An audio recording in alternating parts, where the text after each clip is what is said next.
Hello? Hi. Looks like I've done something wrong. Oh no, I haven't. Okay. Hi there. I hope everybody's having a good day.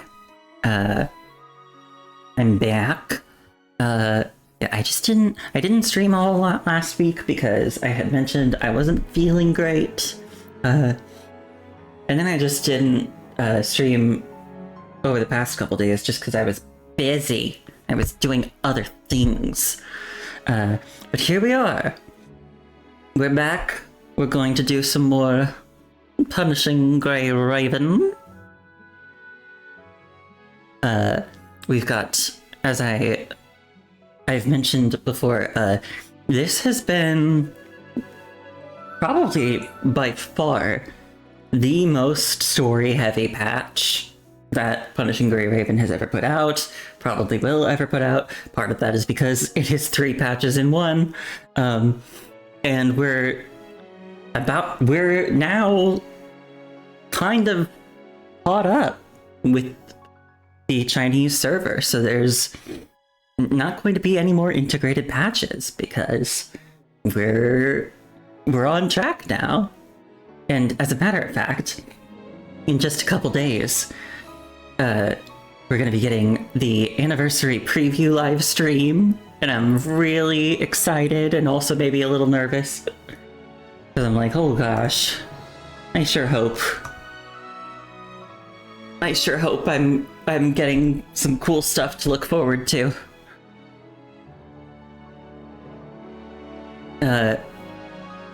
But before we move on to the new anniversary, I still have one more story chapter left to finish, and it's this one. Ideal Cage. This one features Veronica, who has appeared in the past in the story as a boss. I can quickly actually show... I can show what she looks like as a boss in the enemy manual. Where is she? Oh gosh, I passed her. I know I did. There she is. So this is Veronica as a boss. And then just again, but like without her fancy mask. And I guess also with a change to her weapon, and she's got wings. It's cool. Yeah, Veronica's neat. But she has been just a little bit divisive among fans, particularly because of her design as a playable construct. If you've seen what I just showed off, you might guess why. The biggest reason being that a lot of people feel she just doesn't look like the boss version of herself, which I do kind of agree with. Like, I don't hate her design. I just think she doesn't look a lot like she did as a boss. And so it's a little bit like, are they even, you know, you get what I mean? But we're gonna find out what's up. I believe I've heard before that this chapter takes place in Veronica's backstory, so we're gonna learn more about her. But I don't know too much about what goes on in it, aside from I think she's in like some kind of underground mechanoid gladiator ring. Or arena, as it says here. Her lance is sharp, like her fighting will, never dulled. So, let's get into it. Also, I've heard this chapter is a bit on the shorter side, so I'm hoping maybe I'll be able to actually finish this one. I'm hoping I'll be able to finish this one before, well, just today. because normally these quests take a couple days because they're pretty long. But maybe this one won't be so. Maybe this one won't be as long, and I'll be able to do it all tonight because there is also a new Wuthering Waves main story quest coming out tomorrow night, and I really want to do it. So it'd be great to just get this all tied up tonight and then be able to move on without having to be like, oh, but I still have something else to do. Because I'm like that. Anyway, let's go.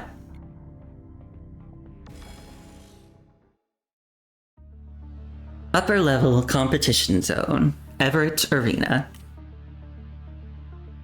Night has fallen, yet the arena remains packed to the brim, with blinding lights and deafening music assaulting the senses of every spectator. Humans throughout the crowd buzz with excitement, eagerly awaiting the day's first mechanoid deathmatch. Countless eyes fixed on the arena center betray barely contained excitement, all desperate for the mechanoid combat to begin.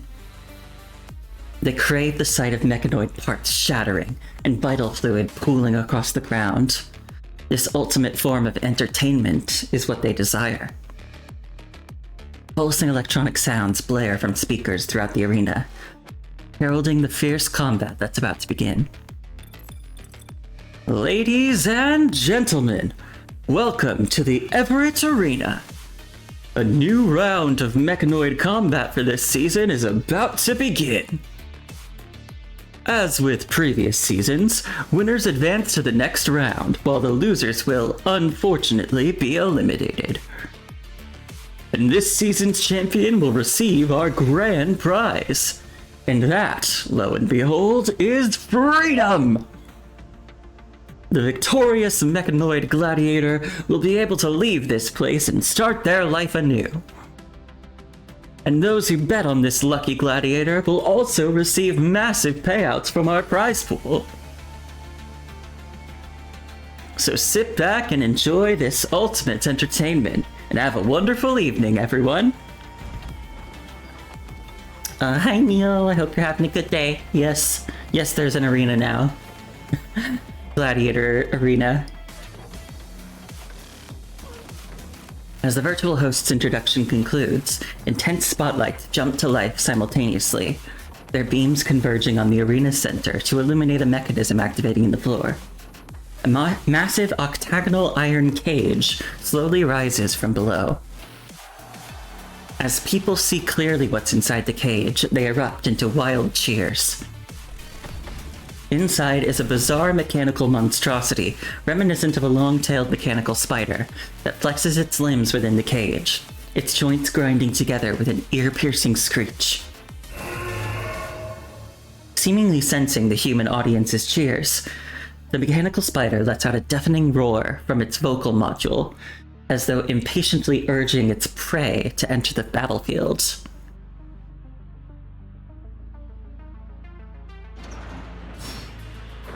With the echoing screech, an iron gate on one side of the arena thunderously slides open. Measured footsteps can be heard from the dim corridor, accompanied by the scrape of a weapon being dragged across the metal floor. Today's fight is gonna be a real thriller. Wonder who's stepping into the ring this time. Last week's match wrecked like 10 fighters. They definitely need fresh meat today. This new season's been going for almost 3 months, and not a single fighter has lived long enough for a second round. They won a match, then immediately got their heads blown off by another gladiator in the next. So damn boring.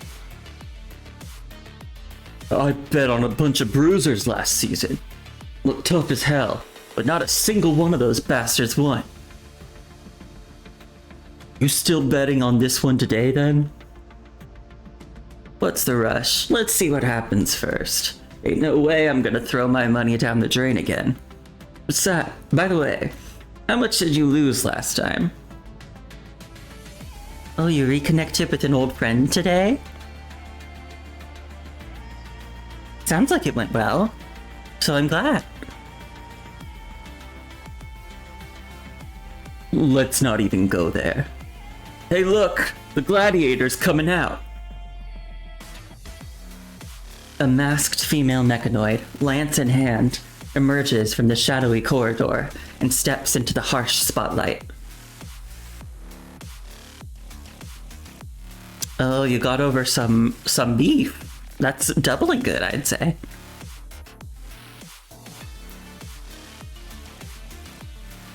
Unlike the mechanical gladiators from the seasons before, with their basic coatings and barely humanoid shapes, her form is almost indistinguishable from that of a human. With bizarre-looking horns protruding from her hair and a long tail trailing behind her, she draws all eyes. The display screen above the gate flashes with a name the audience doesn't recognize. Veronica. The moment a giant spider sees its opponent enter the battlefield, its programmed hatred sends it into a frenzy. Its razor-sharp limbs scratch the metal floor, making a sound that sets everyone's teeth on edge. The mechanical spider rams it... Sorry. The mechanical spider rams frantically against its cage, its piercing shrieks echoing through every corner of the arena as it tries to shred the mechanoid gladiator outside. The moment Veronica enters the battlefield, however, waves of disapproving boos ripple through the stands.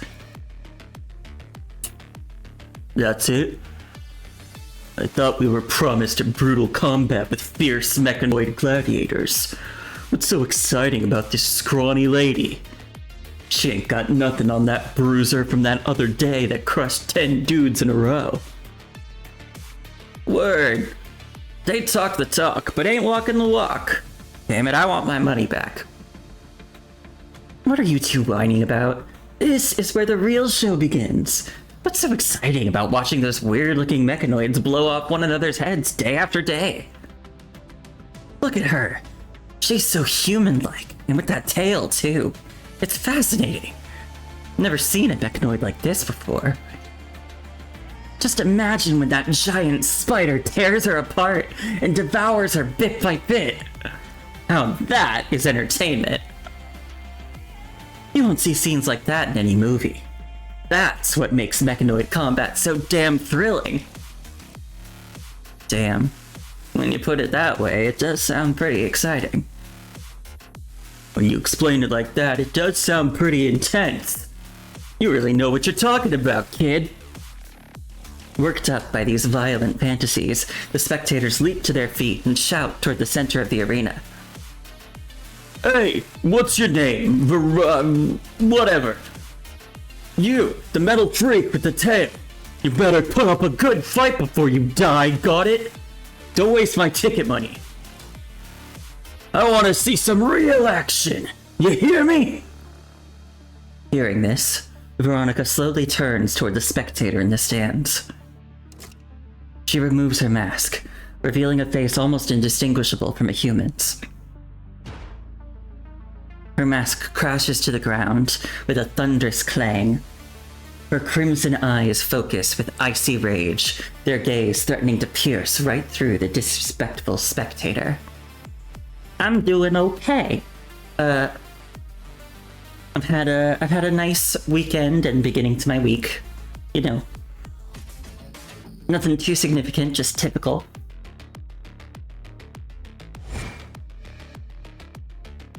She raises her massive lance, its tip gleaming with lethal brilliance, as she points it directly at the human in the stands.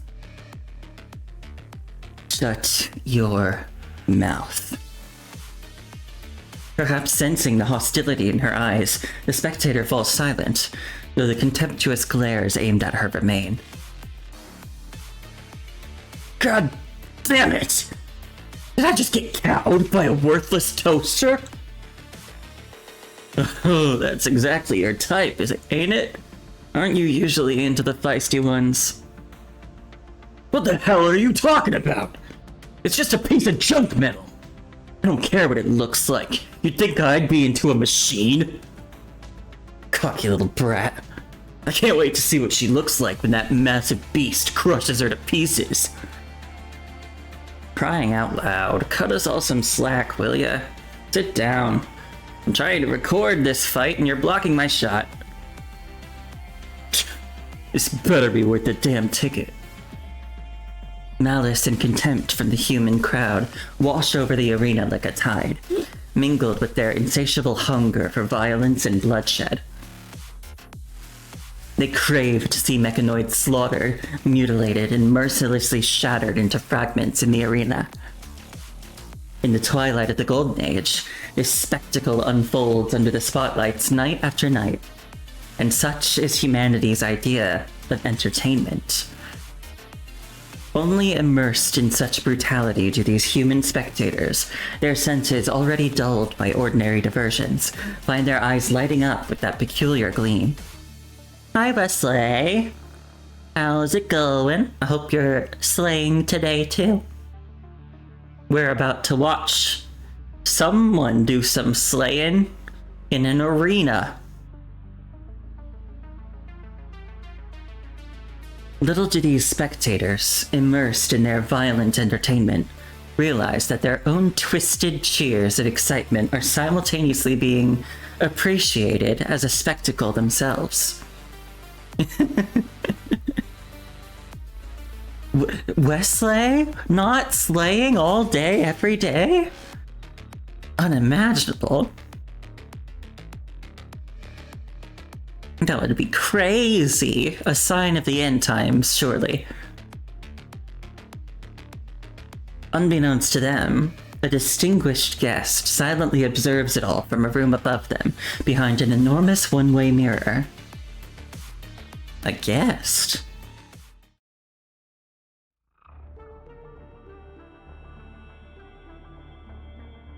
Numerous display screens spread out at perfect angles before this distinguished guest, streaming real-time footage from every corner of the arena in exquisite detail. Behind the human distinguished guest stands a massive mechanoid, motionless and silent, its metallic shell reflecting the dim glow from the monitors. Its sensitive optical recognition system detects the slightest gesture from the human and responds immediately. Master, the room temperature is currently 25 degrees Celsius, with 55% relative humidity. I notice your attire today is rather light. Would you like me to adjust the temperature to a more comfortable setting? The human does not respond. Due to the intense combat in previous seasons, some gladiators would move out of the camera range during matches. To enhance your viewing experience, I've installed additional cameras throughout the arena to ensure you can monitor every aspect of the match in real time. This thing's kinda cool looking. You've always handled these trivial matters well. You're a good butler. Indeed. But you should understand what I truly desire. I'm tired of watching these mechanical gladiators fighting mechanical beasts. I want something I've never seen. Master, this Veronica will show you something completely different. Yeah, it is a robo-angel. Based on my predictive analysis of her frame parameters, there's a high probability she could be the perfect candidate for your plan. Excellent. Let the match begin then. I can't wait. Yes, Master. Please enjoy the show. I'll compile the data from this match and provide you with a detailed analysis afterward. The massive mechanoid withdraws as its master's command, and silence returns to the room. The master turns back to the display screens that capture every detail of the arena.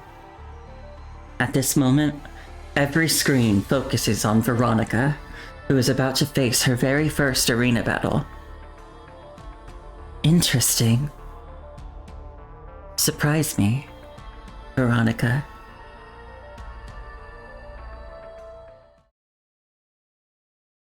Perfect cage.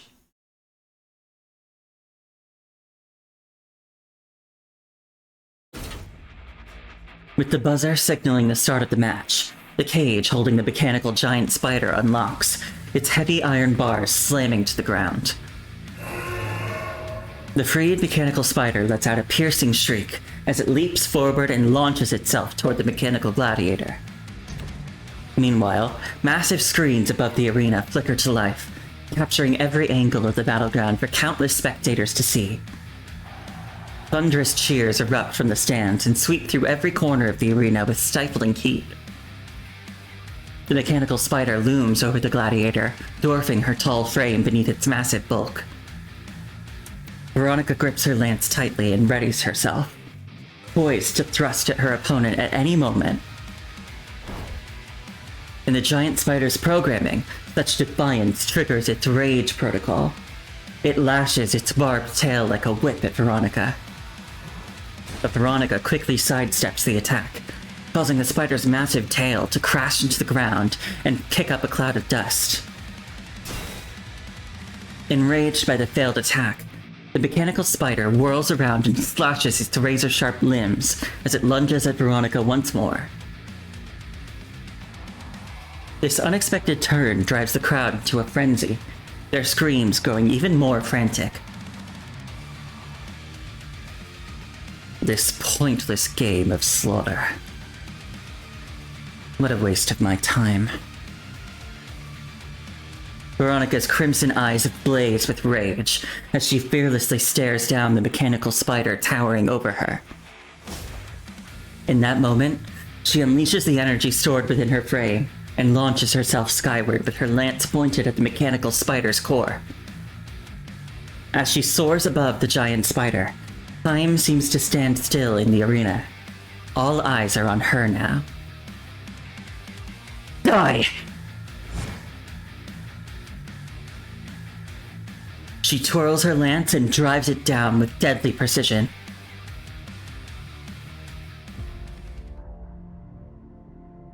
Good evening, everyone, and welcome to the never-ending mechanical arena. Get ready for a jaw-dropping, sparks flying, steel-on-steel spectacle! Yeah! Kill it! Tear it apart! We want blood! More blood! But machines don't have blood. Main event, Veronica goes head-to-head with the mighty Crusher Pincers. What tricks does she have up her sleeve, folks? Let's find out!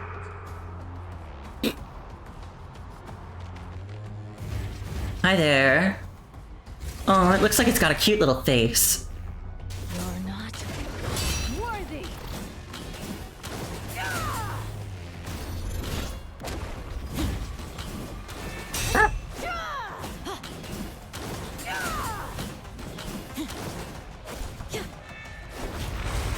Pathetic trash! You're not worthy! Ah! Pathetic trash! What an unbelievable turn of events! Crusher Pincers just launched the counterattack on Veronica! This battle is getting more and more... Let's see which side lands the heart-stopping finishing blow! It'll be me.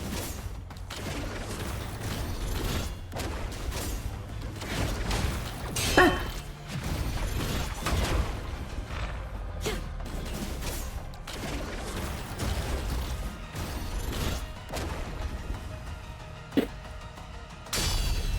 Yeah. What a thrill! Absolutely exhilarating! Finish it! Run that pathetic loser through! Skewer it!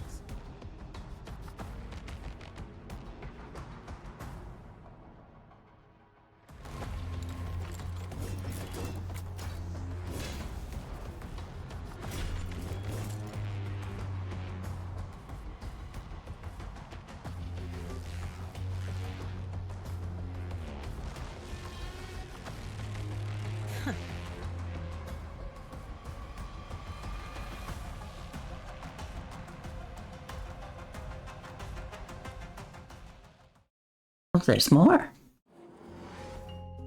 Multiple frame damages detected. Maintenance request automatically submitted.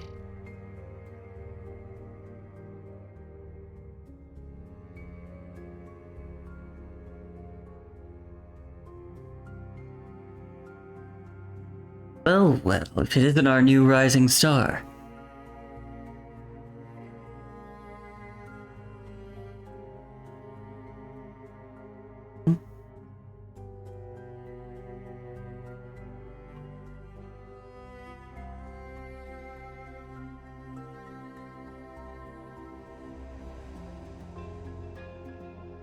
Aw, it's dancing. You don't actually think outside is better, do you? It's obviously nicer here. It's past 3. Time to top up my oil. Lights on, game on.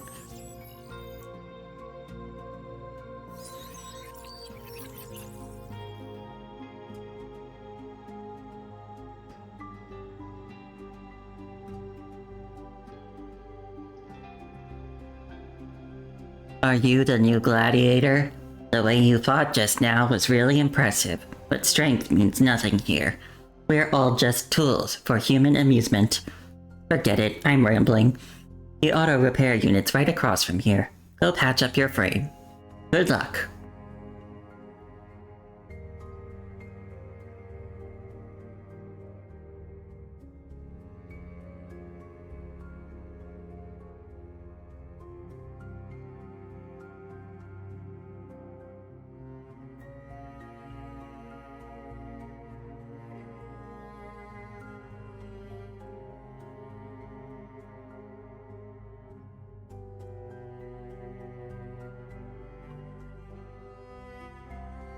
I can beat 10.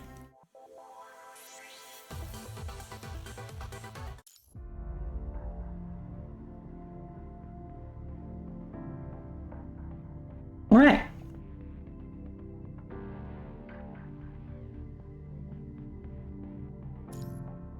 Lockless cage. The doors to freedom have been sealed forever.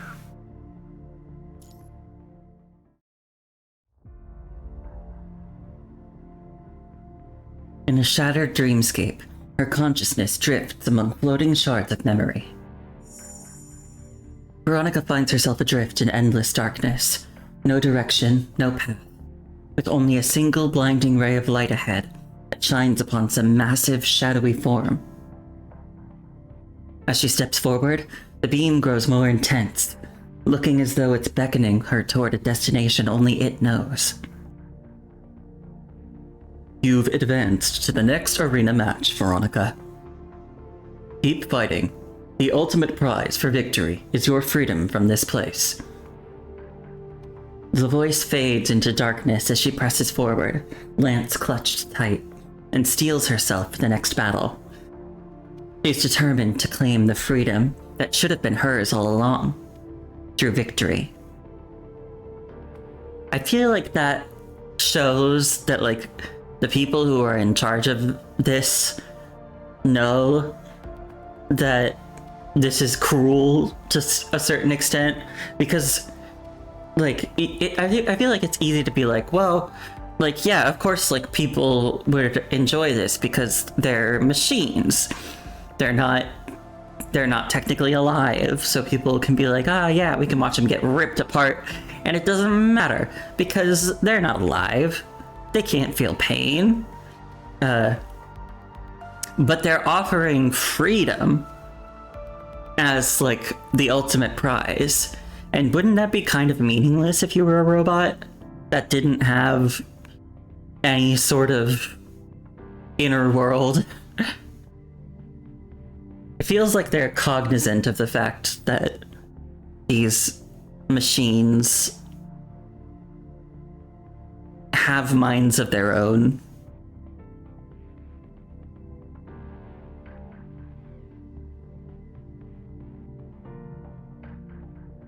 Her footsteps echo across the arena's solid metal floor.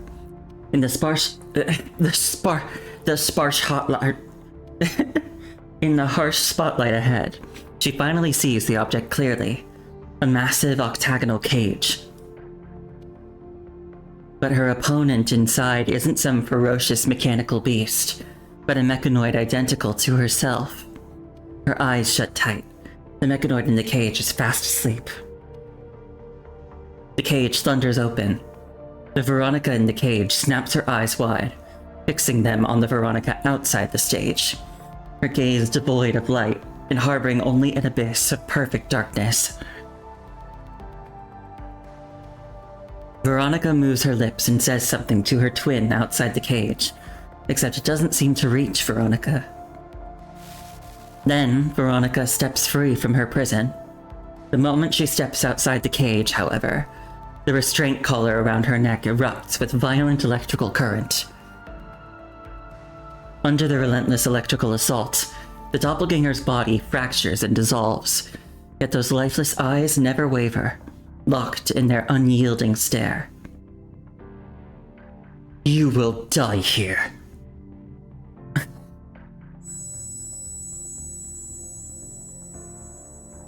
The lights extinguish, plunging everything back into thick, clinging darkness. She feels her consciousness spiraling downward into an endless void of darkness. Core system scan. 76%. 92%. Scan complete. Initiating module self-calibration. Self-calibration failed. Partial module functionality damage detected. Recursive repair command detected. Self-repair completion, 85%. Yeah! Kill it! Tear it apart! We want blood! More blood! Awesome! This is so freaking awesome! Hell yeah! Fight to the end! Don't get yourself scrapped too quickly. And every day you get to see something this exciting. She opens her eyes, her crimson gaze piercing through the darkness. The shards of her chaotic consciousness dissolve instantly as her memory module completes its diagnostic. She extends her hand and stares at the vital fluid leaking between her fingers.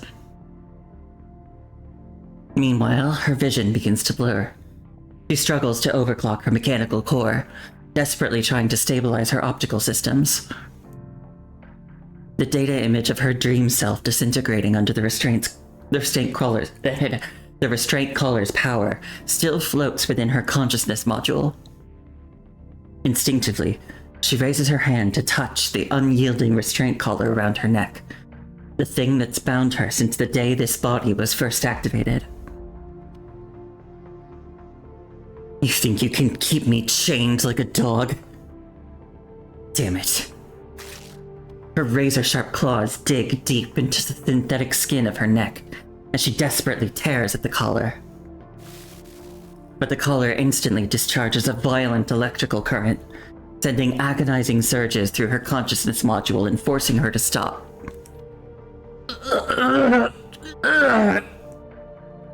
Those bastards! I'm going to crush every last one of them!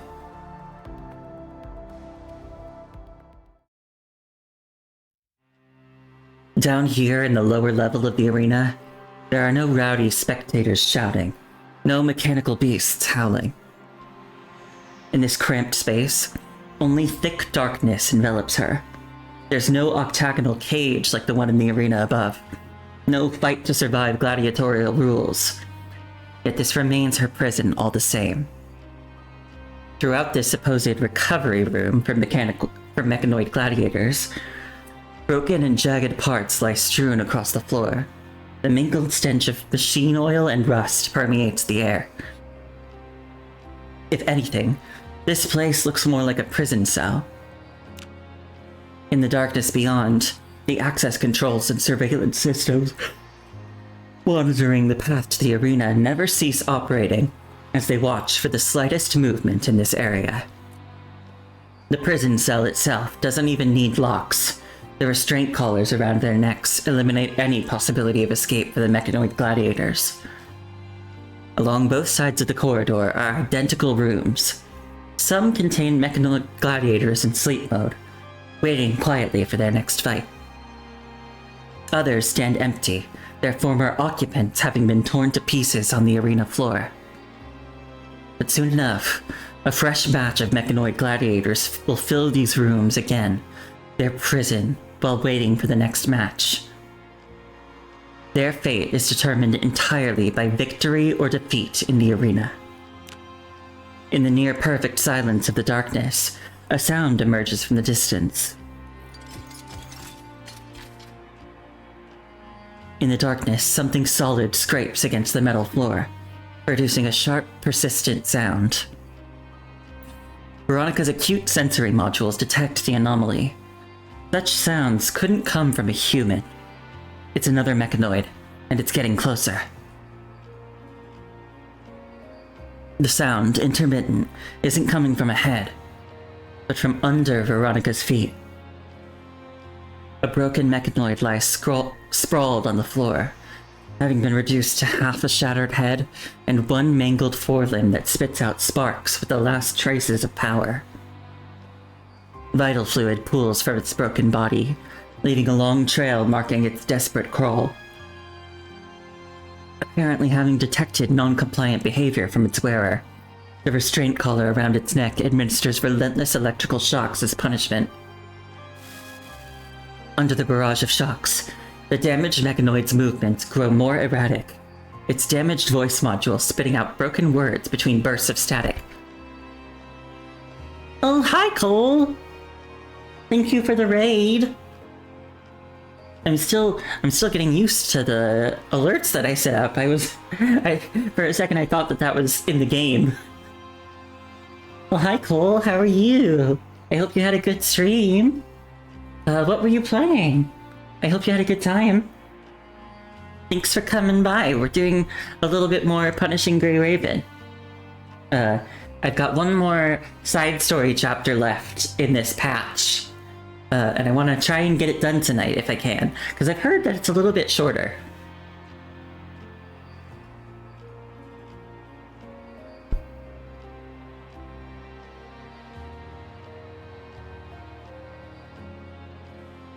Failed mechanical gladiator.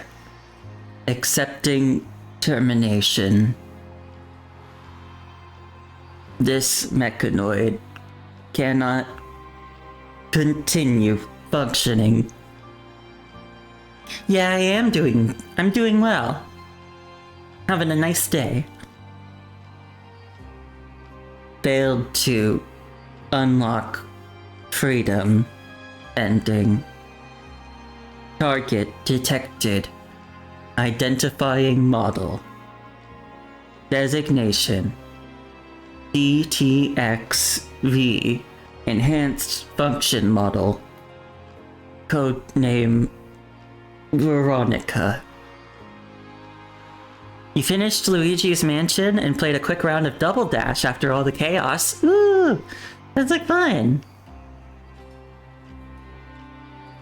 I've actually never played a Luigi's Mansion game.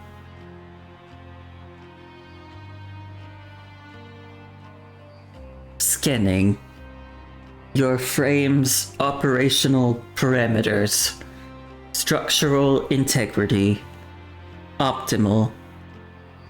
Recommendation. Attempt escape. Calculating success rate. 0.019%. Avoid forced decommissioning protocol. It's quite spooky? Ooh. I didn't know it was spooky. I thought it was more of like a... Well, I mean, unless you mean like fun spooky. I thought it was more like a fun spooky type game. You just sired a child in your vampire game? Okay, I have to ask. When you say that, do you mean like you had a baby, or do you mean you like turned someone else into a vampire, thus they are your vampire child in a way, and you are their vampire parent? Their vamparent. That is the term for turning someone? Yes, I see. And it is fun spooky. Yeah, I see. but Luigi gets so scared. The leader of the vampire hunters, no less. Ooh. Ooh.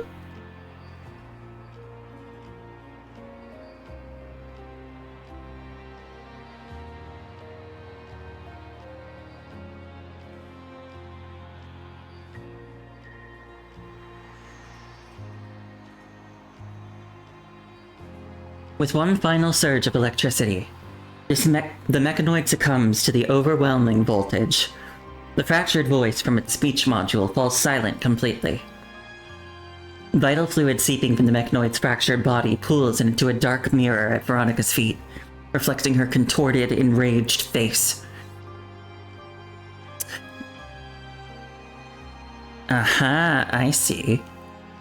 So, she's a vampire hunter, but when her life is on the line, she's willing to become what she hates.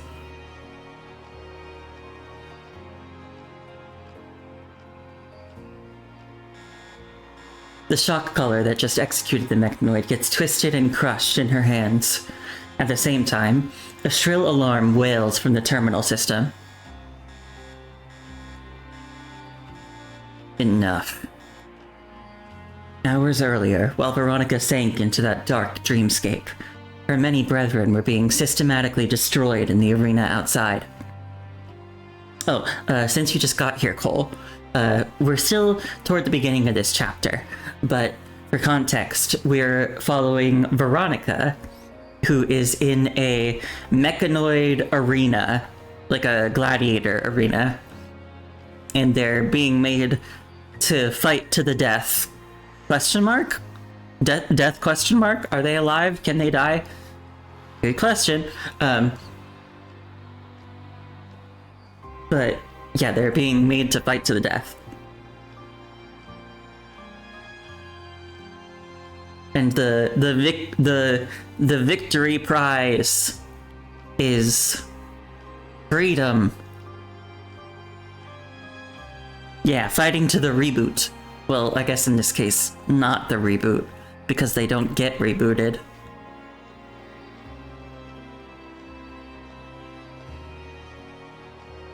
Fighting to the forcible decommissioning.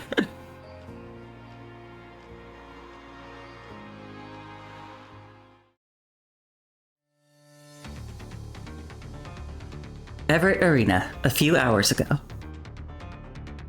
Hours have passed since the crowds dispersed. The arena, thundering with spectators just hours ago, now stands eerily empty, with the spotlight still shining on its vast central stage. Under the harsh lights, a row of mechanical gladiators stands shoulder to shoulder in silence, like lifeless automata. Each of their frames, damaged to varying degrees, bears the scars of combat. Overseer looms over the damaged gladiators, its massive steel frame casting shadows across them. After a brief scan, its processing core confirms their identity codes. It then establishes contact through its terminal and awaits instructions from its master on the other end. The execution protocol is ready, Master. Awaiting your termination order. These eyesores are just scrap now. Dispose of them immediately. Worthless, filthy scrap. The whole lot belongs in the trash heap. Yes, Master. We are requesting a postponement of the termination protocol. Our frames are still capable of gladiatorial performances. We request more matches. We can still fight.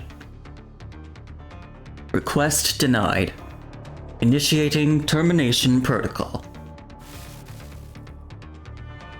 At Overseer's command, the collars around the mechanoid's necks jump to life and send a surge of high-voltage electricity through their metal frames.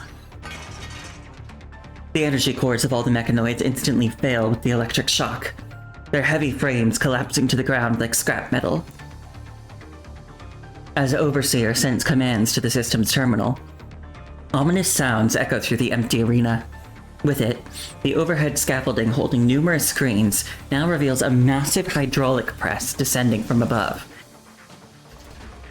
The hydraulic system drives the massive press downward with relentless force. The mechanoid's metal frames are reminiscent of cardboard when crushed and mangled by the massive press. We don't want to be terminated. We can still continue to fight for your entertainment. The press descends with relentless precision, not stopping until it's flush against the floor, silencing the mechanoids forever. Having executed the mechanical gladiators, the hydraulic press slowly ascends back to its original position, leaving behind only a floor of mechanoid remains, crushed beyond recognition. It reminds me of that one, a Mazarashi music video that they made for Nier Automata back when it was coming out. God, I can't believe that was so long ago. Yeah, not the little robo guys.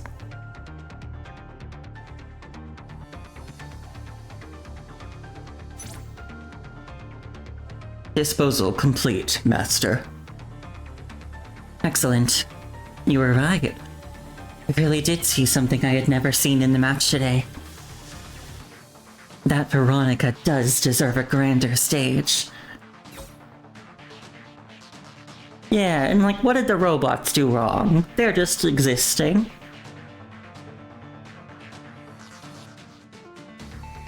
With it, Master abruptly cuts off communication with Overseer.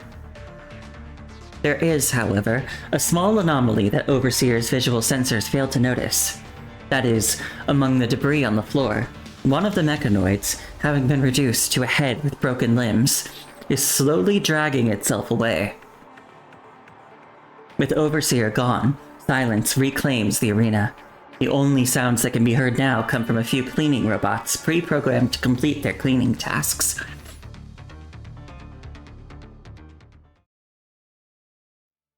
The cleaning robots dismantle the structures that aren't completely broken down yet, collect component fragments, and deposit them into the waste bins on their backs. They follow their programmed routines with practiced efficiency, meticulously performing their designated job. To their visual processors, the dismembered remains of their kin are nothing more than another assignment to be processed. Amid this mechanical carnage that resembles a battlefield, a petite human girl gracefully weaves her way through the metal remains. Oh, excuse me. Could you step aside for a few moments, please? Wait, don't dispose of that! I need that component! The girl in the utility jacket navigates through the mechanical debris in between the working cleaning robots as she carefully avoids stepping on the components scattered at her feet. She crouches down every few steps to examine the damaged components. She picks up parts that are intact and gently dusts them off. Having picked up what she needs, she cups them in her palms and bows her head in silent contemplation, a gesture somewhere between a prayer and remembrance, before carefully storing them in the toolbox she carries on her back. She repeats this ritual over and over, engaged in a private ceremony whose meaning only she seems to understand. It's such a shame. Must have been painful what you just went through, no? But it's okay now. It's all over. I'll remember all of you. Your designations, your maintenance records. I've committed every detail to memory.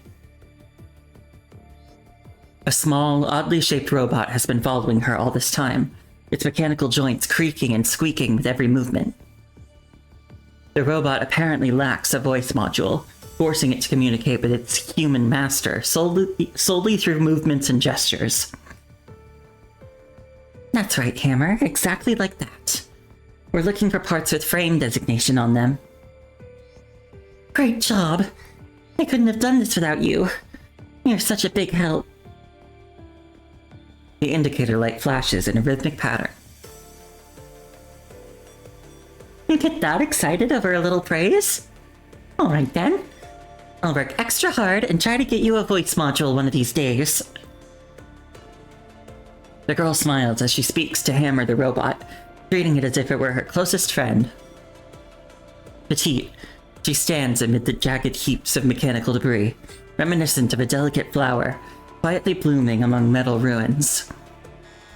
The peaceful moments, however, don't last long. Urgent alarms suddenly blare throughout the arena, flooding every corner in an anxiety-inducing red glow. Alert! Alert! Alert! Meanwhile, the surveillance system mounted above the arena lets out a cold, mechanical, synthesized voice. Alert! Alert! Alert! Mechanoid with incomplete termination protocol detected. Target has escaped from core area. What's happening? No way! Did the surveillance system mistake the parts I just collected for an escaped mechanoid? The girl glances nervously all around her while clutching the toolbox stuffed with mechanical parts against her body. Meanwhile, from the perimeter of the arena, the heavy metallic thud of approaching footsteps echoes in the distance. We're toast! That overseer is coming! Spins in frantic circles. Brain, calm down. Think of something. I gotta come up with something quickly. Despite being nervous, the girl forces herself to stay focused and think clearly. Suddenly, her eyes light up. I know what we need to do! Hammer, quick! Let's shut down the main power breaker! Rapidly bobs head up and down. Minutes later, the arena doors slide open with a thunderous sound. The moment Overseer steps inside, the entire arena plunges into complete darkness. Perfect! The power's cut. Now's my chance! In the few seconds it takes for Overseer's visual systems to switch from standard to night vision mode, a petite human girl slips past its massive frame and vanishes into the darkness without a trace. At the same time, Veronica crushes the collar that triggered the system alarm to pieces. The alarms fall silent as the arena returns to normal operation.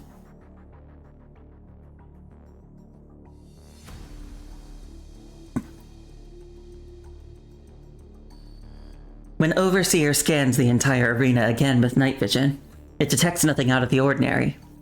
Only mechanical debris scattered across the floor, and a few cleaning robots performing their assigned missions. Performing sensitivity self-test. After performing another system scan with no anomalies detected, Overseer exits the area, considering it clear.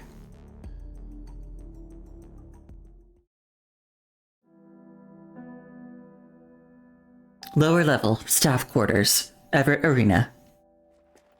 The girl races down the corridor, her chestnut braids bobbing up and down behind her, as Hammer keeps pace with rapid steps.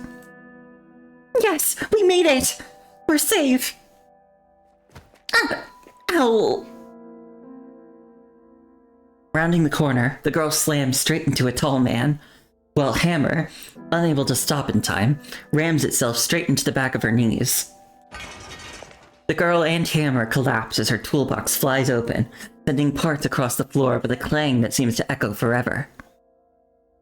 Spins wheels frantically, trying to get back up. Ouch! That hurts! Hey, Uncle Rocco! Why'd you have to stand right there? Sarah, you little troublemaker. Been up to no good again, huh? Collecting your junk again, weren't you? Always tinkering with this nonsense. How many times have I told you? You never listen. Be careful, or that hard-headed maniac Overseer will catch you, and then you'll really be in trouble.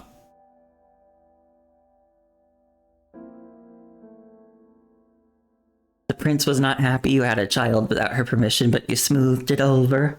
Nice. Gotta put that charisma stat to use. I don't know how stats work in that game. You think you're some official consortium employee or something? Overseer leaves these people alone because they have privileges, but we don't. Here, you're nothing but a...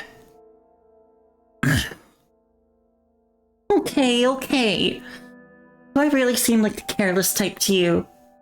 Aw, she's cute. This one doesn't have the social stats, you just chose the right dialogue. I see. I was thinking about D&D. Make a persuasion check.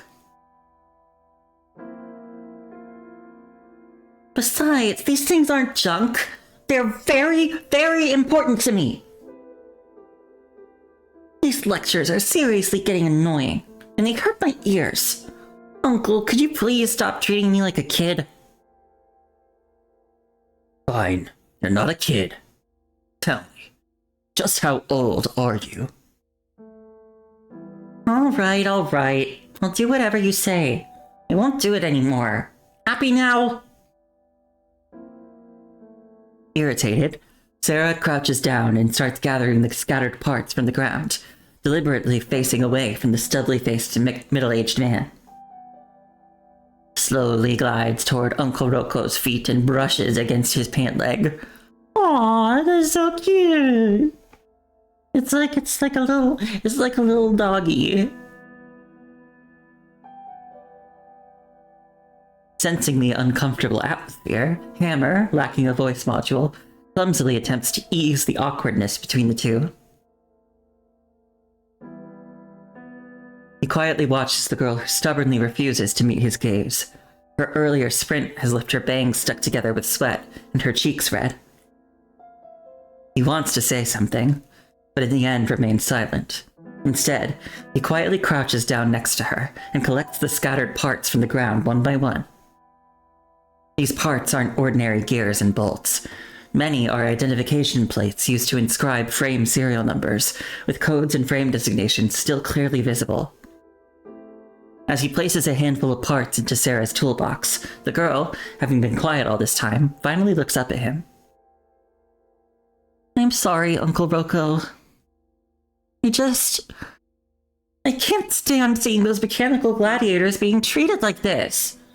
They're destroyed just because they lost their fights.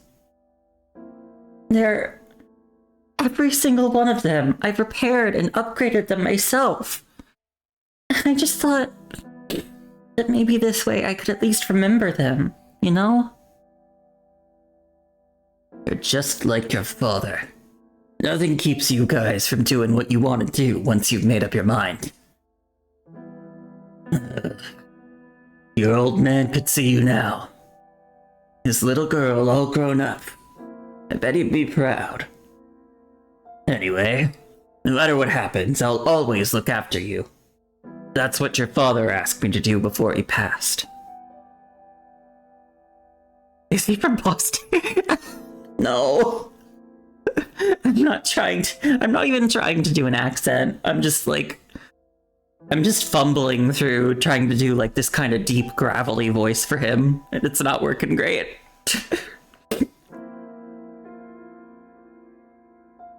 Yeah, right.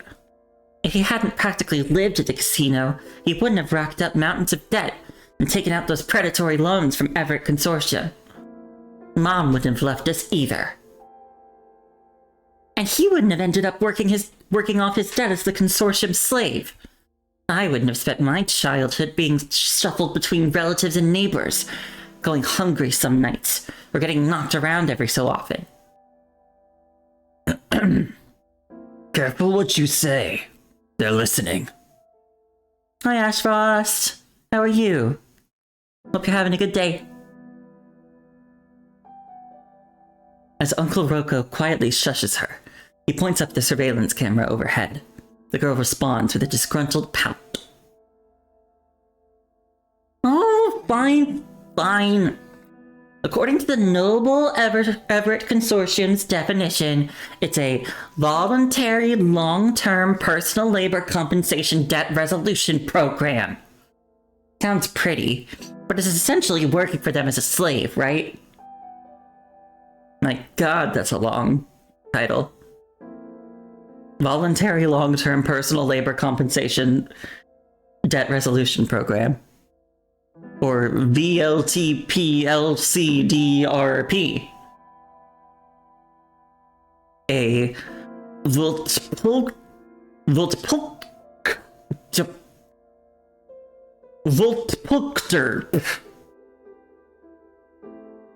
Voltpulkster. Yeah.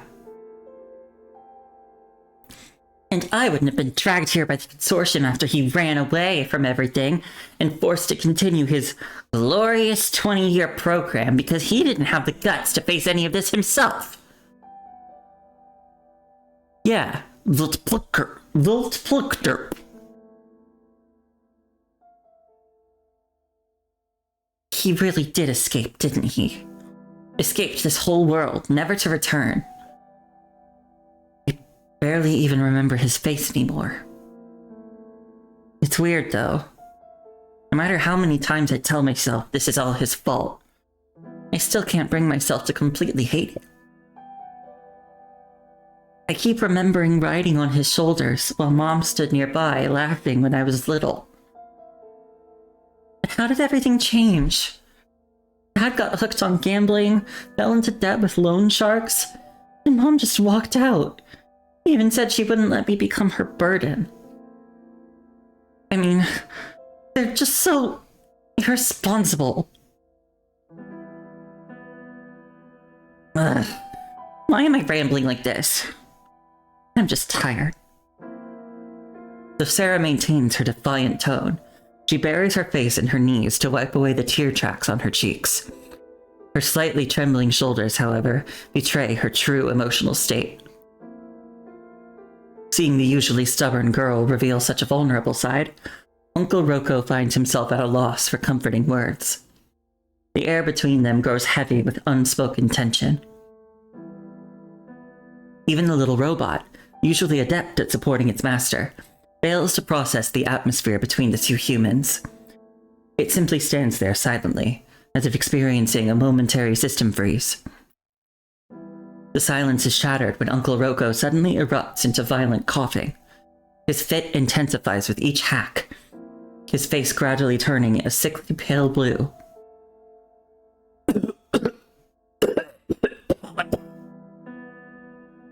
Uncle Rocco, are you alright? Sarah rushes over to pat him on the back.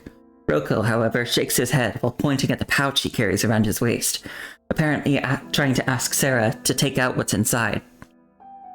With fumbling hands, she rummages through his oil-stained pouch and finally locates a medicine bottle buried among all sorts of repair tools. Sarah can barely make out what it says on the heavily worn label on the bottle. Uncle Rocco struggles to steady his cough-induced trembling hands while carefully tipping out several pills. He shoves all the pills into his mouth at once and swallows them down. After a moment, he starts looking better. Uncle Rocco, is your illness getting worse? Why are you taking so many pills now? I'm fine. Just an old condition. I'm used to it by now. This isn't right, Uncle Rocco. You can't just keep going on painkillers alone. You gotta do something about it. Don't worry. I've got it figured out. It's just 3 more years. Think I can still hang in there. Once I've paid off these last 3 years of work hours, I'm just gonna get out of here. Damn. These work hours are so hard to earn. I make so little, spend so much. I'd love to trade for some cigarettes and booze. Can't exactly go without these painkillers. Who knows how many years I'll have to slave away just to pay off these 3 years of work hours. Uncle Rocco. When I counted up, I've been working here for over a decade now. Your father used to be my assistant. Now it's your turn. Voluntary Long-Term Debt Resolution Program. Such a pretty name for what's basically prison. Those mechanical gladiators are locked up in here. So are mechanics like us, who fix those metal brutes. We're all human, doing the same work in the same place. But the difference between us and those consortium employees, it's like heaven and earth. Have a nice shower. They clock in and out on schedule, get vacation, salaries, overtime pay, insurance. I used to have all that when I was younger. And then it was all gone. It's my own fault though. I was always chasing big money, trying to give my family a better life. I ended up drowning in loan shark debt. Here I am, my wife and kids gone. I don't blame them for leaving, though I do wonder how they're doing now. Who am I kidding? Pretty damn sure they're doing a whole lot better now without me dragging them down. Sarah, usually quick-witted, finds herself at a loss for words. She clutches the small robot in her arms, a sorrowful expression spreading across her face. It's all my fault. You see, I'm not exactly good with words. All I do is whine about my problems. Now I've gone and made you feel bad. There ever comes a day when... Suddenly, the surveillance system overhead blares with a harsh electronic tone, cutting their conversation short. Inappropriate speech detected. System has logged your first violation today. Inappropriate speech? The hell? What is this, Big Brother? Sarah, Junior Mechanic. Violations this quarter, 17. Penalty, 120 work hours deducted. Rocco, Mid-Level Mechanic. Violations this quarter, 3. Penalty, 25 work hours deducted. That's so many! You have both violated the Everett Consortium Employee Code of Conduct, Article 5. Employees are prohibited from holding negative discussions regarding the consortium. Hey! You've got to be kidding me! How can you just dock our hours like that? What exactly did we say wrong? Sarah, Junior Mechanic. Violations this quarter, 18. Penalty, 150 work hours deducted. You have both violated the Everett Consortium Employee Code of Conduct, Article 14. Questioning, contradicting, or threatening the surveillance system in any form is prohibited. Damn it, you piece of... Rocco, however, shakes his head slightly, apparently trying to tell Sarah to just be quiet. On the verge of explosion, Sarah eventually manages to bite her lip and swallow whatever she was about to say. Well, this is dystopian. The omnipresent surveillance system might seem dormant most days, but the highly sensitive semantic recognition module in each terminal works tirelessly, never missing a beat. The moment it catches any potentially prohibited words in conversation, the system responds with its favorite punishment, deduction of work hours. More and more work piles up without a single credit in payment, all supposedly to repay their enormous debt, a sum so vast it defies imagination. And the only way to obtain food and basic supplies needed for survival? Exchange the work hours they've struggled so hard to accumulate. The terminal's AI algorithms have calculated their every move with terrifying precision, reducing them to nothing more than tiny cogs in the vast machinery of the arena. Damn. That fucking sucks. Take it easy and get some rest. We have an early start tomorrow. I see the terminal has already sent out next week's work orders. We've got a bunch of new mechanoids coming in. They've extended the season again. The work won't be easy, but you know you can always count on my help if you ever need it. You'll be handling sections A through F tomorrow, and I'll take care of all the rest. I'm heading back now. If you need anything, just speak to your terminal. I never put mine on silent. Yeah. See you tomorrow, Uncle Rocco. She returns to her room, a cramped, windowless cell barely a few square meters in size.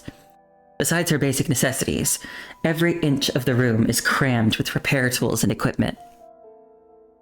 The exhaust fan drones with a constant hum, yet even its tireless efforts can't dispel the lingering scent of machine oil that permeates the air.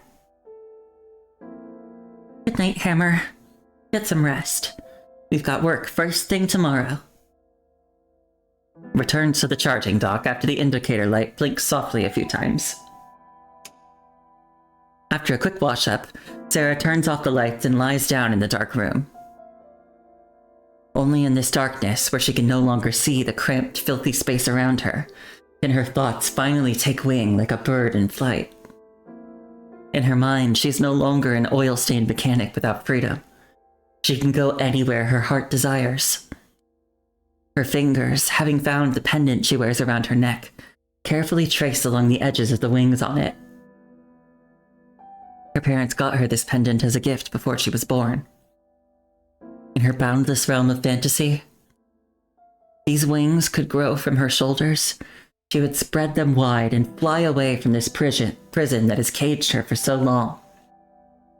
Her thoughts take wing, soaring gracefully beyond this room, past the arena's domed ceiling, and toward the vast starry expanse she hasn't seen in years. Away from this mechanical arena that has imprisoned her for far too long.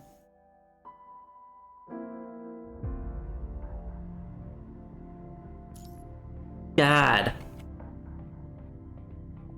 This place seems horrible.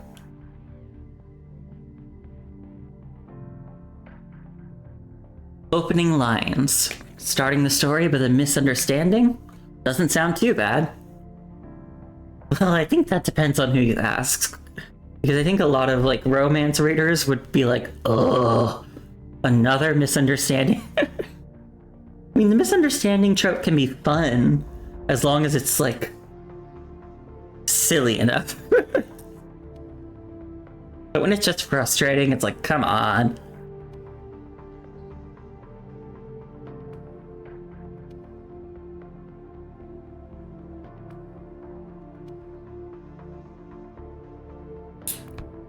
Oh, I definitely needed a drink after that. Doing that guy's voice was hard. I gotta work on, like... I really gotta work on lower voices. And doing them without, like, hurting myself. Lower level, Gladiator Maintenance Area, Everett Arena. Sarah stands at the security entrance to the Mechanical Gladiator Maintenance Area, toolbox in hand, with Hammer quietly following her. 120 minutes to complete repairs and module upgrades on 7 mechanoids. Hammer, you've got quite the challenge ahead of us today. The indicator light flashes rapidly. She pulls out her terminal, brings up the information sheet, and quickly scrolls through the details. Let me see. Standard models, routine maintenance, 3 units. Arc, winch, and chain. Modified modules, upgrade installations, 2 units. No repair job is too tough for Sarah, the all-capable. Let's go, Hammer. Another day of getting things done right and fast. Hey, Uncle Rocco, you hearing this? I'm about to get started over here. Better keep up. Oh? Is that so? I'm already working on my first one. Maybe you should have sprinted to your station instead of chatting. Shut up! Sarah ends the terminal call with a huff, double checks her schedule, takes a deep breath, and pulls out her ID card to place it against the security scanner. Identity verified. Employee 30476. Sarah, Junior Mechanic. Access granted to Lower Mechanical Section A. The security system lets out a mechanical beep, confirming its verification, and the heavy metal doors slide apart with a dull, rusty groan. The moment Sarah sees the mechanical gladiators, her face lights up with a radiant smile, as if she's reuniting with old friends. Good morning, my brave mechanical gladiator heroes! Today's another day for Sarah the Mechanic to give your frame some much-needed TLC. Command received. Awaiting maintenance. The mechanoids awaiting maintenance respond only with identical emotionless tones, making Sarah scratch her head in disappointment. Nothing more than basic interaction, huh? Bet this is an outdated batch. After a brief moment of disappointment, Sarah breaks into a smile again as she follows the instructions on her terminal and enters the first mechanical gladiator's chamber. Mechanic authority confirmed. Switching this frame to maintenance mode. Let me see. Transmission system shows somewhere, and the power core's energy conversion rate is down to just 40%. But the biggest issue here seems to be your visual recognition module. Seems like the entire component needs a complete upgrade. But my work authorization only covers routine maintenance, and I don't exactly have that much time to spend. Well, this is difficult. Let's see. How about I give your mobility recognition component an upgrade? That should boost your chances in the arena. Copy that. Modification plan confirmed. Although, there's not much I can really do for you all. Either way, give it your all in the arena and fight for that championship. Unable to process command. Emotional content in communication not recognized. That's alright. Okay then, I'm going to disconnect your energy core now. That should do it. Hammer, hand me wrench number 7 from the toolbox. Sarah hunches over her intense repair work, fully immersed in a maze of complex mechanical components and circuitry, and completely oblivious to her surroundings. She quickly completes the maintenance on the unit and jogs over to the next waiting one, ready to repeat the entire process again. All the while, Hammer, being her most reliable assistant, responds quickly to Sarah's every command. Their coordination is flawless. Whether Sarah verbally asks Hammer to do something or with gestures, Hammer, always ready to help, never fails to respond with perfect accuracy. A sharp contrast to the bubbly young woman she usually is, Sarah now takes on the laser-focused demeanor of a professional mechanical engineer. Time passes unnoticed as fine beads of sweat form on her forehead from concentration, her mind completely unaware of the hours slipping silently by. Phew. This sure ain't easy. Let me see where I am. I think there's still one left to do. Wait, I've got less than 10 minutes left! Sarah screams after a glance at her terminal. At the same moment, the surveillance system overhead issues a warning alert. Sarah, Junior Mechanic. Repair work status, at risk. Time remaining, 10 minutes. Work remaining. CTXV, Enhanced Function Module. Model, codename Veronica. Quantity 1. Please complete your assignment within the allocated time frame. Failure to do so will result in the forfeiture of all work hours logged today. They have to do it on time or they lose all their work?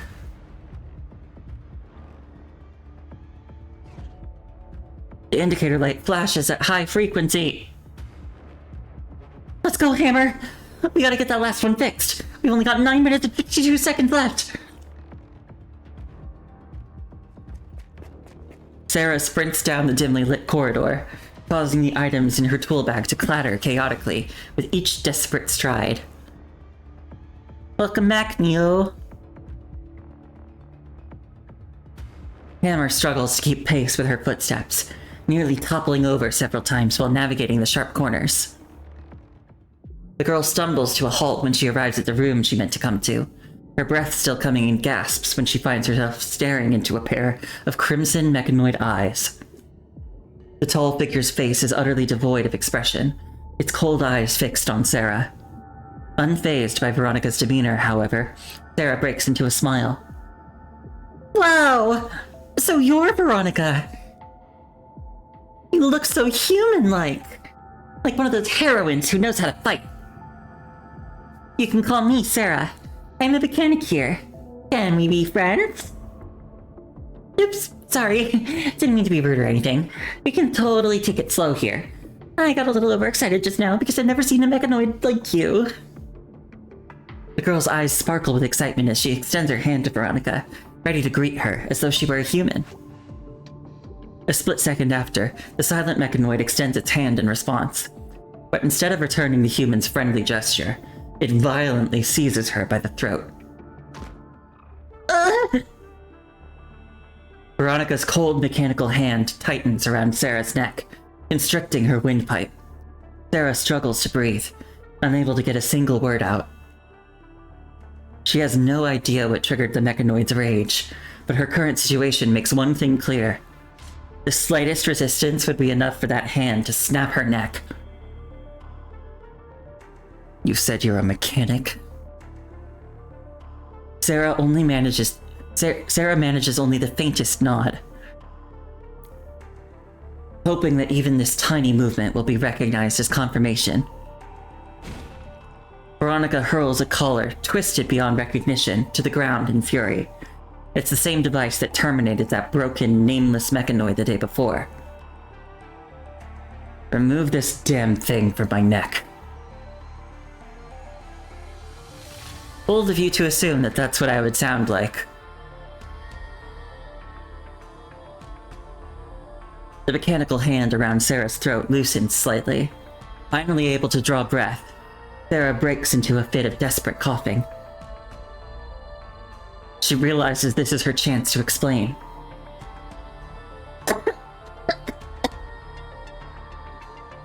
It can't be taken off. This device, it's connected to the terminal system. Any attempt to remove it would instantly trigger an alarm. If I do that, Overseer would take you to that place where mechanoids are executed. But the mechanoid merely fixes her with an icy stare, clearly unsatisfied with her answer. The hand around Sarah's throat tightens again, a silent warning. She desperately tries to pry the mechanical hand from her throat, but her efforts are futile. In the midst of their standoff, Sarah's personal terminal begins to ring in her pocket. Its monotonous tone echoes throughout the room, except she can't answer it. It clatters to the floor and connects with an accidental tap. From the other end comes an impatient human voice. Hey, Sarah, you there? Have you finished fixing your metal brutes yet? I got stuck with nothing but heaps of junk on my end. Such a pain in the ass. I see no point in fixing them at all, given how beat up they are. Might as well just scrap the whole lot. Why aren't you answering? Need a hand over there? Well, bet you're just too busy there. I've got 2 more sections to go, so I can't come over anytime soon. Catch you later. The call ends with a sharp click. Heaps of junk, huh? That's how you people always see us. Failed mechanoids, crushed like worthless trash, without a second thought. Sarah struggles desperately, fighting for even a gasp of air as suffocation starts setting in, but it's completely futile. There's no need to explain. You can only blame yourself for failing to earn yourself a chance to survive. The mechanical hand clamped around Sarah's throat tightens its grip mercilessly, squeezing the air from her lungs with methodical precision. The other mechanoid gladiators remain motionless in standby mode. Responding to human distress calls isn't part of the programming in their processing modules. The surveillance system remains unresponsive as well. Evidently, it's designed to monitor employee productivity, not their safety. Oxygen deprivation blurs Sarah's consciousness. Just as darkness begins to claim her, a mechanical whirring sounds from behind. Hammer has come to her rescue. Emits a piercing alarm and rams into Veronica at full speed. The tiny robot is no match for Veronica, but it still slams into her with everything it's got, desperately trying to make her let go of its master. With cold indifference, Veronica stares down at Hammer. Its body, nothing more than a patchwork of all sorts of components, is now damaged from ramming. Hammer's effort, however, seems to prove effective. Veronica's grip loosens slightly. As Sarah catches her breath, she doesn't cry for help. Instead, she calls out desperately. Hammer! Stop that already! Pathetic. You really think this weapon of yours can put a dent in me? Veronica's powerful tail lashes out, ready to crush the little robot in one swift strike. No! In desperation, Sarah twists her still trapped body and swings her arm to intersect Veronica's tail.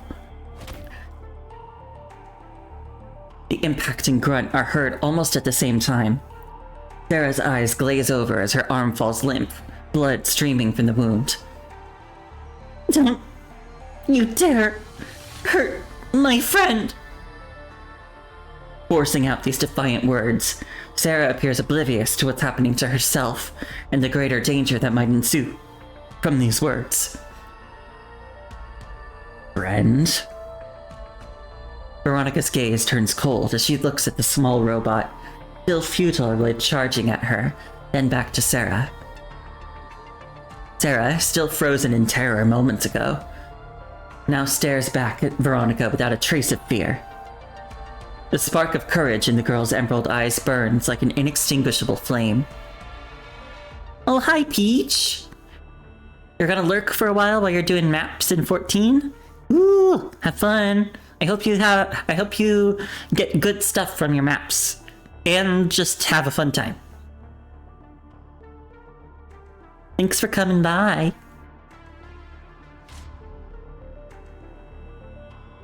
How pathetically foolish.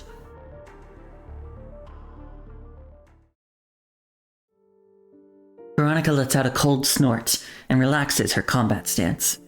She folds her arms across her chest and sizes Sarah up with icy indifference.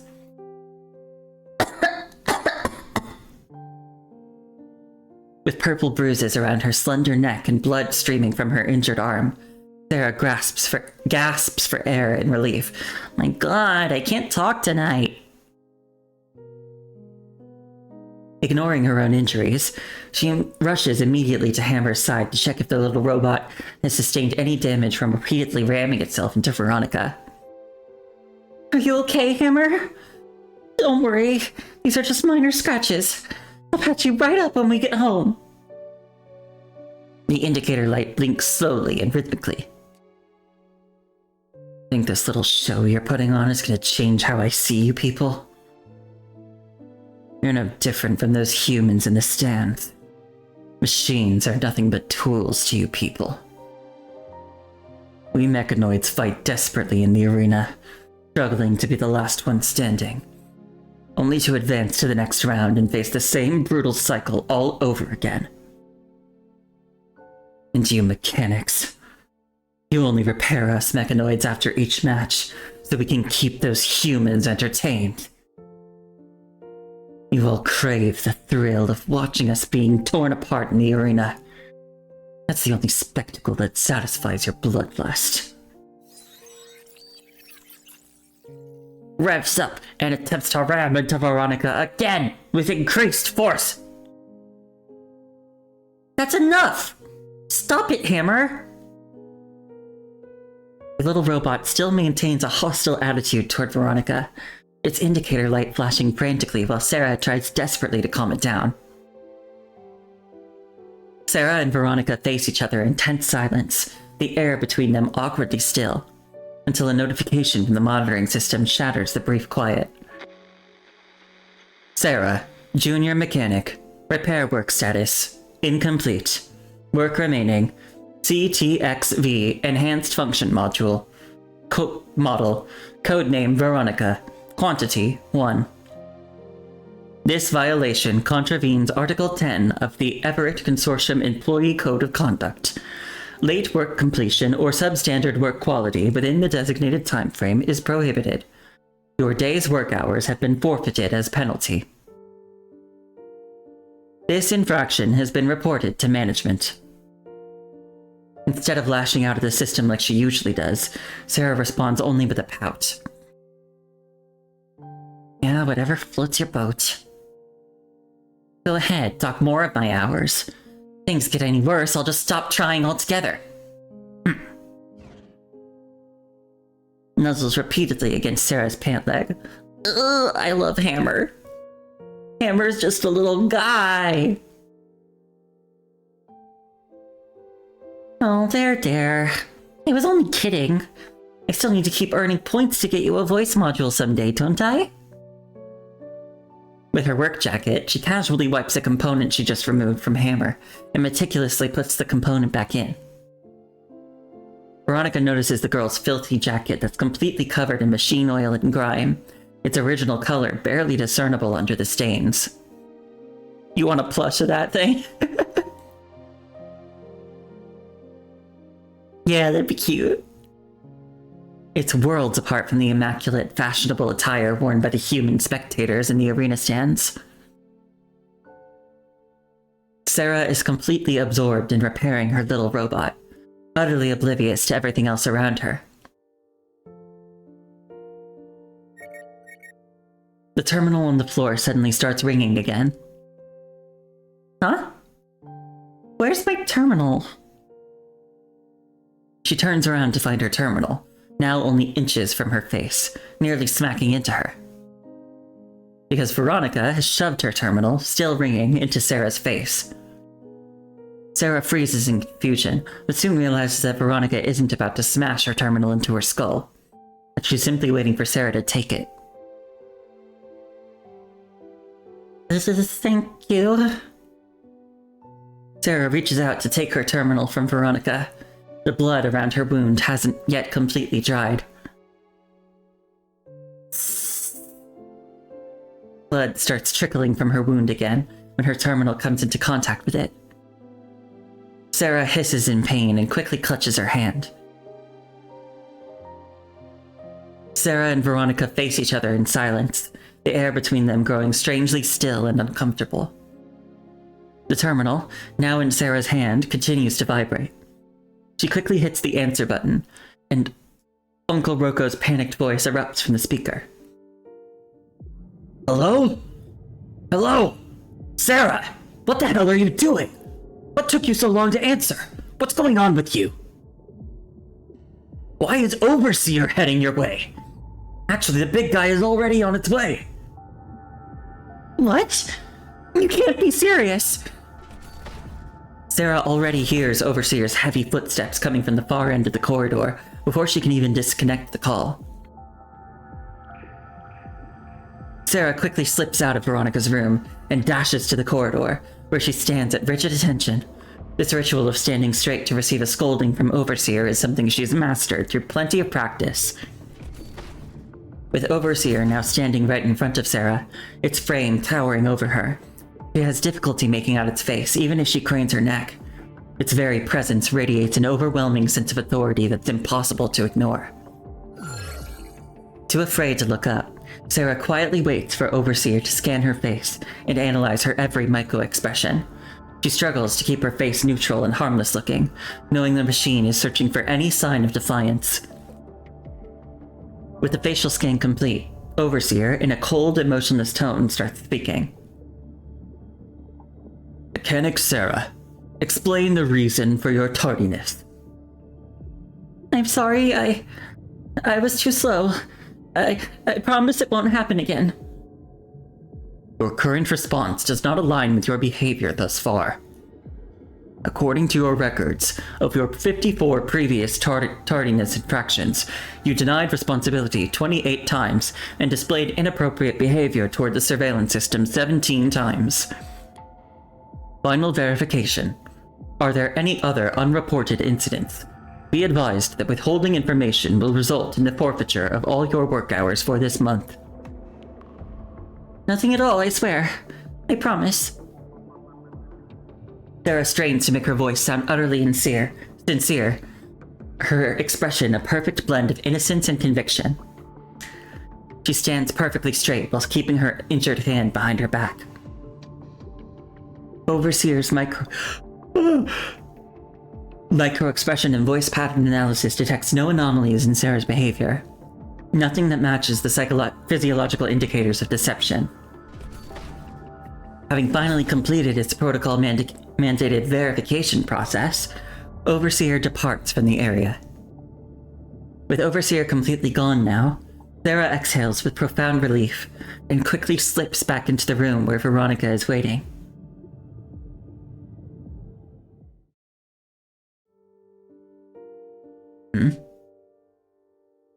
I'm here to work, duh. Oh, stop giving me that look. You've already docked my pay for today anyway, so what does it matter now? Your frame's taken some serious damage and needs some fixing if you want to win your next match. Sarah twirls the small wrench in her hand with a hint of swagger, seemingly trying to show off her expertise. Keep your filthy hands off my frame. Veronica coldly tosses a somewhat dirty piece of cloth towards Sarah, then turns away without another glance. Silence occupies the room once more. But it doesn't last long before Veronica speaks again. Maybe next time. Okay. This, Sarah figures, is a sign that Veronica has softened. Having completed all her tasks for the day, Sarah hums a tune as she walks briskly back to the staff headquarters. Lags behind Sarah, the indicator light pulsing slowly. Hey, I'm okay. Why are you still upset? Stops abruptly, refusing to follow Sarah any further. Why are you sulking again? I told you I'm okay. Things aren't what you think they are. See, Veronica didn't actually mean to hurt me. So, be nice to her when you see her again, alright?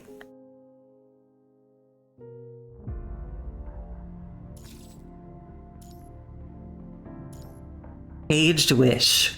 When you want to fly away from here, come find me. God, this place sucks!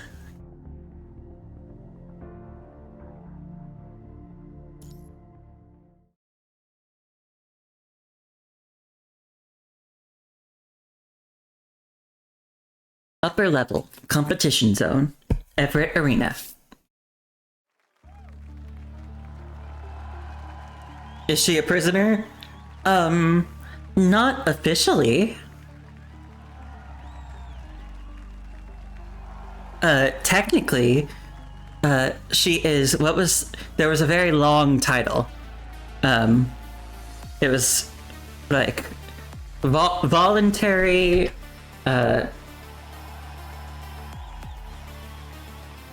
voluntary long-term personal, or voluntary long-term personal, debt something. She's repaying debt.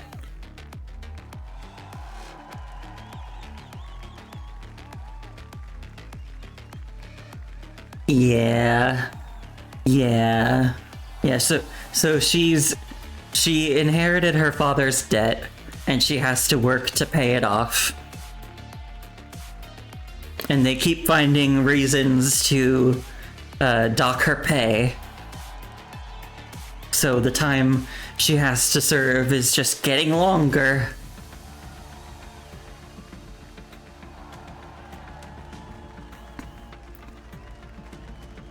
It's halfway into the season, and yet the arena boils with more energy than ever tonight, with all eyes eagerly awaiting her performance.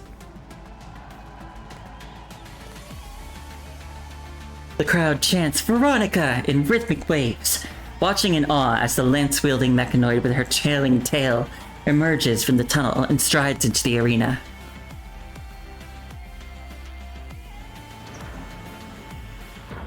But the center of the arena remains empty. No octagonal cage with mechanical beasts rises from the floor as usual. Instead, the iron gate on the opposite side of the arena thunders open. An armed mechanoid emerges from the darkness and steps into the harsh spotlight of the arena. It's not one of the bizarre mechanical beasts, but a humanoid mechanoid just like Veronica. Ladies and gentlemen, tonight's matchup is Veronica versus Winch. Prepare yourselves for a heart-pounding battle. Well, why am I not surprised at all?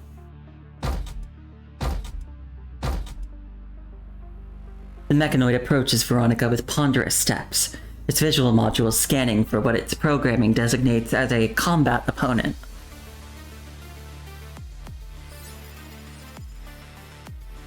Yeah, the host burped mid-announcement. How embarrassing for him.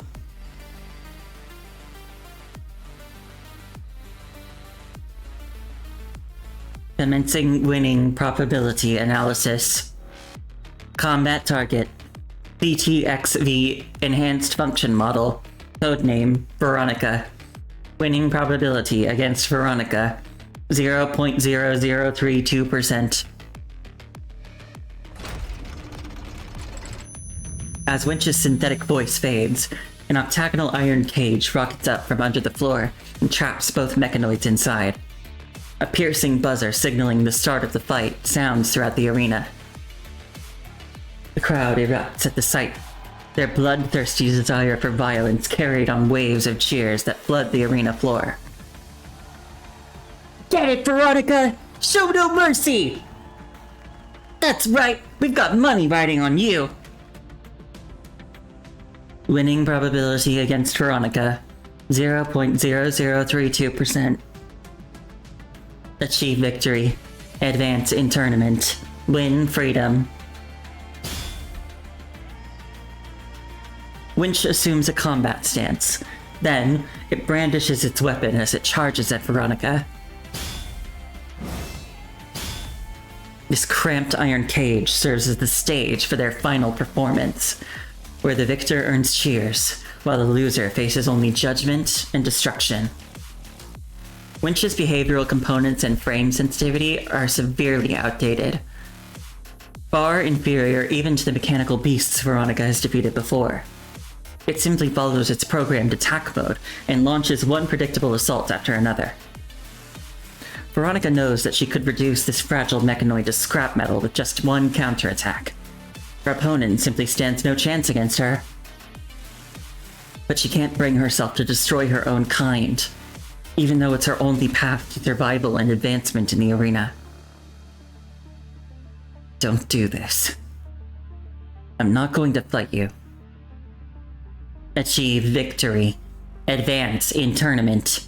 Win freedom. Her opponent, however, simply continues its programmed patterns of attack, showing no reaction whatsoever to Veronica's words.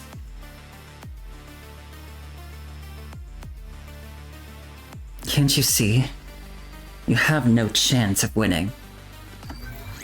Target locked. Ready to attack.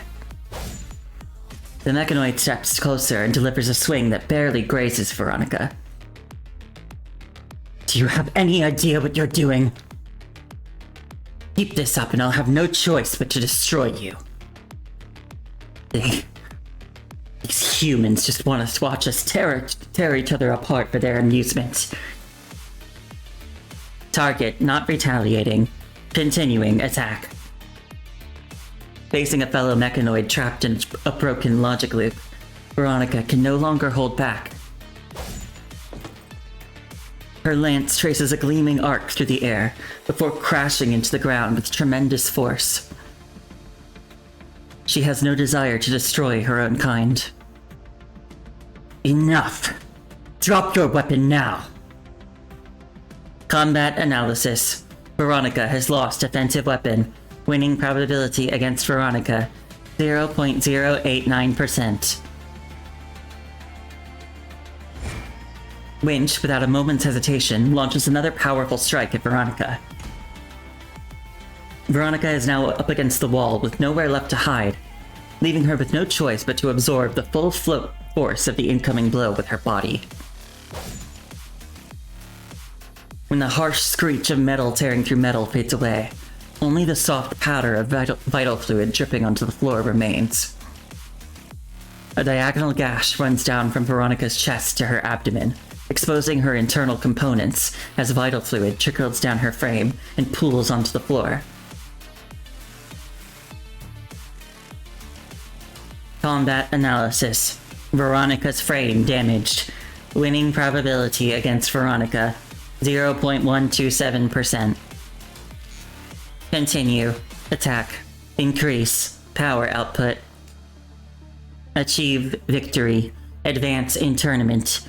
Win freedom. Enough! Stop this right now! We shouldn't be doing this. We should be working together to fight those humans out there. Veronica's words are met with nothing but another attack from Winch, who, coming at her with everything it has, channels all its momentum into this strike. With it, Winch's body lets out a harsh screech of grinding, twisting metal. Rebooting. Rebooting. Rebooting.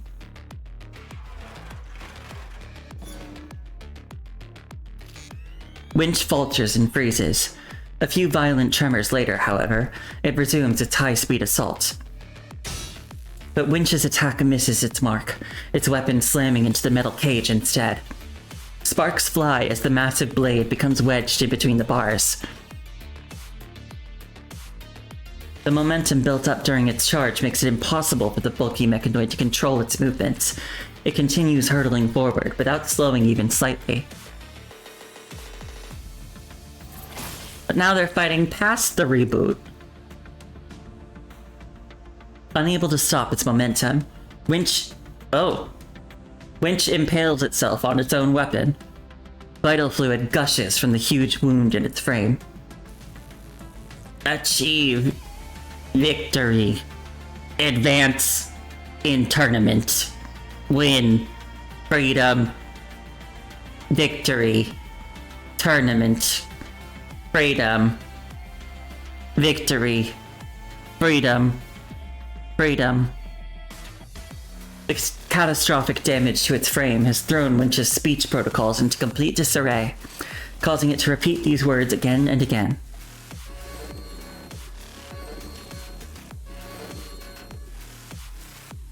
Winch screeches, one step at a time, as it forcibly pulls itself out of the weapon it has impaled itself with.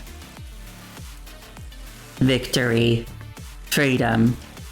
Freedom. Kill. Veronica. Victory.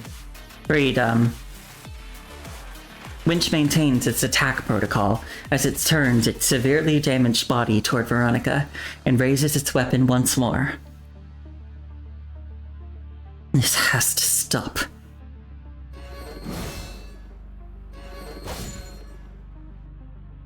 Winch's body has entered an overload state due to its corrupted logic circuits. Its eyes flash with frenzied red light, and each attack comes with the piercing screech of metal as its body contorts unnaturally. Left with no other choice, Veronica tightens her grip on her lance once more. With a powerful swing of her lance, the octagonal cage shatters with a thunderous crash. The shockwave blasts the frenzied mechanoid backward and sends it crashing heavily to the ground. The components between its head and body have shattered, leaving only a few sparking wires to keep them connected. Yet Winch continues to repeat the same meaningless words. Kill. Veronica. Victory. Freedom. Hooray! She did it! She won! Kill that piece of junk! When the long, deadlocked battle finally reaches its turning point, the crowd again erupts into cheers. They roar with anticipation, hungry for the highlight of every match. That is, the moment when the victor completely destroys their opponent with its weapon. To the human spectators, the twisted and mangled mechanical gladiator is nothing but a tool whose complete destruction keeps them entertained. Yet Veronica, despite her victory, simply stands motionless, refusing to do as expected. Yeah, this doesn't feel like a victory. The crowd wastes no time lashing out at her. What are you standing there for? Finish it! Hey, what the hell do you think you're doing, you long-tailed freak? She feels an invisible pressure behind her, and turns to face Overseer, who now stands silently in the darkness beyond the arena, like death itself, passing judgment on the mechanical gladiator's fates. As with every previous match, this traitor that has turned its back on mechanoids to serve humanity appears exactly where it's supposed to be, monitoring and recording everything that's happening on the arena floor. She knows that Overseer is the one that operates the hydraulic press to execute the defeated mechanical gladiators after every match. A cruelty that remains an indelible nightmare in her consciousness module. Commence execution, Veronica. Finally, she slowly raises her lance to aim its tip at the kinetic core. The heart, that is, of her fellow mechanoid. Get on with it! You are that worthless piece of junk! Victory. Freedom. Freedom. The red light in the mechanoid's eyes slowly fades, yet it continues to repeat the same fragments of broken speech. In those flickering optical sensors, there is no fear, no pleading, for the mechanoid operates only a single programmed belief. Victory means freedom. Die! Amid the audience's cheers, Veronica's lance cuts through the air with a resonant hum. A thunderous metallic impact kicks up a cloud of dust that immediately silences the bloodthirsty crowd. Except the lance hasn't pierced her opponent's body. Instead, it's driven into the floor next to it.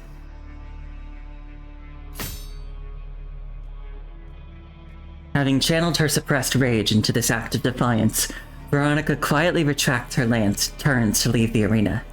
Behind her, the crowd erupts into an even louder fury. What the hell? What was that? Is that long-tailed piece of scrap metal gone haywire or what?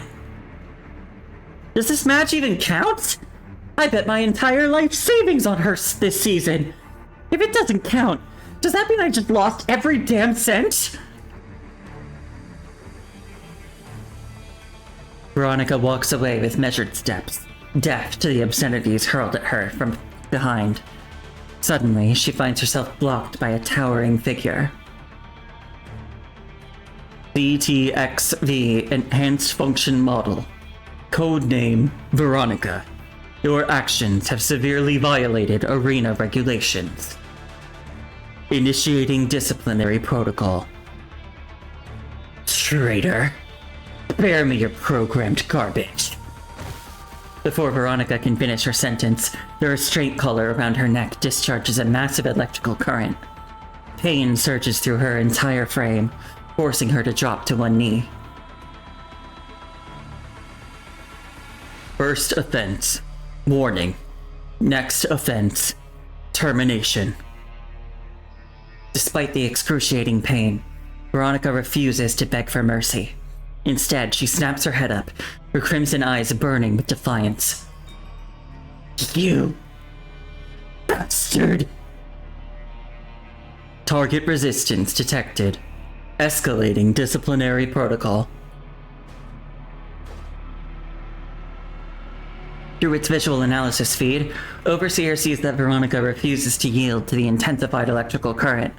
Instead, she slowly uses her lance as support to rise back to her feet. Is that all you got? You think this is enough to make me bow to you? Don't make me laugh!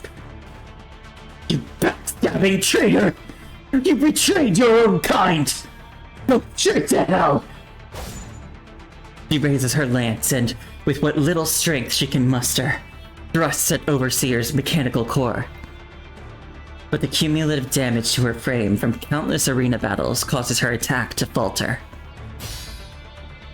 The lance pierces Overseer's outer shell, but deflects at the last second, missing its vital core.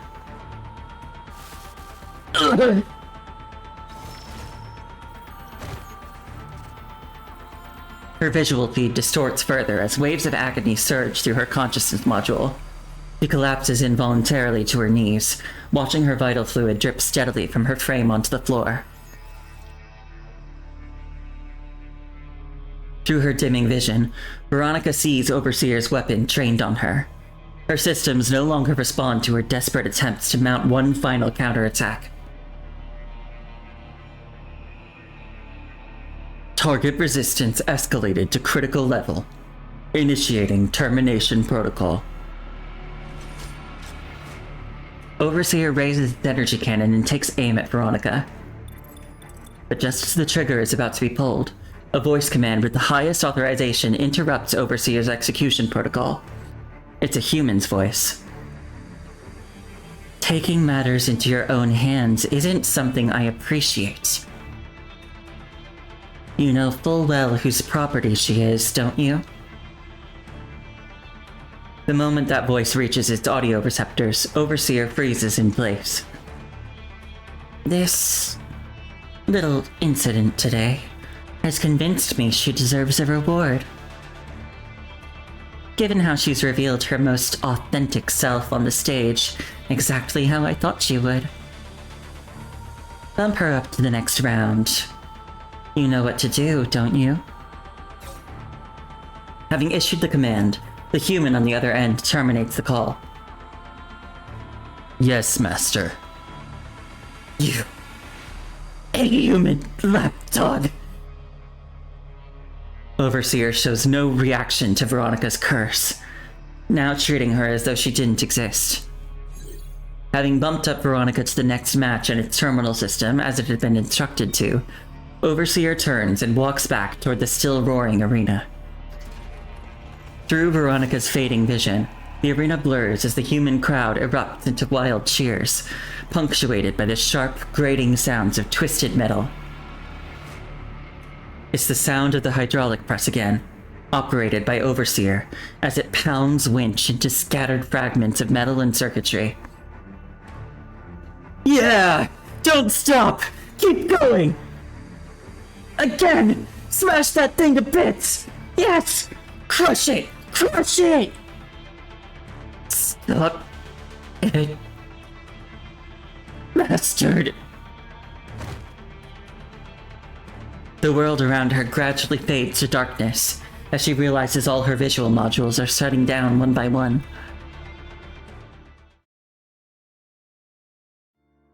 The arena's clamor, too, gradually fades away. Just as everything begins to sink into thick darkness, she catches a voice she immediately recognizes. Huh? Veronica?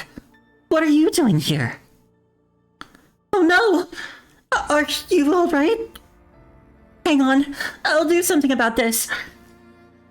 She feels the warmth of human hands, but in that same moment, she loses herself completely to the darkness that engulfs her whole. in the endless darkness, her consciousness dissolves into countless shattered data particles that are constantly churned and scattered within a boiling ocean of data. She can no longer feel her body or reach an exit. She doesn't know if she'll remain trapped forever in this dark prison. Veronica. In the boundless darkness, she glimpses a faint light. The tiny speck of light gently descends into the chaos that's her consciousness. Its soft glow shimmers, gradually drawing the scattered, broken data particles together to reform her body and mind. Then, the light begins to dance and transform into the shape of a bird. With wings outstretched, it guides her steps away from the realm of darkness. The realm of darkness? The door to darkness? Kingdom Hearts? Is light?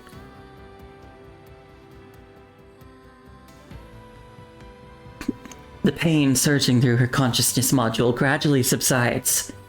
The frozen, sluggish feeling permeating her limbs slowly dissipates.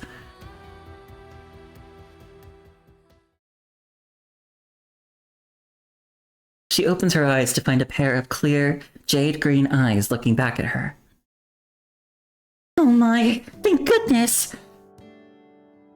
You.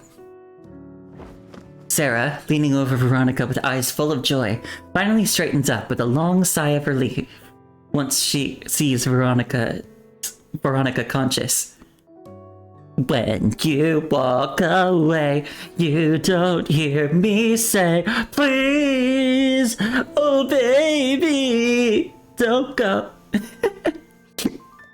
because I like Kingdom Hearts. That's why I mentioned it.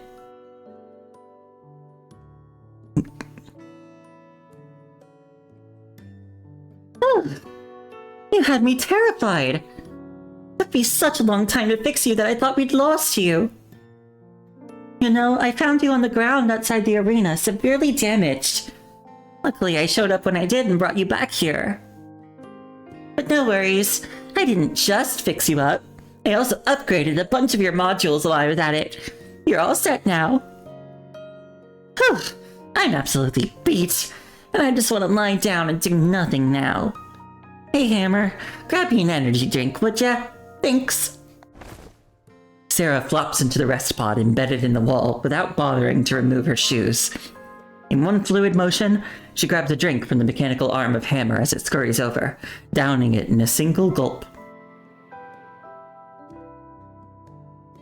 Having recovered slightly, Sarah turns her head toward Veronica, still smiling, apparently waiting for the mechanoid to break the silence with questions.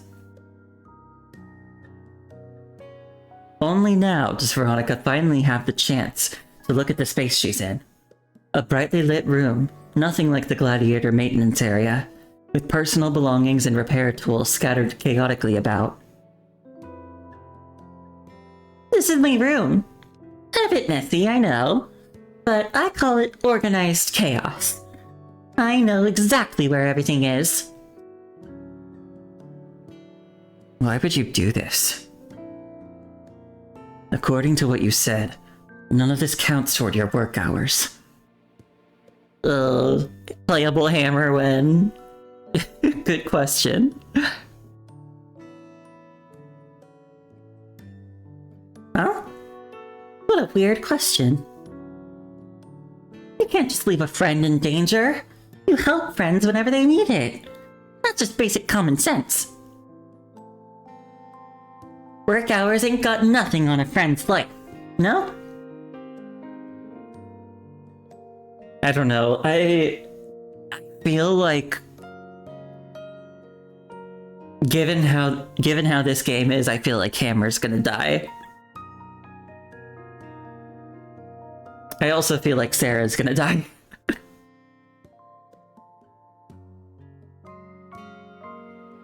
Sarah tilts her head slightly, eyes still twinkling with mischief, seemingly surprised that Veronica would even ask such a question.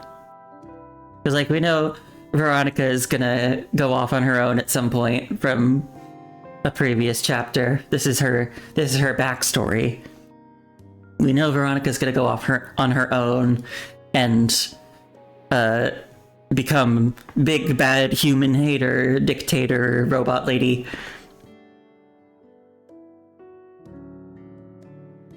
And I don't think we ever heard about Sarah or Hammer there. I feel like they're just not there.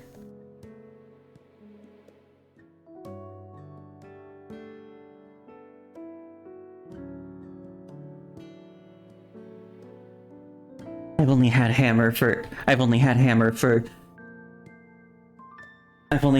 2 hours, but if anything happens to him, I'll kill everyone in this room and then myself. To her, this mechanoid, someone she barely knew before, has already been deemed a friend worthy of her full support. A friend? You didn't really think I was going to buy that, did you? I am not what you would call a friend. Oops, sorry about that. My bad. Okay, sleep well. Bye-bye. I hope you have a good day tomorrow. Sarah sticks out her tongue playfully, but doesn't seem upset at all. She steals a glance at Veronica, relieved to find no trace of anger.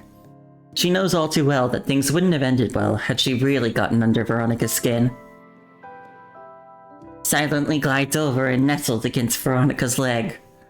Hammer just loves cuddling up to people's legs, and I love that for it. Hammer no longer shows any signs of aggression toward Veronica. In its programming logic, this mechanoid is now classified as someone its master approves of. Tilts head upward, the indicator light pulsing slowly. Good boy, Hammer. After a moment of silence, Veronica finally extends her hand and gently places it on Hammer's head. The indicator light blinks rhythmically. Sarah can't help but smile at what she's seeing. She hops down from the stasis pod. Seeing this, Hammer quickly returns to its master's side. Repair oil still smudges Sarah's cheeks and clothes, but she doesn't seem to care in the slightest, completely absorbed in her interaction with Hammer. She glances at Veronica every so often, trying to coax her into joining the game with her little buddy. Her smile radiates warmth as she treats Hammer not as some lifeless mechanoid, but with the same genuine joy one would share with a dear friend. At the arena, Veronica has never seen a human brimming with such joy. Ow! Ouch! Ouch! Ouch! Hammer! Don't touch my wounds! That really hurts! Sarah, who has been happily playing with the little robot, suddenly winces in pain and stops. Veronica suddenly notices the vivid purple-red bruises marking Sarah's pale neck, a souvenir from their first violent encounter. Her hand, which Veronica has also injured, remains wrapped in thick layers of bandages. Sarah notices Veronica staring and quickly covers the marks, looking slightly embarrassed. Oh, it's nothing, really. They're gonna heal in a few days. But wow, you're incredibly strong. You really caught me off guard back then. You don't need to act tough. Human bodies are pathetically fragile to begin with anyway. Though stung by what Veronica said, Sarah can't deny the truth of those words, given their current situation. She merely responds with an awkward smile, offering no argument.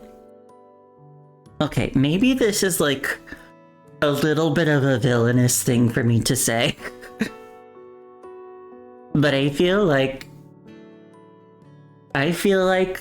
if I was in Veronica's place, I was a mechanoid being forced to fight other mechanoids for human, pleasure. I might just go off and charge into the crowd and start hacking at people. maybe not kill anybody, but you know, wound them very badly, so that then the whole place gets shut down. Is that a villainous thing to do?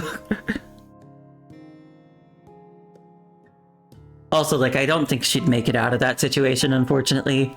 I think she wants to escape. She doesn't just want it. She doesn't just want it to end.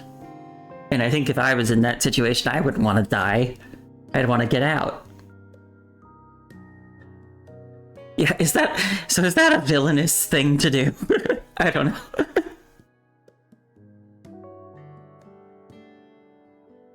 But I'm just saying, she's strong. She could probably, like, do a number on some people before they could stop her.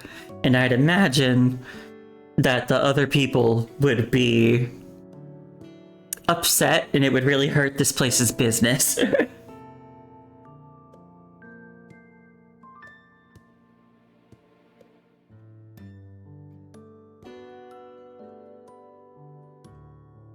According to you humans, this is when I should say, I'm sorry, no?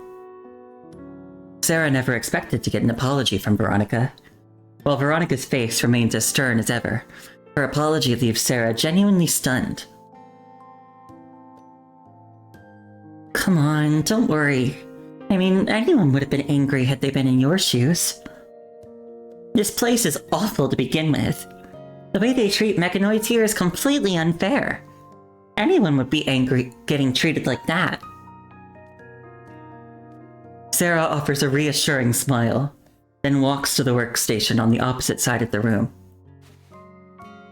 Anyway, I should probably try to get work done. Don't worry, you're welcome to stay here and rest up for a while. I checked the system schedule. You don't have any matches today, so there won't be any problems. Relax. Overseer never comes here because this is the human staff break room. Sarah removes the wing-shaped pendant from her neck and fiddles with it briefly. The unassuming trinket springs to life and projects holographic blueprints of several mechanoid frames. She hunches over the cluttered workbench and carefully calibrates all sorts of component modules while cross-referencing the data from the holographic projection. Sarah remains completely absorbed in her task until she notices a shadow gradually looming across her work. Huh?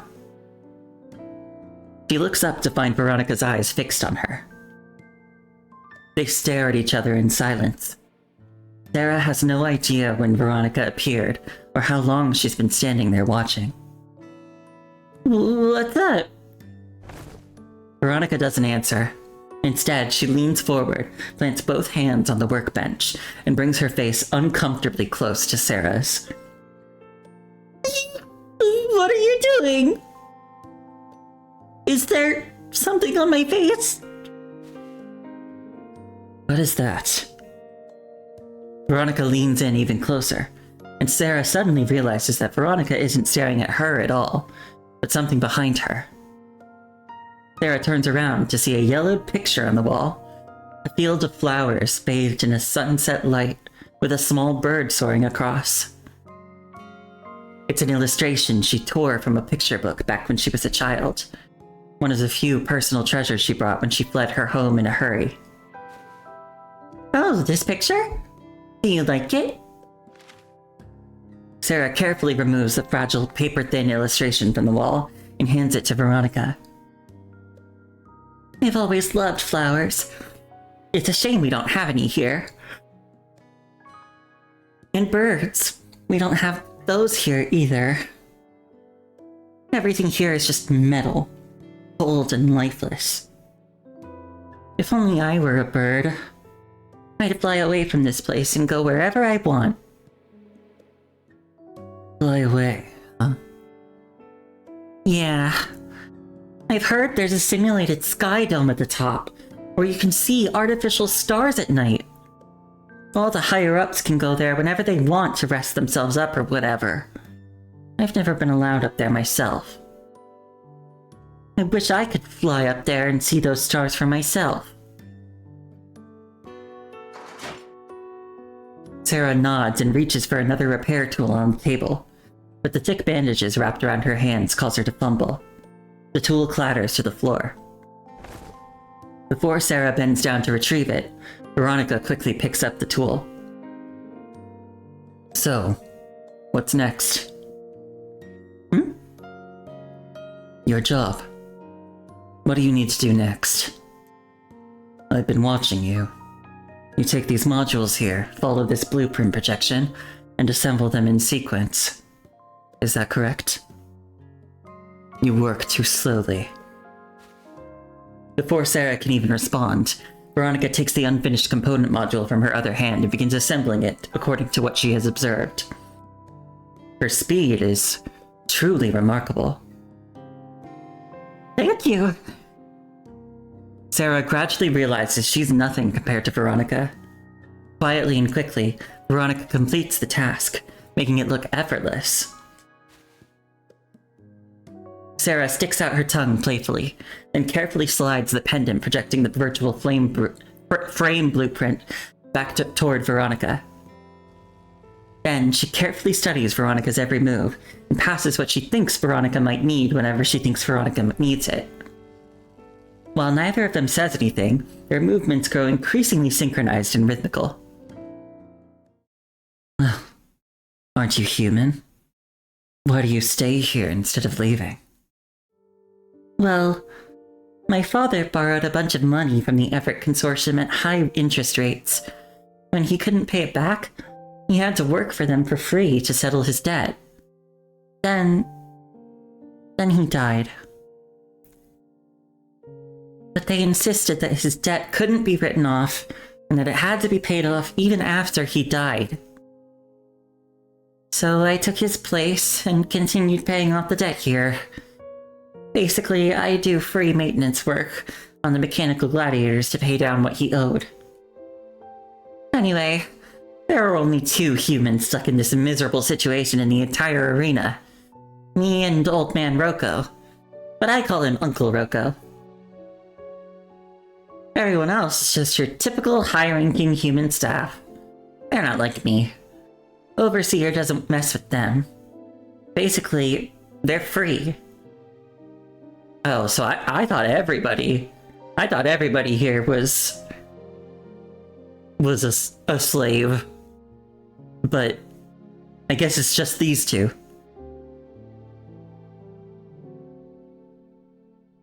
Don't you feel even the slightest bit of injustice? Being their lapdog every day, begging for scraps of their pity? Before Sarah even knows it, the mountain of component modules that was still covering the workbench moments ago is completely taken care of, bringing an end to their silent cooperation.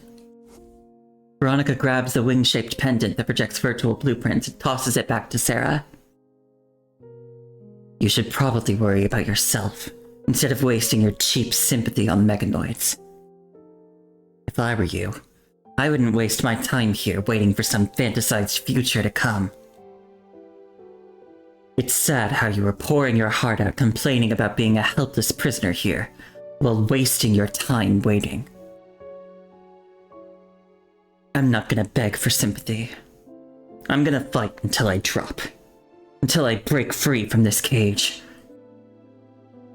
Stop drowning in your childish fantasies and waiting to fly away from this place. Come find me when you snap out of that. With it, Veronica turns and walks away, leaving Sarah standing frozen in place.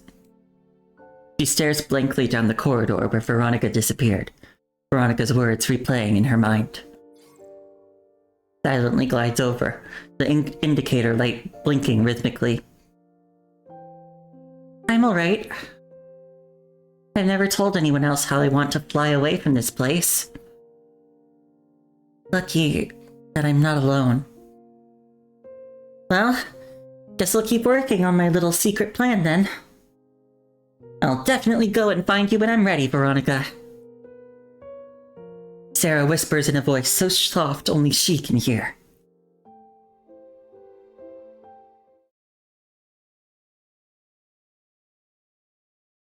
Top level. The Master's Chamber, Everett Arena.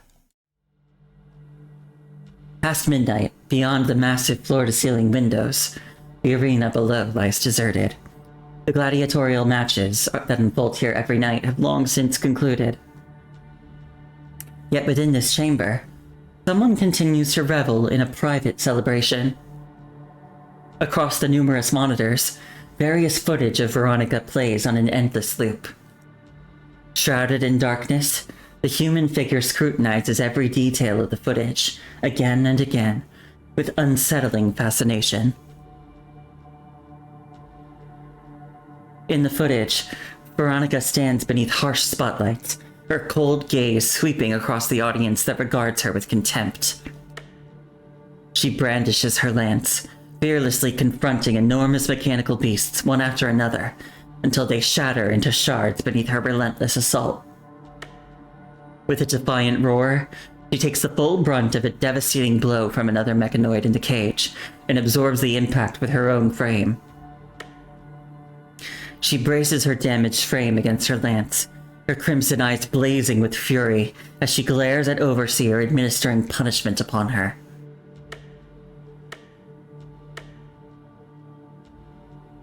The footage ends and freezes on the final frame, the tall mechanoid standing with a lance in hand and exuding intense determination to fight. The dim glow from the monitors traces the figure of the human, illuminating only the smile playing across her lips. The figure reaches out, fingers tracing Veronica's frame on the screen with unsettling tenderness, as if trying to commit every contour of her form to memory. You are far better than I imagined, Veronica.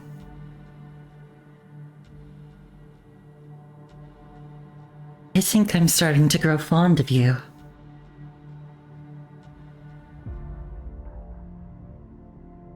I wouldn't want someone like this to be fond of me, I don't think. That seems bad.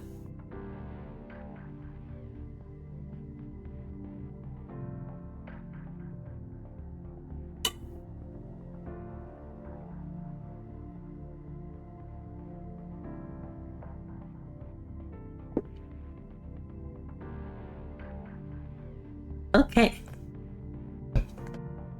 I needed a drink again.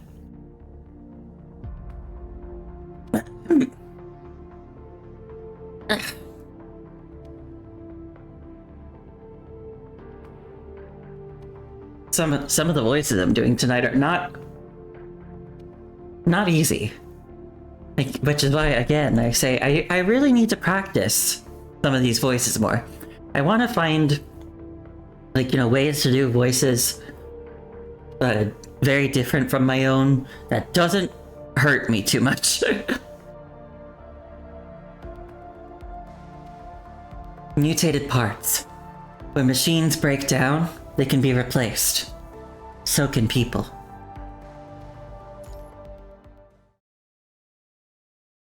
Upper level, competition zone, Everett Arena. Late into the night, another arena match comes to an end as spectators stream out in droves. Thank you, Peach.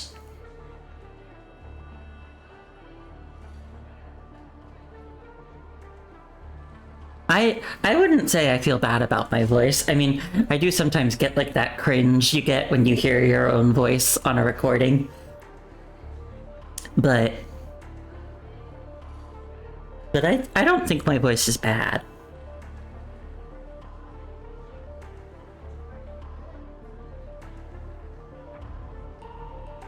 I might even, I don't know.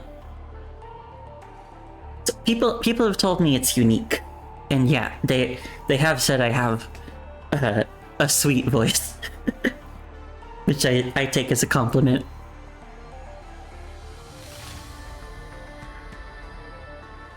Yeah, I just want to learn to do some other voices, because I am trying to learn how to voice act, and that's a big part of it.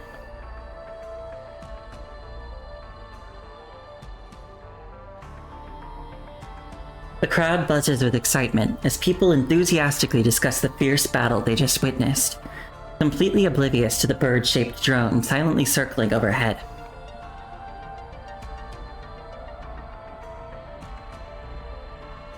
But the bird drone's cameras aren't focused on the people. They're systematically locking onto the exit corridors and the various mechanical ushers guiding the human spectators. Dozens of meters beneath the bustling spectacle, in the lower level of the arena, Sarah clutches her controller with nervous hands as she carefully pilots the mechanical bird drone. I hope the anti-detection chip actually works. God, please make sure everything goes well this time.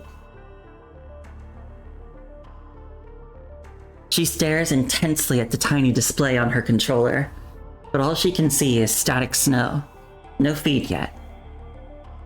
No video feed yet.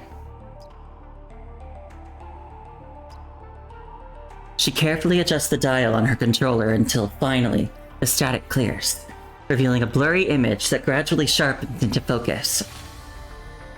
Oh, it's working! I knew we'd get it right this time, Hammer! It worked! Circles around Sarah as the indicator light flashes. Under Sarah's guidance, the bird drone hovers and maneuvers, streaming real-time footage from various areas directly to the mini-screen in her hands. Let me see. There are 3 exit corridors for spectators leaving the arena, and they all come with identity verification systems.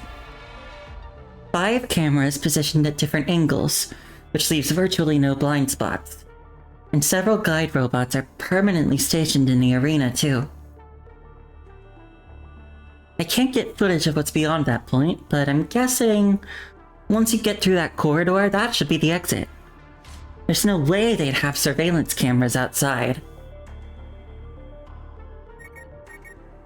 Sarah mutters to herself as she studies the footage, ignoring Uncle Roko's incoming call on her personal terminal. When the call persists with no sign of stopping, she finally gives in and answers. Hey, Uncle Roko, cut me some slack, will ya?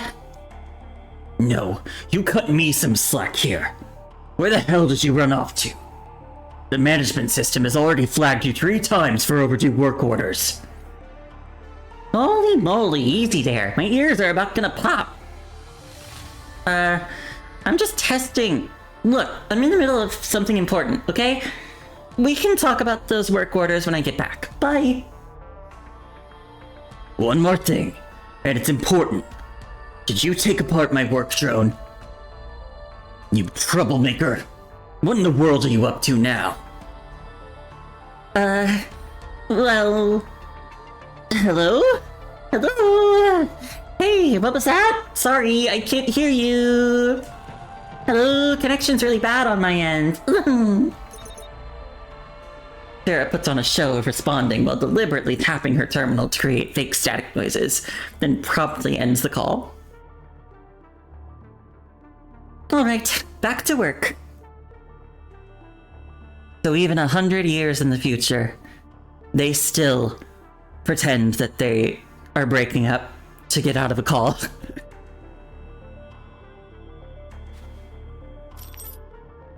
She pulls out an intricately designed chip from her toolbox, gestures for Hammer to come closer, and installs it onto Hammer. That should do it. If everything goes right, this will completely block the identity recognition signals at the exit. Hammer, I need you to leave through that exit we just saw. Go to the main entrance, then come straight back the same way. Don't do anything else, and stay absolutely silent. Got it? The indicator light blinks slowly and rhythmically. Well, this disguise is the best I can manage. You should pass for a dog, more or less. Anyway, looks don't really matter. This anti-interference chip is the star of the day. With this, those mechanical guides won't be able to tell what you really are. Sarah examines Hammer with its new pet dog disguise. The camouflage is obviously crude, but it's the best she could cobble together with her limited resources. The identity-blocking chip and disguise camouflage are precisely what Sarah has been secretly developing as her secret plan. She's kept this secret tightly under wraps, not breathing a word of it to anyone, not even to Uncle Rocco. Sarah isn't certain where Uncle Rocco's loyalties lie. Instead of taking the risk of having her plan exposed, she's decided to go through with it first on her own, and only bring him up to speed on everything when she's ready to get out of here. This, at the same time, would help to keep Uncle Rocco innocent if her plan ever falls apart. Under Sarah's command, Hammer embarks on an adventure with an uncertain path ahead. Through the bird drone's camera feed, Sarah watches Hammer move silently along. The spectators, still absorbed in the aftermath of the match, pay no attention to the little machine hugging the walls. It creeps closer to the identity scanner. When a cluster of spectators passes through the checkpoint, Hammer seizes the opportunity and successfully slips through behind them. Yes! Breakthrough successful! Now you've just got to...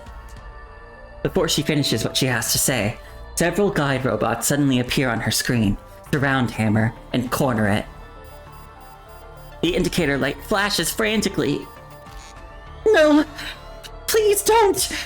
Don't hurt it! But there's nothing she can do. Moments later, her screen shows only a scattered heap of parts, occasionally spitting sparks where Hammer once was. The hurrying spectators pass by, completely oblivious to the... See... Just like that? Just like that?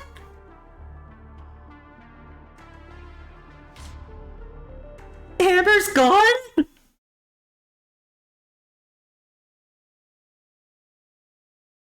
Lower level staff headquarters, Everett Arena.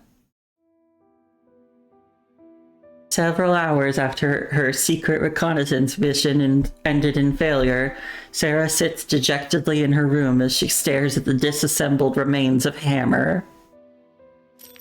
Can she fix it? Quietly, she takes the tools Uncle Rocco hands her from across the table and carefully tries to piece together the scattered components one by one. I'm not gonna be able to cover your tracks if you pull a stunt like this again. I spent half the day arguing with Overseer, until the big guy finally believed you were just running an experiment to test the sensitivity of the identification system. What kind of harebrained scheme were you thinking of? Did you really think you even had a chance of... And another thing, would it kill you to give a heads up before you take my stuff? Looking irritated, Uncle Rocco holds up the mechanical bird drone. That's because I tried to reach you before I borrowed it, but I couldn't get through. And I really love this thing, so... Well, you can have it then. Today's your birthday, isn't it? Yay! Thank you, Uncle Rocco! Rocco hands the mechanical bird drone to Sarah and takes on a serious look. Why did Overseer dock all your work hours yesterday? And you're bruised all over. What happened to you exactly? If you're in trouble, you need to tell me. Don't shut me out like I'm some stranger. It's nothing. Sarah pretends nothing is wrong as she looks down and fiddles with the mechanical bird drone, avoiding Rocco's gaze entirely. Kid, I can always tell when you're lying. The moment you can't look me in the eye is the moment I know you're hiding something. Hide all you want. I know what happened. I saw your overtime logs from that day. You were delayed at that... whatever it's called. That place with the long-tailed mechanoid. Her name is Veronica. Not just some long-tailed mechanoid. And she's my friend. It's really rude of you to talk about her like that. The moment Sarah realizes she's given herself away, she knows it's too late to take back her words. Sheepishly, she sits back down. But once Sarah starts talking, she finds it impossible to stop. In one breath, she pours all her heart out. I don't know why, but the moment I saw her, I just felt this connection with her. Part of it might be because she's this strong, cool, big sister type. Whenever I see her, I can't help but admire her. But more importantly, I feel like she has this certain... How should I put it? I guess it's that courage to rebel. Whenever Overseer shows up, I'm too scared to even speak. All the other mechanoids fall in line too. But Veronica? She actually has the guts to stand up to it. That's just incredible. Anyway, I guess she's got something that I don't. I'm nothing but a coward who's too afraid to do anything I want to do. But when I'm with her, I feel this strange sense of safety. I know this sounds a bit weird, but that's honestly how I feel. Looking embarrassed, Sarah bows her head with a blush. Roko stares at Sarah, looking as though he's looking at some weird creature he's having trouble making sense of. Nope. You don't have a fever. Bet it's all the overtime then? Irritated, Sarah swats away the old man's hand as he tries to check her temperature. She puts away her mechanical bird and continues her desperate attempts to repair the battered pieces of hammer. You know what? You can talk to my hand from now on. Look, I know times are tough, but could you please stop being such a child? Those metal things, these mechanoid gladiators, no matter how powerful they are in battle, or how well they can communicate with humans, they're not people, Sarah. They can't be your friends. Let's be real. They're just slightly more advanced versions of smart vehicles or household robots. How do you fail to see that when you work with them every day? Open one up and what do you find? Just parts and chips and whatnot. When they break, you fix them. When they're obsolete, you replace them. How is that anything like a human being? They might be friendly today, but after a module upgrade tomorrow, they could suddenly see you as an enemy. But you, kid, you go around treating them like people, spending all that time repairing and upgrading them, and saying nonsense like, I hope they can all fight their way to freedom. Look, I'm being real here. If I were you, I'd do the bare minimum just to get by with those repair jobs the system assigns us. Kid, can't you take care of yourself for once? Come on, why are you always so negative? I'll say it again. They are my friends. At least I'm not like a certain boring old dude who spends his free time trading work hours for cigarettes and booze, then stands around criticizing everyone else. At that moment, Hammer, now fully repaired and coming back to life, regains functionality. The robot's indicator light blinks a few times, signaling that it is now in normal operating mode. It's back! It's back! Hammer's fine! Bumps against Roko's leg with moderate force. See that? They're nothing like those emotionless machines you keep talking about. Alright. Hammer, time to behave yourself. Go back to your charging station.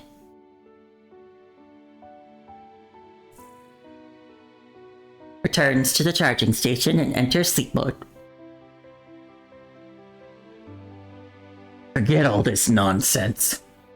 You know how many work hours you're behind already.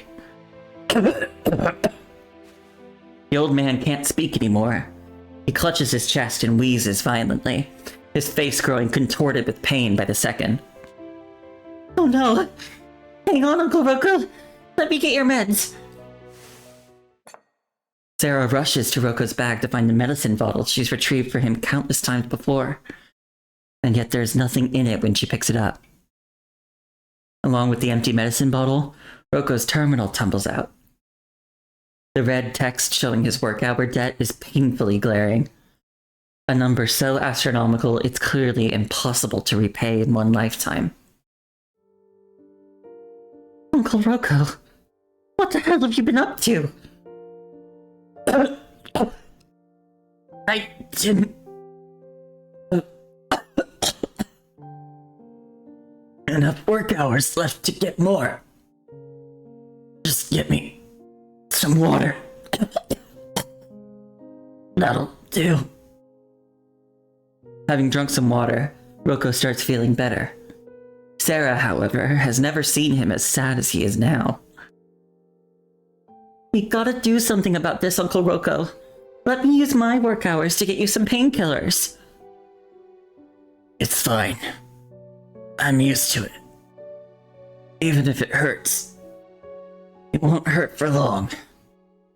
You've got too much time left anyway. That sounds kinda nice if you think about it. I'll be free from being a slave in no time. This old bag of bones doesn't matter anymore. But you're still so young. You shouldn't waste your whole life here. Listen to me. Stop obsessing over those mechanoids. Don't give Overseer any excuse to dock your work hours. While you're still young, get out of here. As soon as you can. And don't waste your work hours on this useless old man. Neither Sarah nor Roko can bear to continue this heartbreaking conversation, leaving the room suspended in a thick, suffocating silence. I don't understand. Why do they treat us like this? Those people in charge. Look at your condition, Uncle Roko. And they're still trying to squeeze every last drop out of you. It's beyond cruel. When I was little, everyone said Everett's founder was a kind man who ran the organization with perfect order and gave to charities everywhere. Just when in the world does this place become a place like this? There's a lot you don't understand, kid. This world, it was never meant to make sense to someone your age. Read the news. Everett's original founder died from a terminal illness many years ago. Nobody even knows who's really in charge now. Could be some distant relative of the old founder. Or maybe some butler or servant who wormed their way up. In corporations big and small, this kind of crap isn't anything new. Whoever it is, they're scum. Letting that scumbag of a mechanoid run this hellhole. Overseer is cruel to humans and machines alike. We might be mechanics that do maintenance for those mechanoids, but in the end, how are we any different from them? If I'd struck it rich back then, I'd be sitting in those stands like all the other spectators, throwing around wads of cash on bets. Instead of rotting away like a criminal who's locked underground and counting my days down. Starting to understand why you want to make friends with those mechanoids. When you're trapped in a hopeless place like this, who wouldn't want someone to talk to? What's your friend's name again? Veronica, right? I saw her season stats. Bet she's quite the fighter. Talked about her so much. I'd like to meet her myself someday. Uncle Roko? Forget it. I brought this upon myself. There's nothing I can do but surrender to whatever comes next. Alright, enough of that. Talking about these things only drives away your luck. Let's look at the bright side. Whoever's running this place now might one day decide to write off all our debts when they've made enough money, right? Hey, once I'm out, I'm sure I'll be able to make a fortune as a professional mechanic. Every mechanical company out there would be fighting to hire me. Within 2 years, I'd save enough for a house and car, bring my wife and kids back home, and make up for everything they've been through. And you could go to school, travel the world, and make tons of new friends. Uncle Rocco slapped his knees with forced cheerfulness, his voice rising several pitches higher, as though trying to chase away the invisible storm clouds hanging over his head. Seeing Uncle Rocco all cheered up now, Sarah can't help but smile softly as she imagines those days of freedom she's seen countless times in her dreams. Alright, you should get some rest. Got plenty of work waiting for us tomorrow. As Uncle Rocco rises to his feet mid-sentence, a small, unremarkable object falls from his pocket, something he fails to notice. Sarah quickly bends down to retrieve it for him, but when she gets a clear look at that object, her eyes widen in surprise. Uncle Rocco, you've dropped something. Wait, isn't this the latest version of the storage component? I've been requesting one forever, but they never approved it. How did you... Rocco suddenly snatches it back from her hands, a fleeting look of panic flashing across his face. This is something I traded points for with one of the senior staff. Your old uncle's memory isn't what it used to be. I just use it to jot down a few things, you know. Rocco quickly stuffs the object back into his pocket and turns to leave, but he doesn't take his usual path toward his quarters. Uncle Rocco, wait! Hey, Uncle Rocco, where are you going? Isn't your room the other way? Oh, right. See, my memory obviously doesn't serve me anymore. Well then, good night. Get some rest. Just before Uncle Rocco disappears around the corner, he casts a glance back at her. A look filled with emotions Sarah has never seen in him before. Contentment, acceptance, trust, reluctance, and even, perhaps, a hint of guilt. She suddenly realizes that Rocco, who she used to find tall and strong, appears to have thinned and walks with a hunch.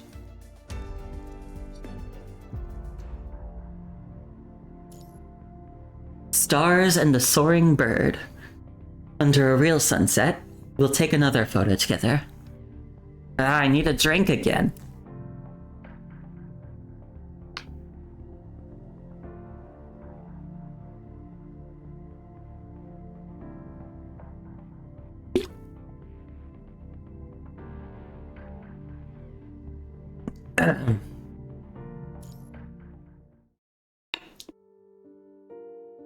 Lower level, Gladiator Maintenance Area, Everett Arena.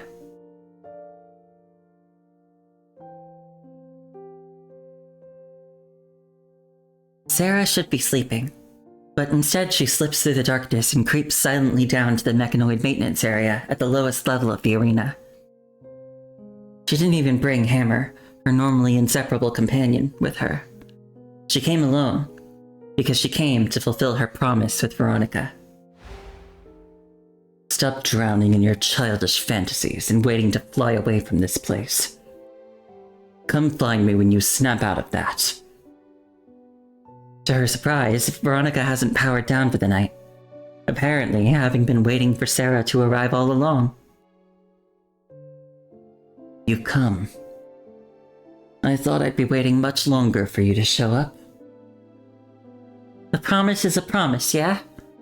And I came because I know how to answer your question from the other day. And I've made preparations for it too. What preparations? We can't talk here. Actually, I'd rather go somewhere else. Whenever I'm down here, all I can think about is work. My mind just goes blank. Looking puzzled, Veronica stares at Sarah, unsure why she's beating around the bush. Oh, why so serious? I'm just kidding around. Shall we go? You can head anywhere you want, but just for a little while. How about we go and check out that simulated skydome I told you about? Sarah smiles, her fingers in her pocket brushing against the item she created alongside the anti-interference chip. Veronica doesn't answer. The hanging silence makes Sarah feel awkward again and wonder if she said something wrong. I mean, if you're not interested, then... But Veronica stands up, grabs Sarah firmly by the wrist, and pulls her along without a word.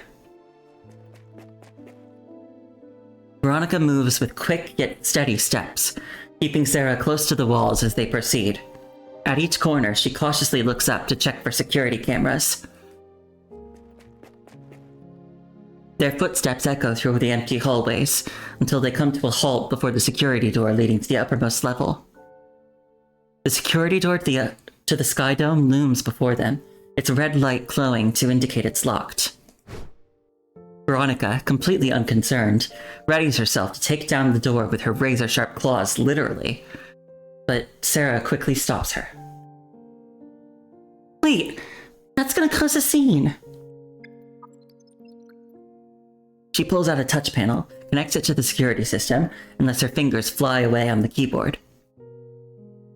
Employee ID verified. Access granted. The security system lets out a crisp electronic beep as the red lock indicator switches to green. Sarah flashes a smug smile at Veronica. Told ya they ain't got nothing on me.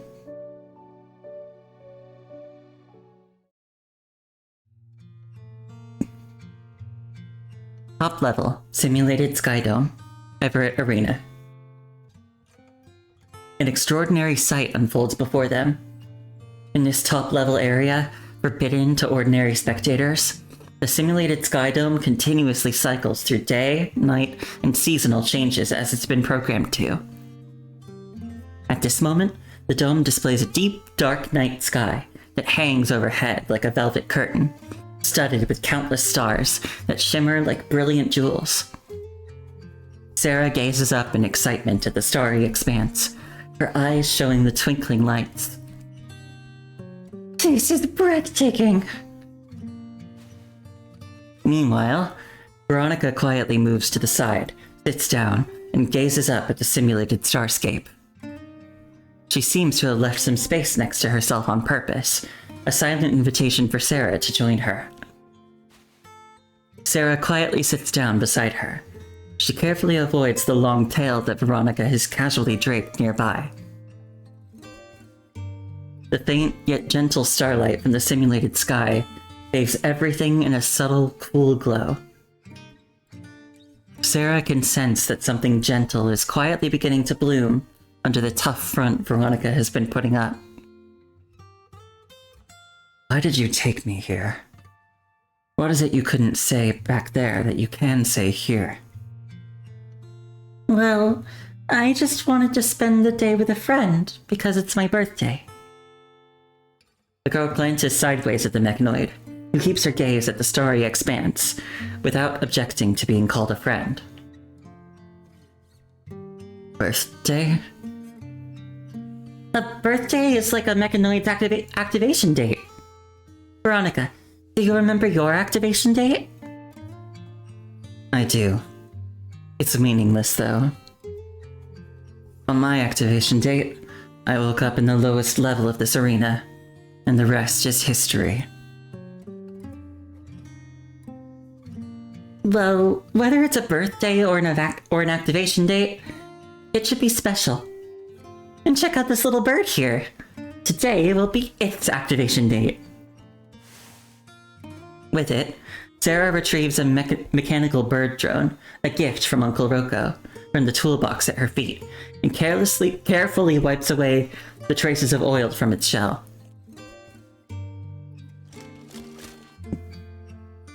With delicate movements on the controller, Sarah guides the crude-looking mechanical bird as it slowly rises and hovers above their heads.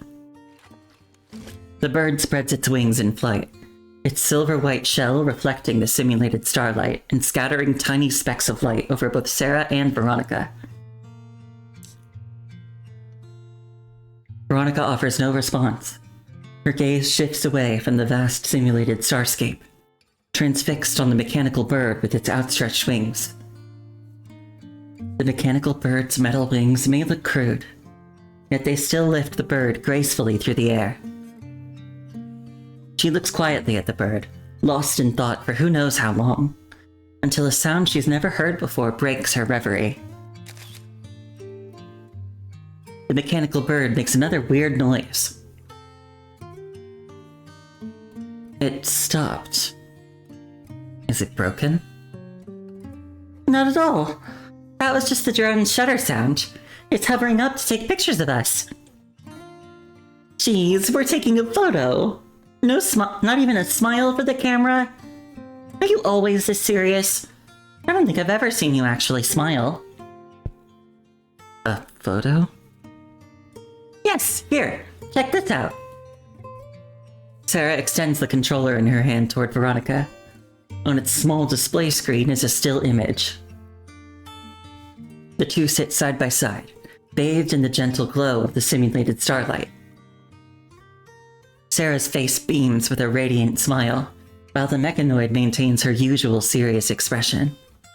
Yet their gazes are fixed on the same point in the distance. I bet you'd look beautiful if you smiled. I'm not gonna do that. Sounding as cold as ever, Veronica, however, doesn't strike Sarah as mean anymore.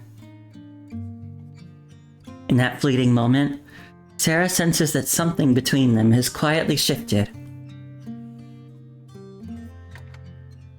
Under Sarah's control, the mechanical bird gently descends and comes to rest on Veronica's hand.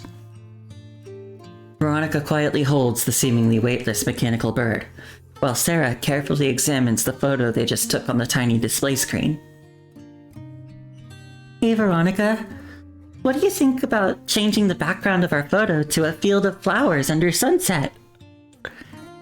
Just like the painting on the wall in my room.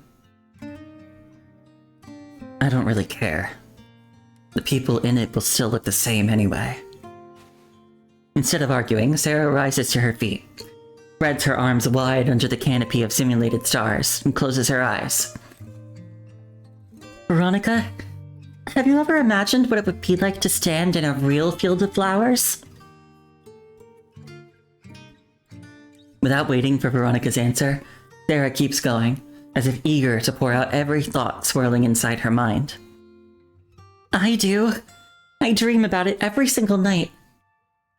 I imagine lying in a meadow blooming with flowers and watching clouds drift across the sky without a care in the world until the sun slowly sinks below the horizon.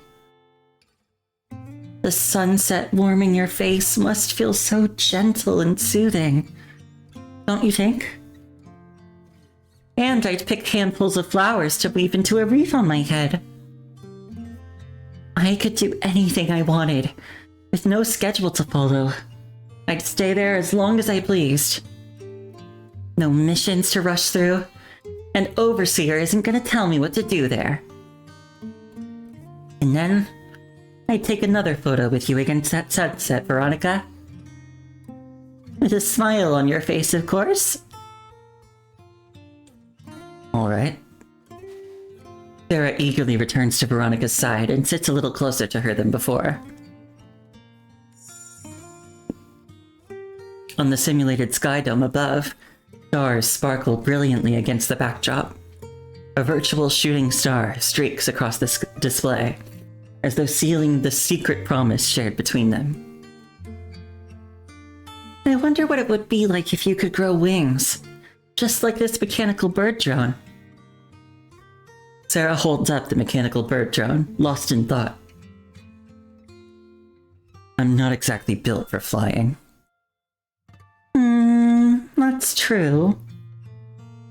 Let me try to imagine what you'd look like with wings. Sarah stares intently at Veronica, deep in thought. Ah, there! You'd look like a dragon. Dragon? Yes! When I was little, I saw pictures of dragons in a storybook. The kind with wings and long tails. If your frame had a pair of wings on it, you'd look so cool. Just like a dragon. Here, let me show you what it looks like. Right away, Sarah kneels down and, with the thin layer of dust on the ground as her canvas, starts drawing away with a finger. As her finger moves across the dust, A simple sketch takes shape before them and slowly grows as details are added to it. First, from what she remembers, Sarah sketches a winged dragon with a long tail, then adds a drawing of Veronica beside it. There. This is what it's like for now, and then we add a few more things to it. So, what do you think?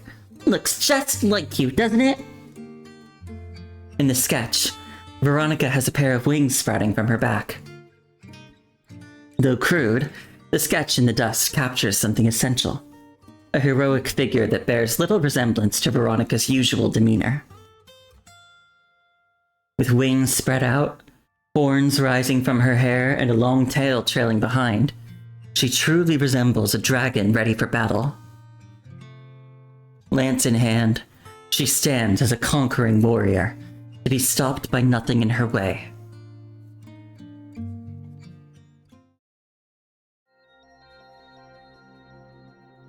Lower level staff quarters, Everett Arena. Excited, Sarah hops toward her room, treasuring the secret promise they made. Despite the fact that it's almost dawn, not a trace of fatigue shows on her face. She hums happily to herself, while the wing-shaped pendant dances lightly around her neck. Suddenly, footsteps echo from the end of the corridor, making her start with alarm. There shouldn't be any human staff around at this hour.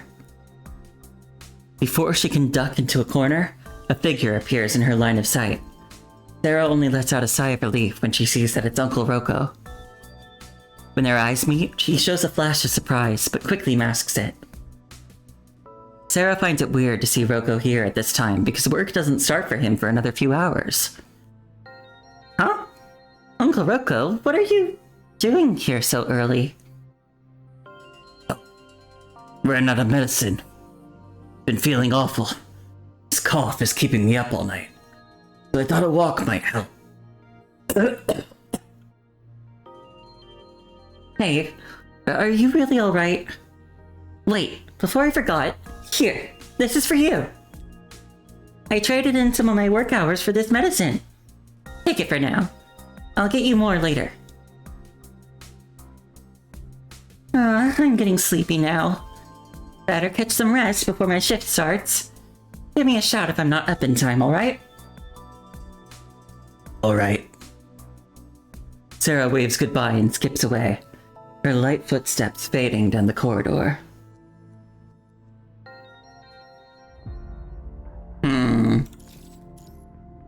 Yay, more gameplay.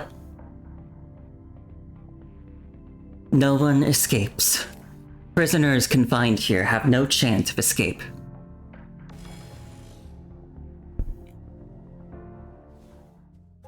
Can you hurry it up? The monitoring system is scheduled for maintenance tonight. Let's get this done before then. I'm trying to clock out on time. Sorry. Just a few more mechanoid modules to upgrade. I just need to make some adjustments at the terminal. Fine. I've given you full access. I'm out of here. Just make it quick.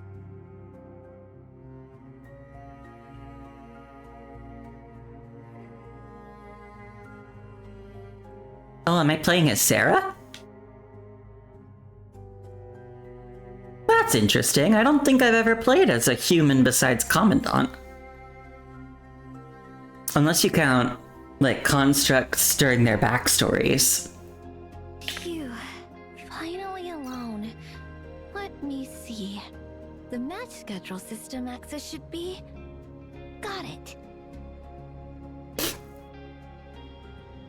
Status switching. Input confirmed. Done. Now all of Veronica's systems have been set to awaiting maintenance. Veronica, I've got everything squared away for her special plan. Alright, let's cut off communications here. I'm getting a little antsy about all these sensitive terms. Got it.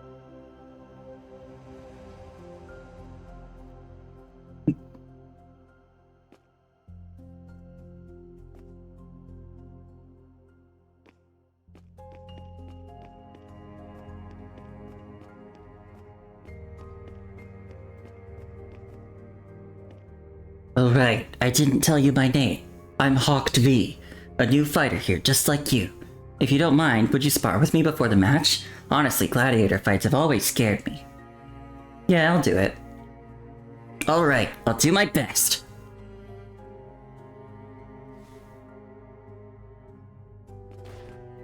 You're not worthy.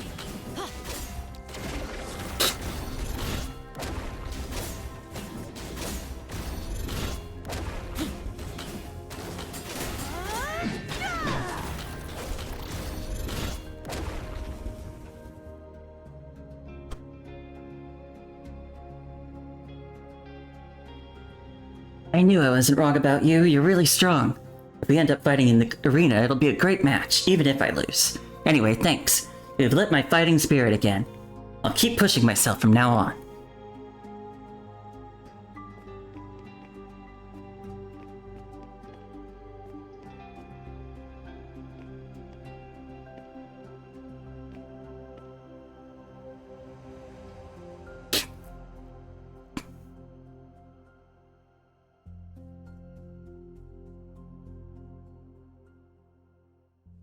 All right, system maintenance is almost wrapped up. Now's our window.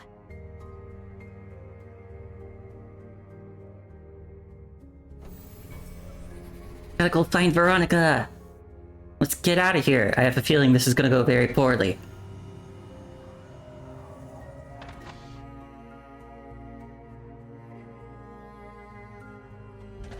Like, this... Ugh, another system maintenance? Seriously, it kept me working overtime this late? At least I can finally clock out. Who's there? Uh-oh. Crap. Why is someone still here? Shoot, nowhere to hide. I gotta jump.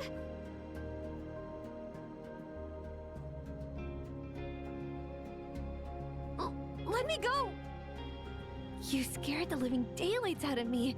Are you trying to get yourself killed?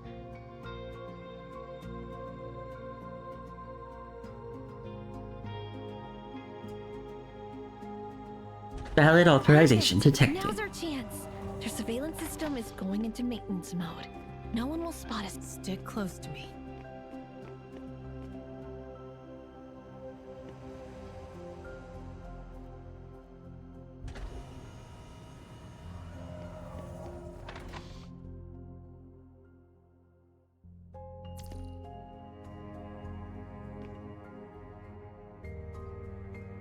Come on.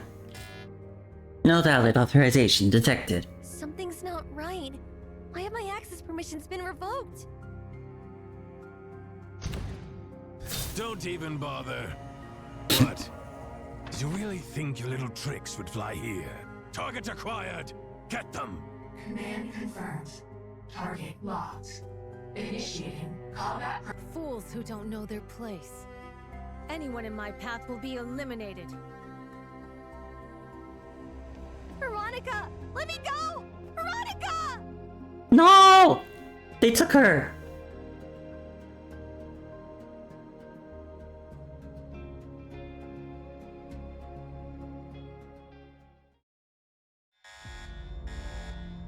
Harsh red emergency lights bathe the entire area, while the monotonous blare of alarms repeats in an endless, urgent loop. Countless red targeting lasers from the security robots are all trained on Veronica and Sarah. One false move, and the heavily armed security robots will shower them both with a hail of bullets without mercy. Looking as pale as a ghost, Sarah struggles to maintain her composure nonetheless. She presses herself tightly against Veronica, a futile attempt to shield her companion from harm. The standoff is short-lived. Heavy footsteps approach, accompanied by the grinding of metal against metal as Overseer draws near. Each footstep a death knell signaling their impending fate. Finally, the massive mechanoid emerges, its towering frame casting an overwhelming shadow that swallows both Sarah and Veronica whole. You can drop the act now, Mechanic Sarah. You've performed admirably. Overseer's words leave both Sarah and Veronica stunned. Before either can react, the security robots swiftly move in to separate them. Confirmed. Mechanoid Veronica has attempted desertion and acted upon this intent. Punishment will be administered per the protocol. Mechanics Sarah and Rocco have identified the security risk during maintenance and provided successful verification. Rewards will be distributed per the protocol. What? Sarah's pupils contract in shock as she struggles to process what she's just heard. Right then, a chilling, rage-filled growl cuts through the air. Sarah! No! Wait! It's not what you think! Sarah struggles to break free from the security robot's grip, only to be intercepted by someone else. Rocco appears out of nowhere and roughly forces Sarah's head down as he leans in to whisper in her ear. Stay still if you don't want to die. Rocco then lifts his head and puts on an ingratiating smile for Overseer. Thank you. This little one here is still caught up in her role-playing, you see? Rocco clamps one hand over Sarah's mouth, while frantically fishing out the storage component she had seen earlier from his pocket, and offering it to Overseer. Through Overseer's network, a holographic projection stored in the storage component appears before everyone, footage of Sarah and Veronica's previous interactions together. Seeing this, Sarah deflates completely. All of Rocco's strange behavior during their earlier conversations suddenly makes perfect sense. You knew all along? You were watching us the whole time? And then you just waited for the perfect moment to stab me in the back. Rocco avoids Sarah's gaze. He turns his head away as his fingers tremble almost imperceptibly. I don't have much time left. My wife and child are still out there. So that's why you betray me? Rocco clamps his hand over her mouth again, stopping her from saying more. Sarah swears that she's never seen this man as emotionally conflicted in all their years together. Determination, ferocity, and unmistakable guilt. At least I kept you out of this. Liar! Another angry voice suddenly yanks Sarah out of her grief. She turns around to face the consuming rage in Veronica's eyes. No. You two are in this together. No! I'm not part of this! It's not like that. I swear, it's not what you think it is. Quite a show you've been putting up there, treating mechanoids like friends. Always playing the victim, claiming you're trapped here, constantly oppressed. Spouting nonsense about being a prisoner here, just like the mechanoids when you're human. Utterly ridiculous. You've been waiting for this very day, haven't you? To you humans, mechanoids are nothing but tools to further your own agenda. Should have strangled you when I first saw you. Meeting Veronica's unbridled fury, Sarah has nothing but tears and silence to offer. Their fragile friendship now lies shattered. Now, die! Veronica's lance slices through the air with deadly precision. Sarah makes no attempt to dodge Veronica's attack. She simply closes her eyes, awaiting what comes next, only to realize nothing has happened. There's only the heavy thud of something hitting the floor. She opens her eyes to find Veronica's face contorted in agony. Veronica collapses to her knees, the restraint collar around her neck discharging powerful electrical currents. In excruciating pain, she can barely hold herself upright. Behind her stands Overseer, initiating disciplinary protocol against rogue mechanoid Veronica. Human lapdog. Stop it! Without hesitation, Sarah throws herself at Veronica in an attempt to shield her with her own body, completely forgetting she could be shot dead while at it. She completely disregards that this same mechanoid was just trying to slash her down moments ago. All she wants is to rush forward and embrace her friend in this moment of crisis. But a security robot's bullet tears through her calf with surgical precision. The wound isn't fatal, but it instantly robs her of her ability to move. Sarah desperately reaches out, trying to close the distance between herself and Veronica, longing to touch her, to save her from this nightmare.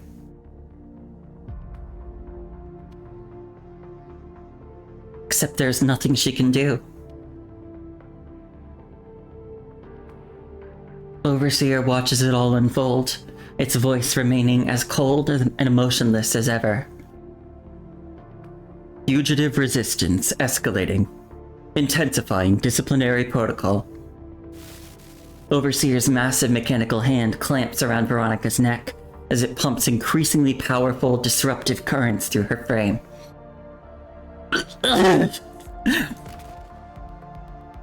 Veronica eventually loses her will to fight under the overwhelming force.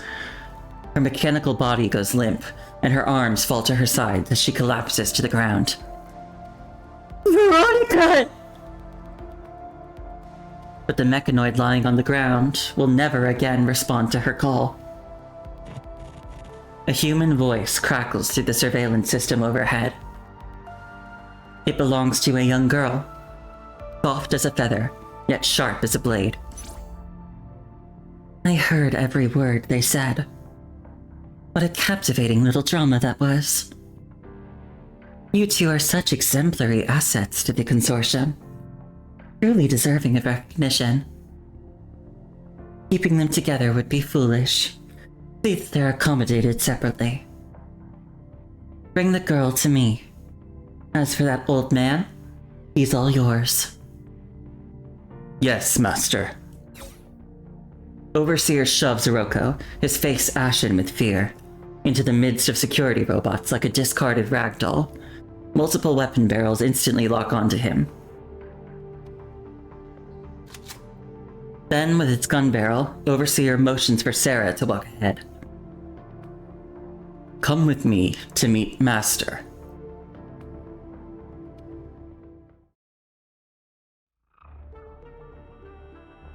Top level, the Master's Chamber, Everett Arena. Sarah enters a place she's never been before. It's so dimly lit here that she can barely make out her surroundings. Still, she immediately senses something different about this place. Beneath her feet isn't the cold, hard metal floor she's used to, but soft, plush carpet. Rather than reeking of the pervasive machine oil stench of the arena, this place smells of a subtle fragrance she's never smelt before.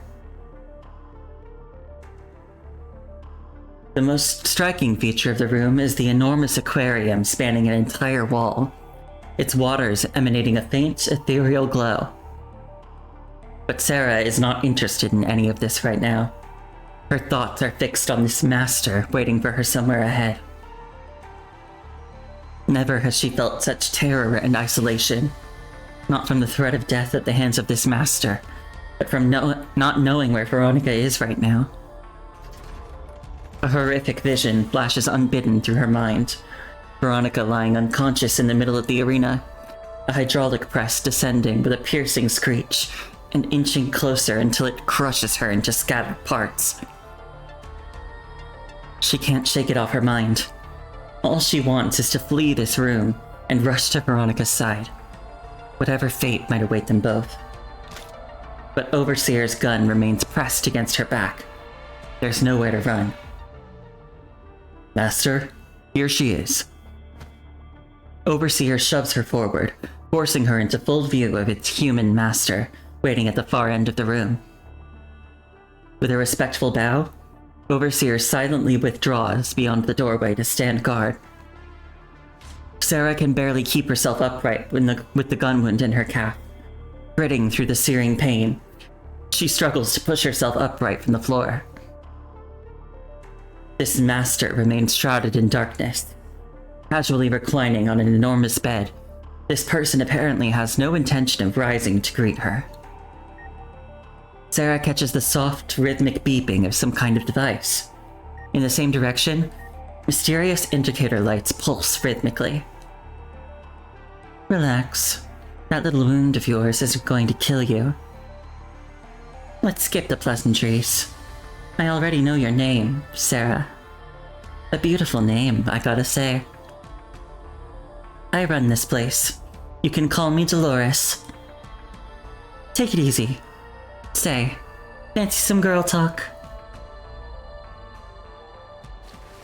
Only now does this girl who calls herself Dolores slowly straighten herself on the massive bed. Her movements come with the soft whirring of mechanical joints. When Dolores' face catches the dim glow from the aquarium, Sarah finally sees her face, one with delicate, youthful features, framed by raven black hair that only accentuates her unnaturally pallid skin. From beneath Dolores' dress, a web of strange tubes extends outward, carrying all sorts of colored fluids that pulse slowly through their transparent lengths. All of them connect to a bizarre machine whose indicator lights blink in an irregular rhythm. As Sarah traces the tubes to their destination, she gasps in horror. They pierce directly through Dolores' delicate skin at various spots across her body, effectively imprisoning Dolores to the massive bed. Please accept my apologies for not showing you a better version of myself. What the hell do you want from me? Didn't I already tell you? To give you your reward for being such an excellent employee. Why would you trust those useless pieces of junk? You don't actually believe a mechanoid you barely know would unconditionally take your side just because you've exchanged a few words, do you? And you're still trying to speak up for her here, when she just tried to kill you? How very sad. Only humans can truly understand one another's struggles, thoughts, and deepest desires. Don't you agree? I know exactly what you want. You want to be flying out there like a free little bird. With a knowing smile, Dolores eyes the winged pendant hanging from Sarah's neck. Freedom. That's exactly what I want too. You see, our goals are perfectly aligned. I could make this room the most comfortable and luxurious in the world. I'm sick of being stuck here. I want to walk. I want to run. I want to indulge in every pleasure life has to offer. Anything would be better than living like this. Dolores seems to be growing more manic by the second. So, help me gain my freedom, and I'll grant you yours in return. You're going to complete my experimental project and repair my body. Sarah stares at Dolores in shock. No matter how Sarah looks at her, she appears entirely human. She can't even see a mechanical prosthetic on her. What do you mean? I'm not a doctor. Dolores puts on a wordless smile. She turns her face away to gaze at the aquarium beside her, as though admiring its artificial landscape. But the massive tank contains no fish. The only inhabitants are a few oddly shaped hermit crabs slowly crawling about. One of the hermit crabs appears to be searching for a new home, persistently exploring all the shells on the tank floor with its claws. Eventually, it picks a shell that meets all its requirements. The hermit crab slowly extracts itself from its old shell. Without protection, its soft, twisted body appears grotesquely vulnerable and hideous. It carefully maneuvers its body to slide into the new shell. Apparently satisfied with its new home, the crab starts waving its pincers again and continues its search for food. When she's done observing the hermit crab's performance, Dolores turns back to Sarah with a lingering smile. The human body is far too fragile. Even the slightest injury or illness can break it. Not very useless, no? Mechanoids, on the other hand, are powerful, beautiful, and capable of anything. A terrifying realization dawns on Sarah, but the horror of it paralyzes her completely. She can't bring herself to vocalize her thought. Dolores, however, reads Sarah's thoughts from the terrified look on her face. You're clever. What I want is a new mechanoid body. I want Veronica's body. You're mad! Dolores breaks into a calm smile, looking as though she completely saw this reaction coming from Sarah. Still trying to act tough, huh? There is no negotiating. Unless, of course, you want to end up like him. With a gesture from Dolores, the door slides open. With it, mechanical footsteps echo through the room, drawing closer and closer. It isn't, however, Overseer, but an ordinary generic mechanoid that doesn't even appear to have any combat modules installed. It moves forward with slow yet steady steps and comes to a halt next to Dolores' bed. Ready to serve you, Master. Who are you? ID 18702. Codename Roko. You are... There's no mistaking who this mechanoid is, distorted as its voice is. Roko, who was desperately crawling through a pool of blood not too long ago, is now permanently imprisoned within this cold mechanoid shell, forever denied the freedom he so desperately craved. And the worst part of it is, he doesn't even know what's happened to him. No memory of who he once was. Uncle Roko! The mechanoid, however, shows no reaction, standing motionless as it awaits further commands from its master, Dolores. You may leave now. Yes, Master. The mechanoid housing Roko's consciousness turns around and exits the room with the same slow, measured steps. The dark room falls into absolute silence, save for Sarah's tears dropping one by one onto the floor. What she just witnessed has completely shattered the last bit of resistance in her mind. Dolores waits patiently for the young mechanic to give her the answer she wants. After a long silence, Sarah, desperate, finally gives her answer. She reaches out and clutches the silver letter opener gleaming on the table. Instead of pointing the letter opener at Dolores, however, Sarah points it at herself. Her hand trembles as she musters what little resolve she still has in her. Only in death can she find redemption and escape. She must destroy her knowledge and skills, along with her life. She refuses to become a tool for evil. Trying to kill yourself now? How very funny. Death is terrifying. Are you sure you're ready for that? When the blade pierces your flesh, the pain is excruciating. When your blood drains away, you're going to feel colder and colder. And when you die, you'll be lying in the pitch black earth while the worms slowly devour that pretty face of yours. Still think it's worth it? Dolores laughs softly, her venomous gaze cold as ice. Even if you die, I'd still be able to extract your entire consciousness and transfer it into any mechanoid shell I choose. All I need is your skills as a technician. Everything else about you I'll just erase. Then you'll truly become a tool that does exactly as I say. So put that thing down now, says Dolores as she takes the letter opener from Sarah without so much as breaking a sweat. Enough. Let's not waste any more time. We shouldn't keep Veronica waiting. Now, let's begin the feast, shall we?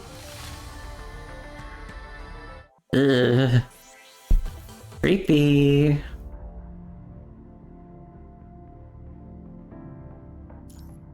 The price of flight. Lies are barriers. Lies are hell.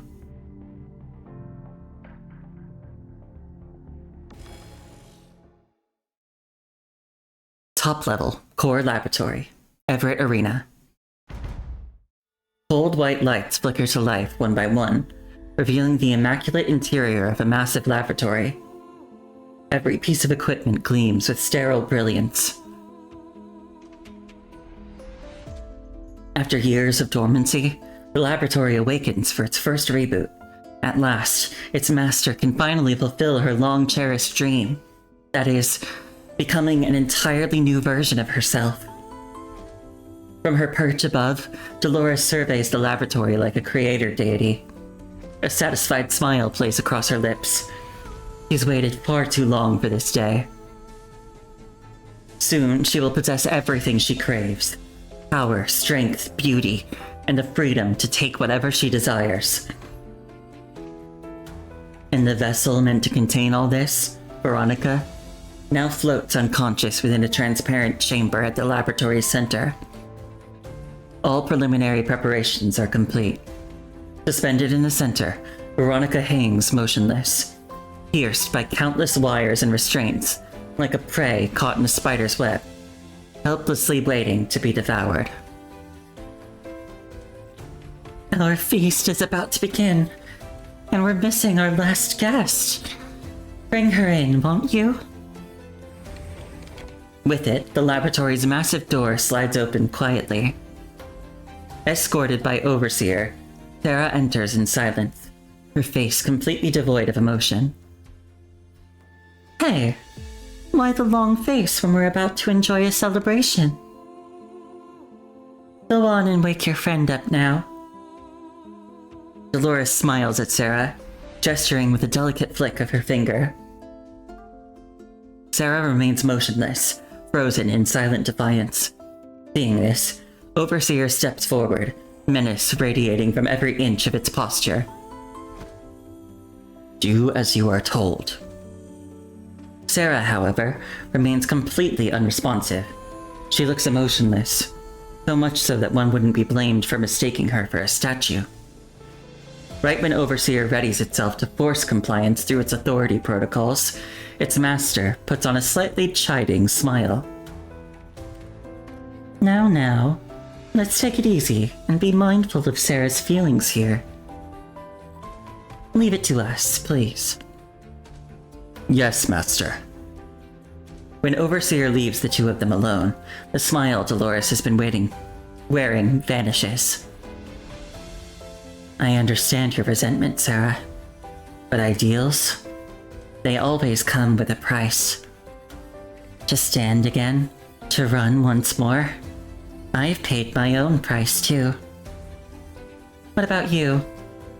Do you still remember what it is that you wanted to achieve? Dolores turns around. With Sarah, she gazes at the sealed chamber where Veronica floats suspended within. Takes a lot to gain the freedom of a bird. Humans weren't blessed with flight. If you truly want to grow wings, you always have to sacrifice something in return. The moment Dolores finishes speaking, the same unsettling smile and tone return to her face.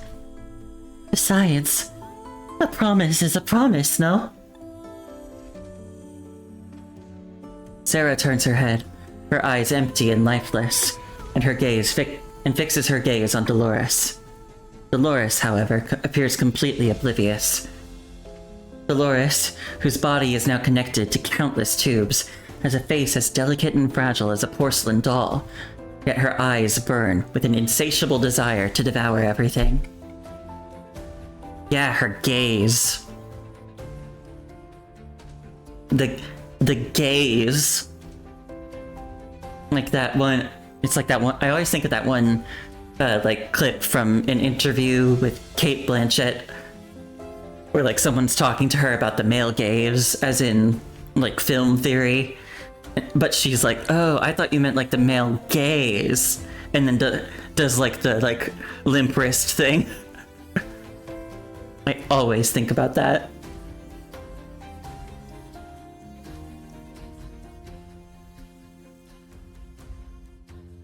Fine.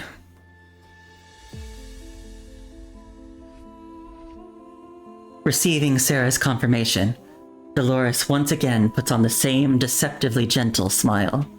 When Dolores raises her hand, the floor-to-ceiling glass before her turns into a one-way mirror. They're the same picture. I'm gonna have a nap now. Don't let me down, yeah? The laboratory system will take good care of you in my place. So be good, yes? Well, I'll see you as a new version of myself when I wake up then. Dolores' voice fades away behind the one-way mirror, leaving the laboratory in deathly silence. Sarah approaches the transparent chamber at the center of the laboratory. Inside, Veronica remains dormant, completely unconscious. I'm sorry, Veronica. Sarah's palm slides across the transparent chamber wall as her eyes regain focus. But it's okay. Leave this to me. Still murmuring unintelligible words under her breath, Sarah reaches for the elevated control panel. A touchscreen interface materializes on the control console. The fully automated terminal has already completed all preliminary preparations for the experiment. Dense streams of data and diagrams upgrade and update in real time, displaying both Dolores' vital signs and the diagnostics of Veronica's frame. Going through with the procedure would completely wipe all consciousness data from the mechanoid, replacing it with human consciousness data. This is exactly what the hermit crab was doing that Sarah has seen, abandoning its worn-out shell for a new home. Sarah has never been more focused than in this moment. Her eyes dart all across all the data points and metrics on the frame module, constantly comparing them with Veronica's specifications that she knows by heart. She understands every detail of the powerful, precision-engineered mechanoid.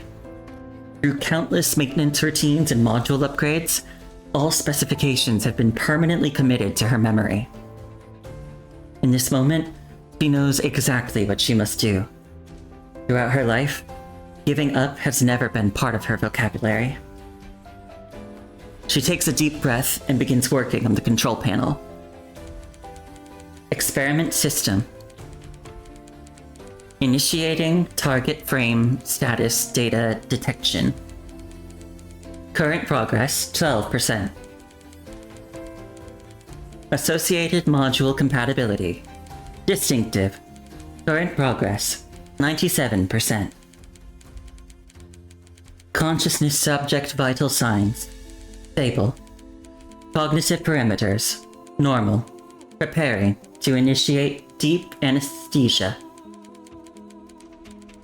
Consciousness data transfer process will commence shortly. Just before the process begins, Sarah's fingers dance across the control panel with such subtle precision and punch a sequence of commands meant to bypass the laboratory system. Then quietly, she watches Veronica. The laboratory system methodically executes its detection protocols. Massive streams of data ebb and flow like tides, churning waves across an ocean of information. In the most secluded corner of this vast data ocean, Sarah's commands transform into binary code and dissolve seamlessly into the system without raising any security alerts. Like a droplet that turns into ripples, the code gradually triggers powerful undercurrents deep within the system. Meanwhile, Veronica's core module begins to sense the first whisper of energy. Wake up, Veronica.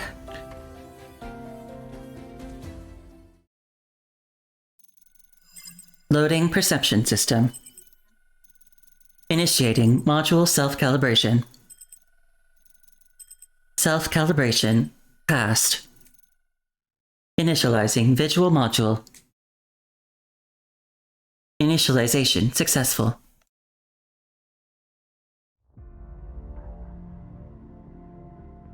Veronica, having so far been standing motionless in the center of the room, slowly opens her eyes. Her crimson irises meet Sarah's emerald gaze. As she recognizes who she's seeing, those crimson eyes instantly start burning again with rage.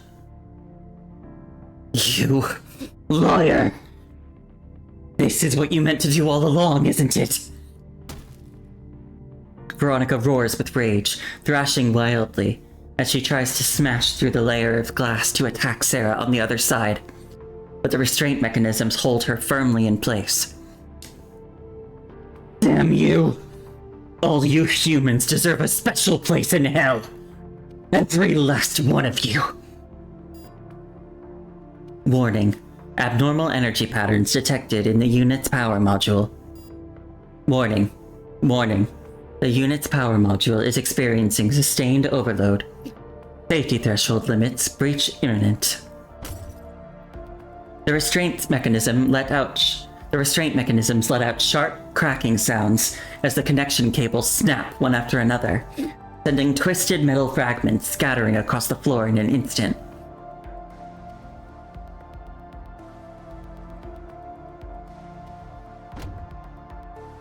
Veronica bursts forth with full power.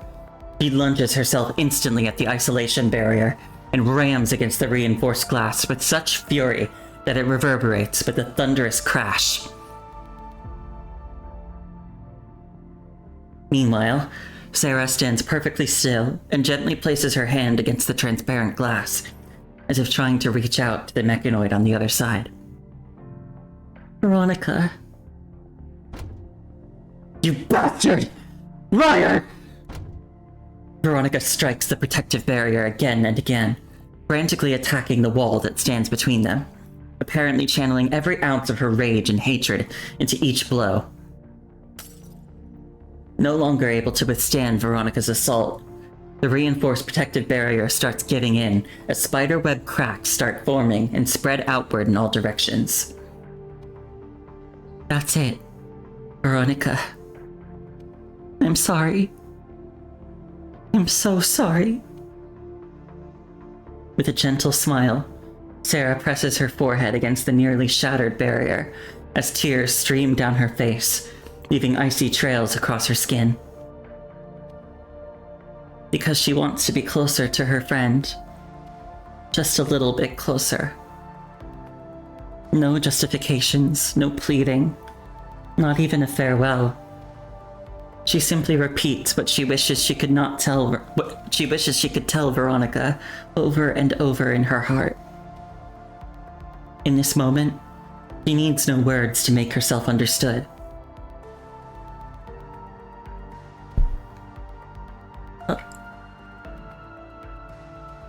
Hi there, is it Saina VT or Sina? Hi. I hope you're having a good night, or day, or whatever time it is.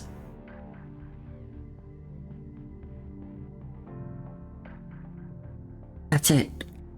The command sequence I used to bypass the laboratory system has taken effect and pushed Veronica's frame to its theoretical power threshold. She's now powerful enough to break free from all this, to shatter the prison that has confined her for so long. You're a VTuber? Well, I'm not a VTuber yet, technically. I'm just, because I don't have a full model.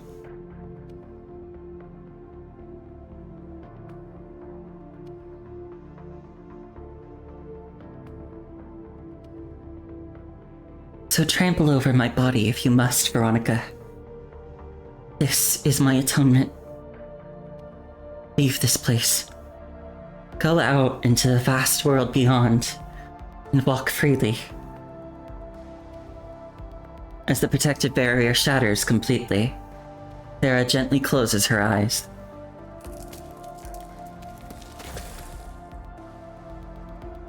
Goodbye, Veronica.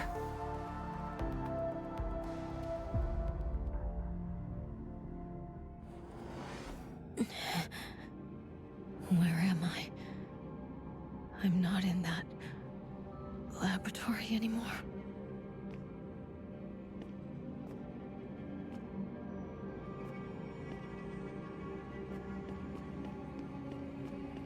I'm doing okay. I'm having a good night so far. My throat hurts a little bit because some of the voices I was doing earlier were kind of painful, but I'm doing okay.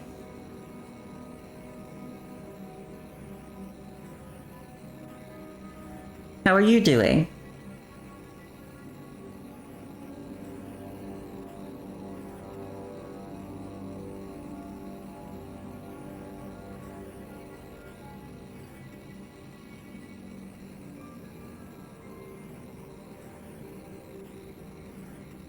Who's there? You're also good? That's good.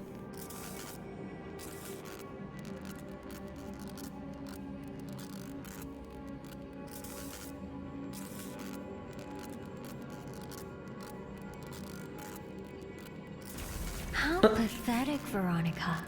She really pulled one over on you, didn't she? Who are you?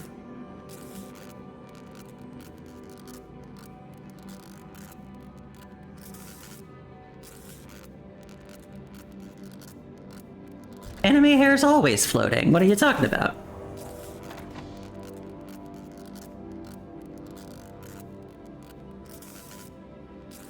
Eh.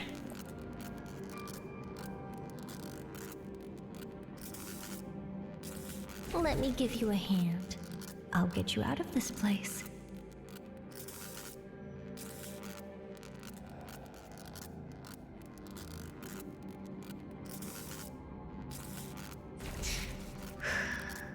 Just relax.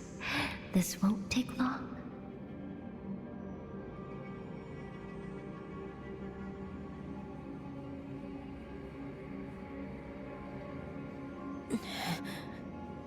Where am I? I'm not in that laboratory anymore. Eh? And yeah, Did my mind just deviate? yeah, my avatar, I had commissioned. Thank you. I'm glad you think it's cute. I really like how it came out.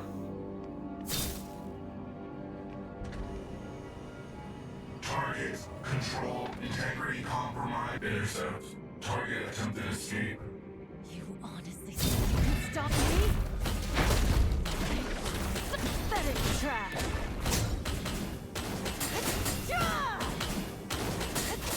You're not worthy! Pathetic trash!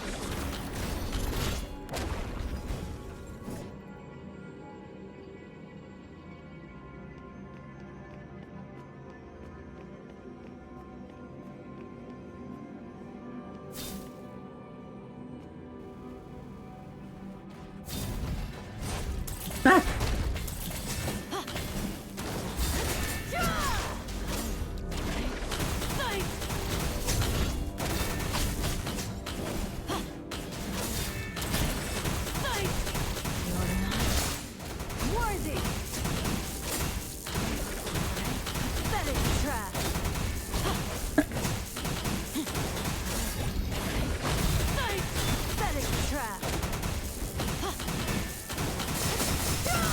Maybe the robots are connected by a network.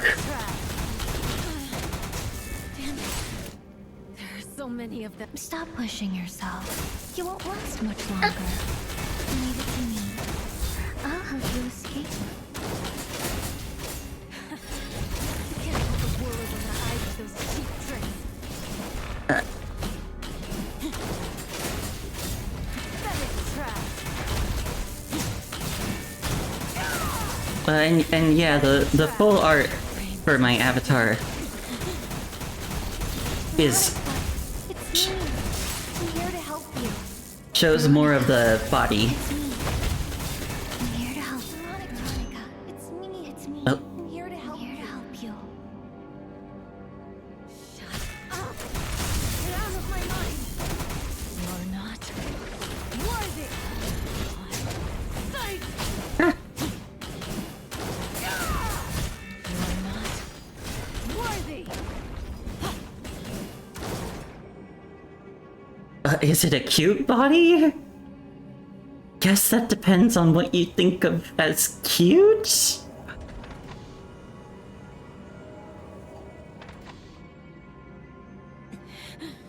If I can just break through here, I'll be able to. Wake up, Veronica.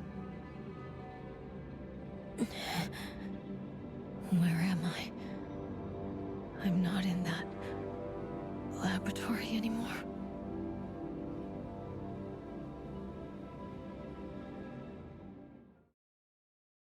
Yeah, I don't have any animated emotes yet.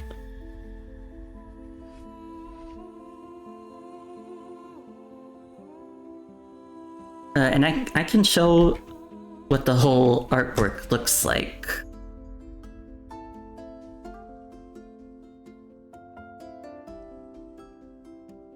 It's just like from the thigh up that I got.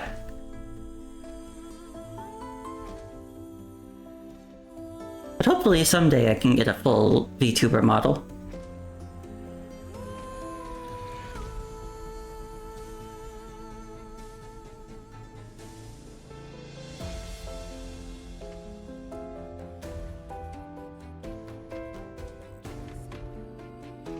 I've even been thinking lately about like what kinds of details I might like to add to like a full model.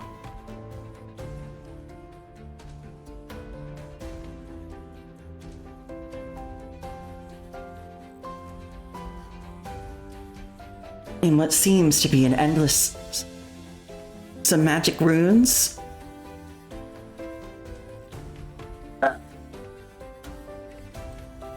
Yeah, maybe. I've also thought about, sorry, I'll bring it up again. I thought about, you can see how I've got, like, kind of a hooded cape on the back. I really like the idea of having, like, a sun design on, like, the back of the cape. Maybe, the way I'm thinking of it is, like, maybe, like, there would be kind of, like, a gold, like, line, kind of, like, on the upper back that, like, has like a little sun on it, and maybe like the like rays from the sun extend down the cape. I think that'd be nice. Like Soler de Astoria. I don't know what that is. Let me Google that.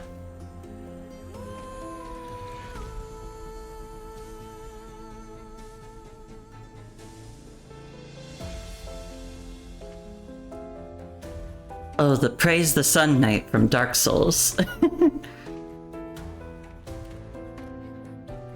Maybe not a sun quite like this one.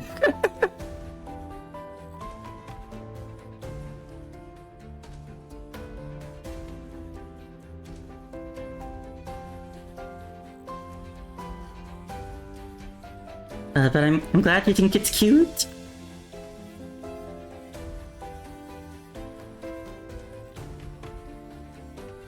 Yeah, I do think it looks a little like a prince.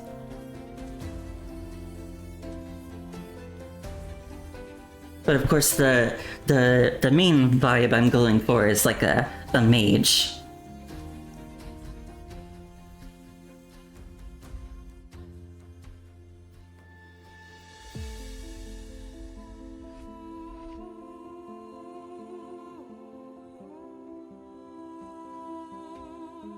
Oh, and I was wondering, because you said you were doing maps in Final Fantasy XIV earlier, Peach. Have they been going well? Have you gotten anything? Even if it's just Gil.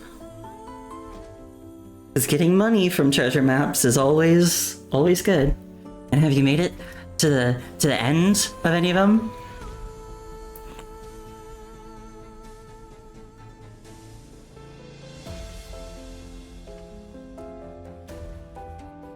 Anyway, I will get back.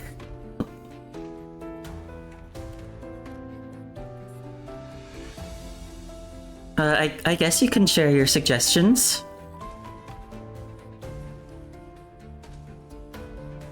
But right now, I'll get back into the story. In what seems to be an endless cycle of dark reincarnation, Veronica's consciousness appears to be drawn into a shadowy void. You finished a while ago. You got 1 clear, 3 figmental weapon coffers. You got 1. 1 torch. Someone else got it, but gifted it to you since he had it already. And a bunch of gil. Ooh.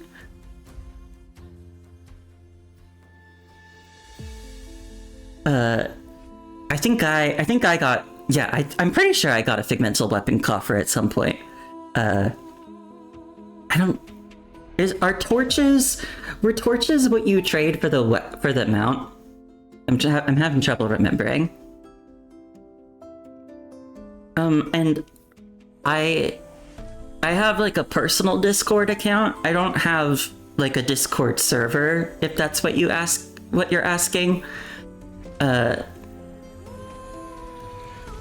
But I'm right now. I don't think I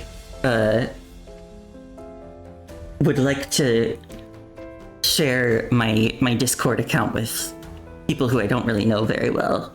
You know, just for security reasons.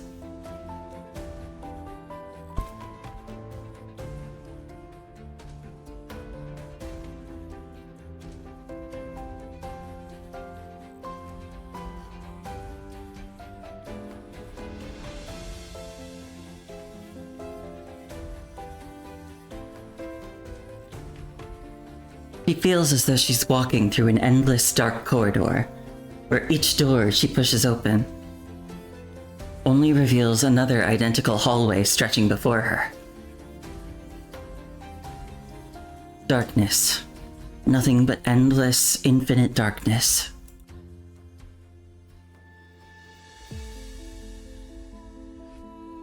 Veronica.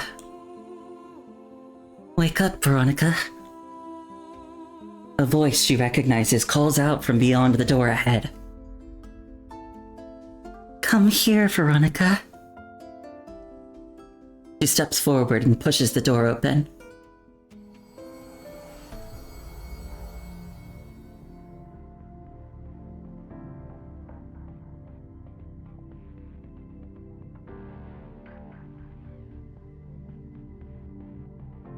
Yes, please do read the rules. I do have chat rules. And I don't have any mods, but I don't have a very big community, so hopefully I can be the mod, if I need be.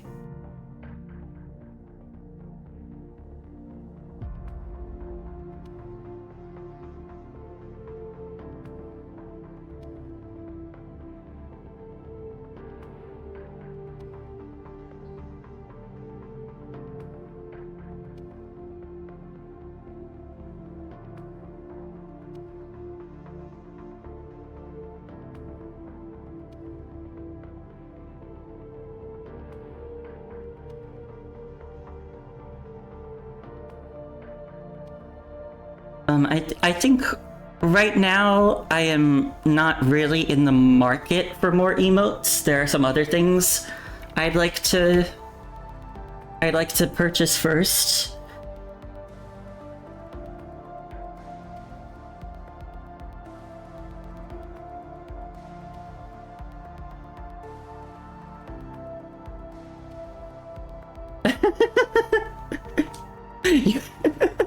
You remember? I'm surprised you remember one of the voice lines of Crepuscule. Or maybe you looked it up. Arasunda, this withered light. I totally haven't quoted that to myself like 50 times while just playing this game or just walking around. Oh, you're playing the game right now. Does that mean you got Crepuscule? Or maybe you're just like doing a game mode that lets you play as her. Ugh, I still love playing as her. My new favorite frame. Doing demo. Like demo for the frame, you mean?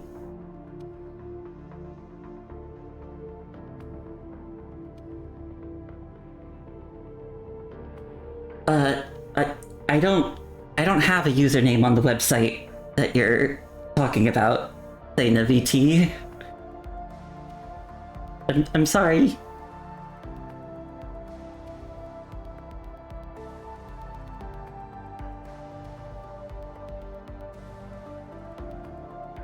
I'm curious though, Ashfrost, if you've gotten any frames that you like so far.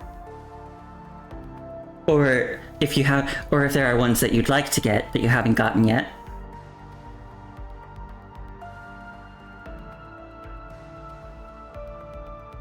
Before her is nothing but harsh white light flooding a chaotic laboratory. It takes Veronica's visual module several seconds to adjust to the intense brightness. Once her visual modules normalize, she spots a shocking splash of crimson amid the stark whiteness. Among the scattered glass shards and twisted metal lies Sarah, her body completely drenched in blood. With what little strength she has left, Sarah holds open the laboratory security door. The shattered access panel nearby is smeared with thick, viscous blood.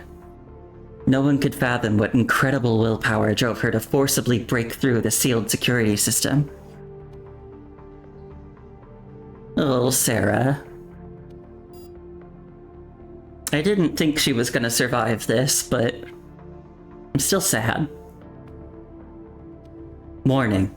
Abnormal status detected in sector. Test subject no longer under control. Support units, advance to Sector D on the top floor and assemble. The flat, emotionless electronic voice echoes throughout the entire laboratory complex. In an instant, the cold white light turns to pulsing red alarms, bathing everything in a harsh crimson. Countless automated support units instantly respond to the terminal system's command and quickly block the only escape route from the laboratory. Eliminating breaching subject. Executing suppressive fire. With it, a storm of bullets and muzzle flashes instantly floods the confined space.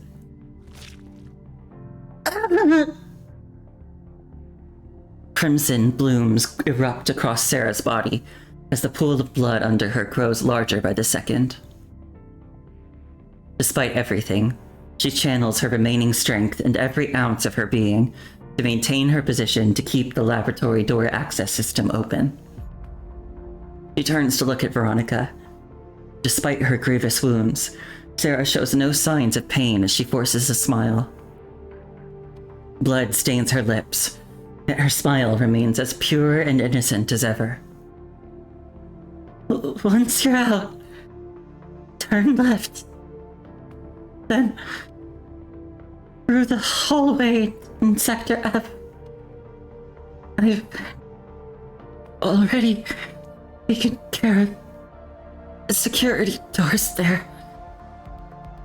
Don't trust that Dolores. Hey, Veronica. Do I look ridiculous like this?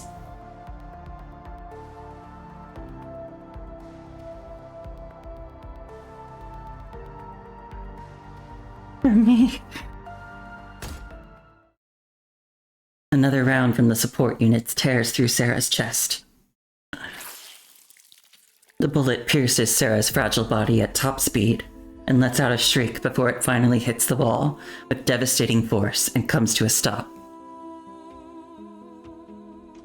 Robbed of strength and will by the ammunition, Sarah, having endured the assault for far too long, falls to the floor.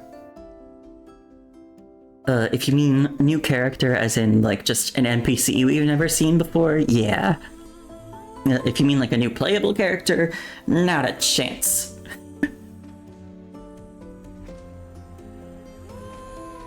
Because unfortunately, not only is she human, she appears to be dying.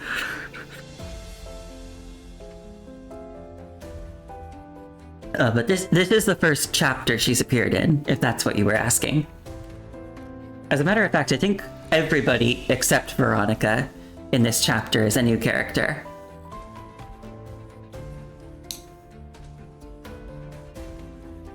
Before Zara's body hits the floor, however, her fall stops. She feels weightless, like a fledgling bird spreading its wings for the first time as it soars into the boundless freedom of the sky. The sky above feels vast and empty, as if being enveloped by gentle clouds. She feels every last bit of pain and fear leaving her body. The only thing that's left is a bone-deep coldness when all her other sensations have faded away. Yeah, it looks like we probably won't see Sarah again. Why is this endless sky so utterly cold? Practically unable to process anything in her mind anymore, Sarah is unable to answer this question. It's so cold. Sarah's lifeless body lies limply in Veronica's arms. Her once vibrant emerald eyes, having lost their focus, stare not at Veronica, but into the empty nothingness. Her voice fades to barely a whisper, her lips producing meaningless, fragmented words. So cold. Veronica leans down as she holds Sarah tightly against her chest, as though trying to hold on to a life that's quickly slipping away. For the first time, Veronica truly comprehends how fragile a human body is, like a piece of paper that could tear apart at any moment. In her arms, Sarah no longer feels as warm as Veronica remembers her from when she carried out maintenance on her. For the first time, she feels the beating of the human heart. It beats at a rhythm entirely different from the energy core powering a mechanoid's shell. But now, that heartbeat is gradually coming to a stop. Hold me tight. With her eyes closed peacefully, Sarah gives no response, looking as though fatigue has gotten the better of her.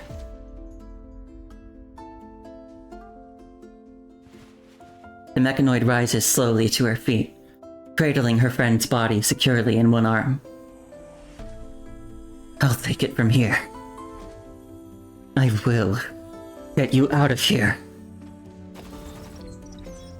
Facing a barrage of ammunition from the support unit, Veronica appears completely fearless.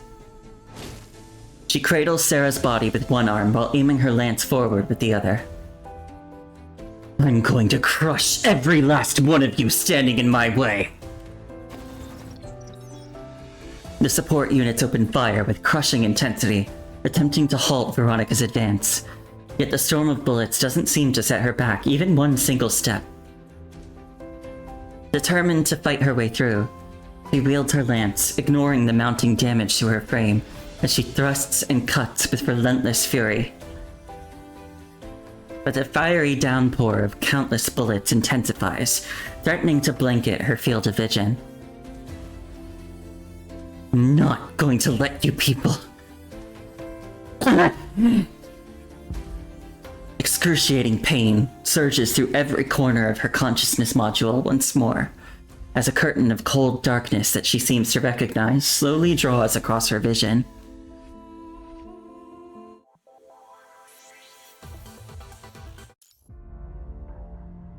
Okay.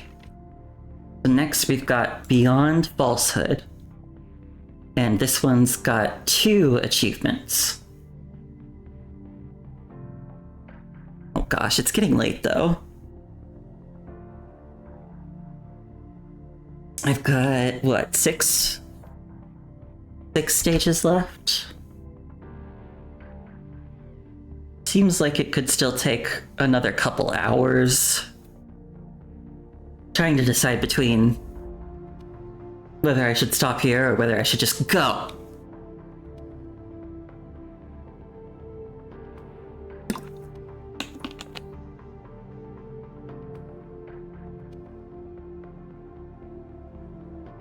Well, I'll do this next stage at least. Beyond falsehood, the illusions within dreams will ultimately shatter. Darkness. Nothing but darkness. Veronica finds herself adrift once more in an endless void. Yet her consciousness module registers neither pain nor confusion. Only the sensation of resting comfortably upon something soft. The air doesn't reek of the same smell of machine oil and vital fluid from her memories. Instead, a gentle breeze dances across her frame, carrying with it a refreshing coldness. Yeah, Veronica is very pretty. Her model as a boss is a lot more intimidating than pretty, but this version of her is very pretty. Then, she hears a voice she knows by heart. Wakey, wakey!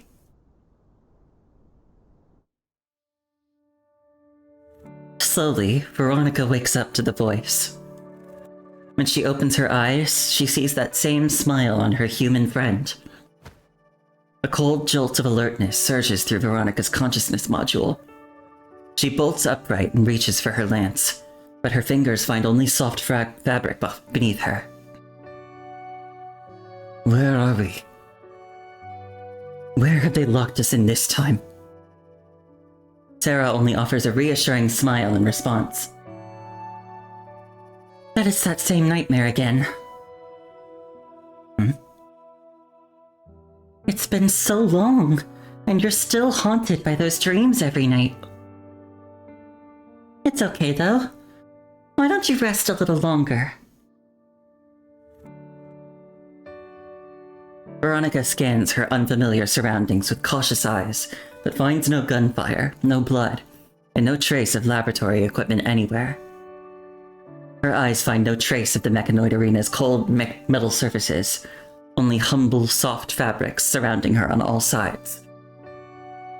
Above her, the same fabric stretches and flutters constantly in the strong wind. Soft white specks drift in the wind, reminiscent of the dust in the area as they land on her frame with an icy touch. Yet unlike dust, they're pristinely pure and soft. Veronica, look! It's snow! It's snowing outside!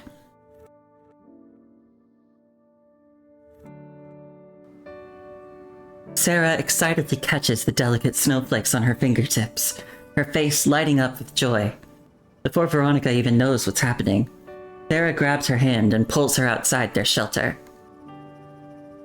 The gentle chill she'd barely felt inside suddenly intensifies, as a gust of wind carrying tiny white specks sweeps across her face. A vast expanse of white unfolds before her. It's nothing like the harsh, sterile white that permeated the laboratory, but something soft and pure, stretching as far as her visual modules can perceive. Her field of vision contains no cold, hard metal edges. The air is free of the smell of machine oil and vital fluid she can't be more familiar with. She's new to everything she's now seeing. The delicate white particles, what Sarah called snow, drift down with the wind and land on Veronica, slowly building up a white blanket on her. Whoa! I've never seen this much snow before! Sarah crouches down and gathers snow in her palms. Moments later, a small snow-white bird takes shape in her hands. She holds up her creation in excitement in front of Veronica's face. Isn't it pretty? But Veronica remains unmoved by Sarah's cheerfulness, her cold, vigilant eyes continuing to scan the snowy landscape for any signs of danger. Be quiet. Get back inside and hide. Those people. They could find us at any moment. So you don't remember any of it? We escaped from that arena ages ago. Don't worry, everything in that place has been destroyed. No one's going to drag us back there ever again. Destroyed? Yeah, that mad woman. He tried to trap us by setting everything in the laboratory on fire. Then the whole place exploded. We were the only ones who made it out, alive. Sure. Sarah gently places her hands on Veronica's mechanical frame, apparently trying to pass along her sense of peace. Her human fingers, chilled from the long exposure to the cold wind, rest against Veronica's metal surface. So don't worry. We can stay here for just a while longer. This is probably the last snowfall before spring. Once it stops, we can get back on the road. Veronica looks at Sarah, who's looking back at her with a smile. With it, the tension that's been gripping her finally melts away. The two sit side by side on the soft snow, letting the drifting snowflakes settle gently upon their shoulders.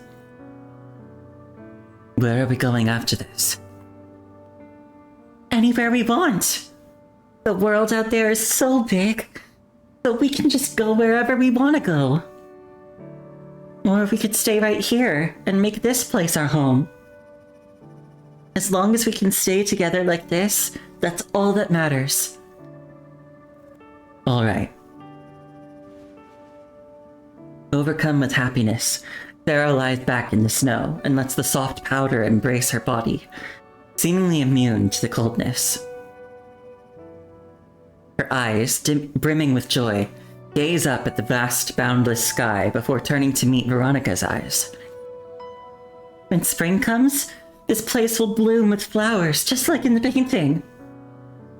And when that time comes, Veronica picks up where Sarah left off. When that time comes, we'll take another photo together. Two of us sitting in a sea of flowers at sunset. Veronica gazes across the endless snowfield, attempting to construct an image in her consciousness module of this very place blanketed in flowers. She imagines the sea of flowers taking on different hues as it is bathed in sunset and starlight. And through it all, the two of them are together just as they are now, sitting shoulder to shoulder in this very spot. What about your mechanical bird drone? Let's take a photo here, right now. Sarah, however, falls silent. Veronica turns her head to find Sarah still in the same position, lying on the soft snow with her eyes closed, seemingly resting. She seems completely unbothered by the cold snowflakes landing on her body. The snowfall intensifies.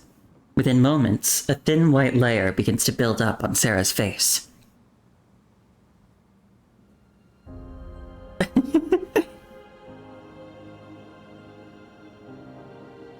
I forgot that you can do that with the sunglasses.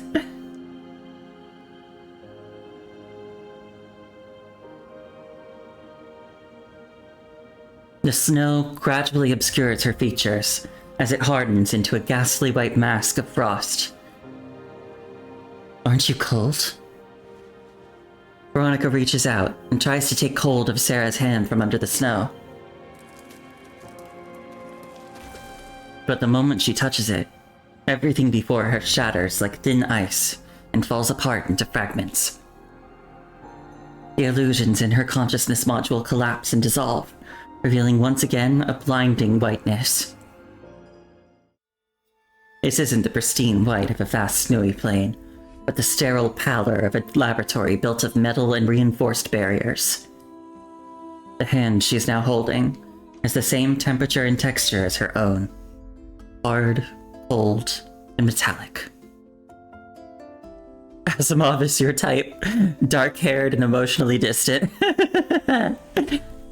Well, I have it on good authority that in the newest story update that's coming out, he's actually getting updated art. And by good authority, I mean the official Punishing Grey Raven social media.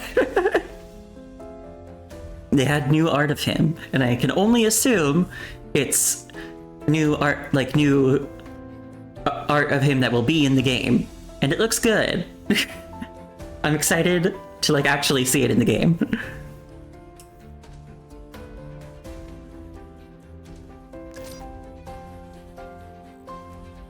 Intense waves of pain surge through Veronica's consciousness module once more. She knows her frame hasn't sustained any damage, yet she still feels that something is utterly wrong.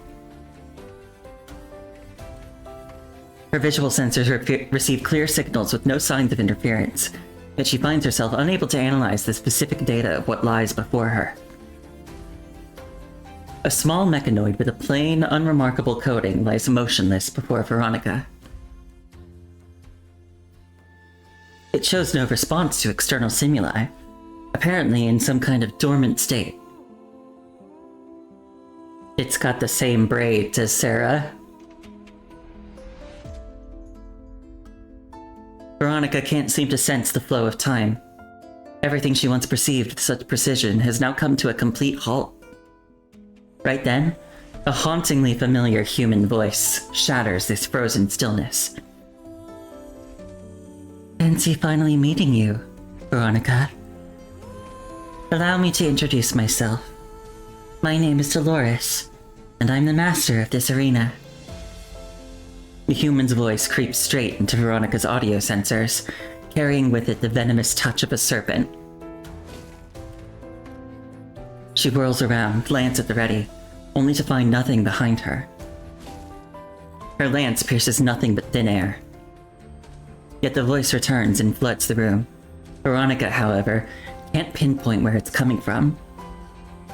It seems to come from everywhere and nowhere. The human voice is like sticky spider silk, silently weaving through every inch of the cramped laboratory.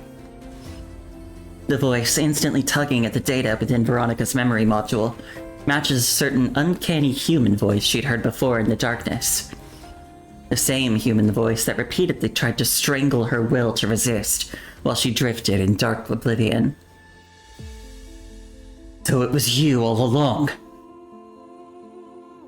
Sarah and I made a promise, but she failed to keep her end of the bargain.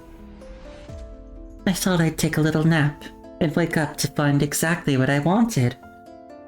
Never thought it'd turn out like this. So I saw to it that Sarah was properly punished for her little blunder. I left her consciousness trapped inside that mechanoid shell, where she'd be able to take her time to reflect upon her mistake. The voice continues as it goes from being intangible to taking on a definite form. Behind the one-way mirror in front of Veronica, the voice continues to spew unbearable venom. The mirror reflects Veronica's face, twisted with rage.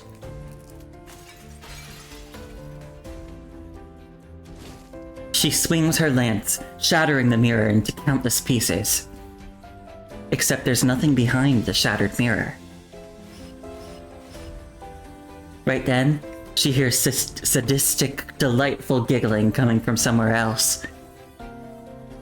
Show yourself now! Don't be such a coward! Show yourself now, and I'll lend an ear to any last words you have to say. You don't want to wait until I drive my lance through your throat. Again, nothing but giggling, soft and sickeningly sweet. The girl behind the voice laughs like she's heard something extremely amusing. You know, Veronica, you're different from all the other mechanoids in this arena. They were no better than garbage. Worthless, useless hunks of metal. Shut up! Come on. I had my eye on you all along. Let me at least finish what I have to say, will you? You know, your dear friend Sarah, she was ever so polite when she spoke to me. I know you want to wrap your hands around my throat and ask me to give you your friend back. But I'm not the kind of villain who's destined for a tragic ending.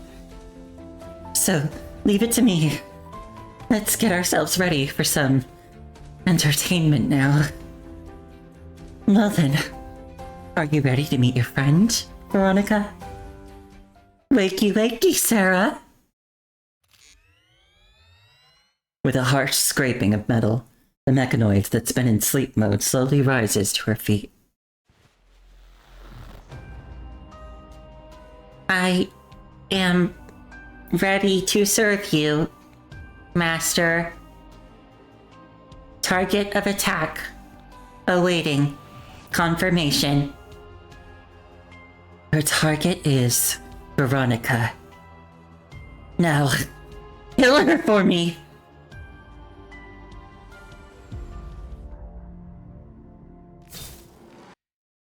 This little girl is crazy. Veronica, this time I've brought you a real treat of an opponent. What do you say?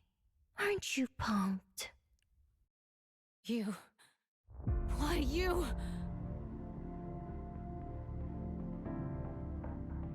Sarah. Target. Veronica. Locked.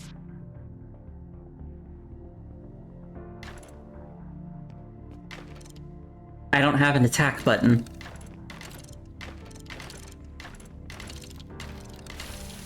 Sarah, snap out of it. Target. Veronica. Veronica. I only have a dodge button. Oh my god. It's not you. Don't let them control you. Veronica.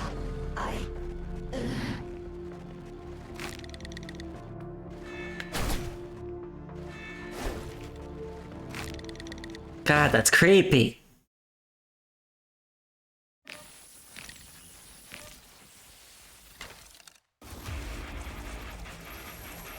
Oh.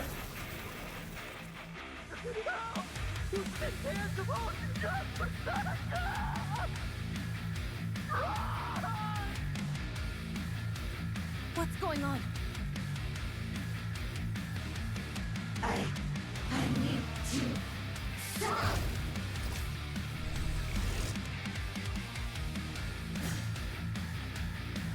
Won't let those abominations anywhere near you.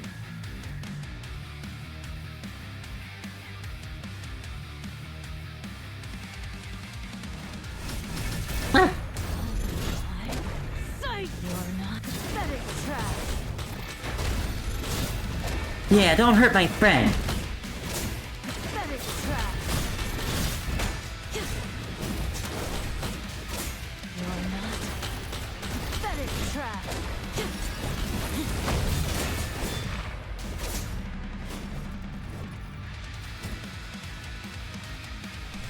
Yeah, I don't think they've ever gone like this heavy metal with the music before.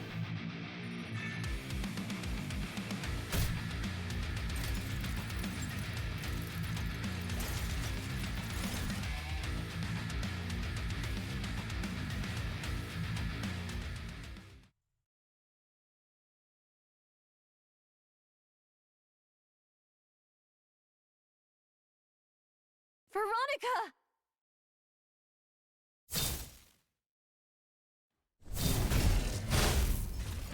Hold on. You're not out of this yet.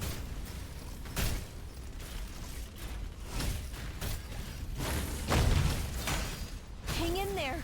We're almost at the maintenance room. Just up ahead.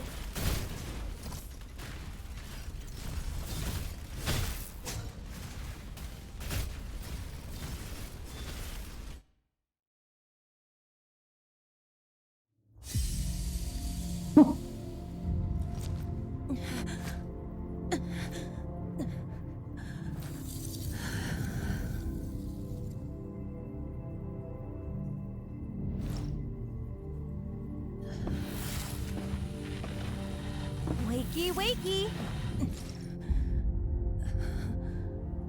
That's impossible. Time to say goodbye.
She got her wings!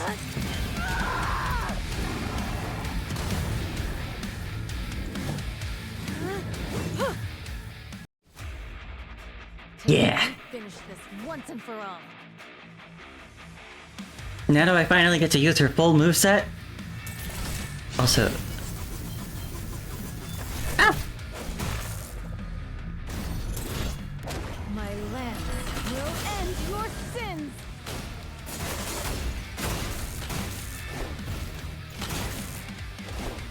Behold your echo wide open. Now, prepare to be shattered.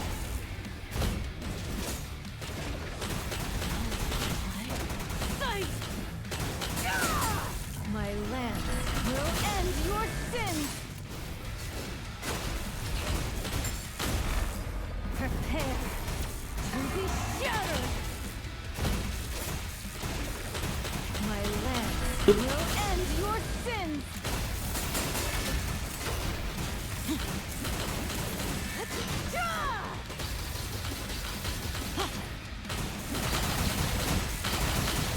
You're wide open.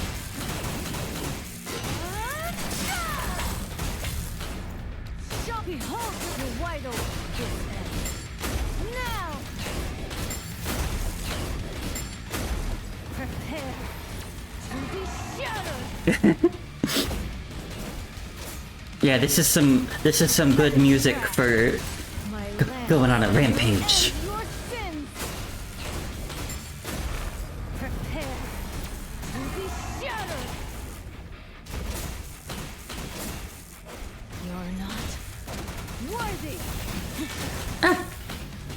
My lance will end your sins! Prepare to be shattered!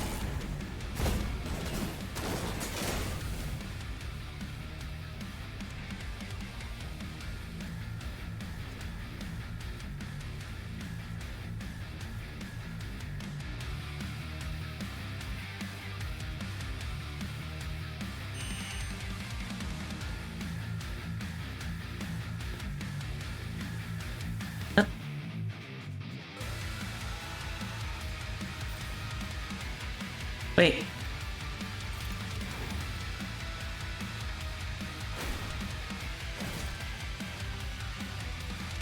You met Nanami? I love Nanami!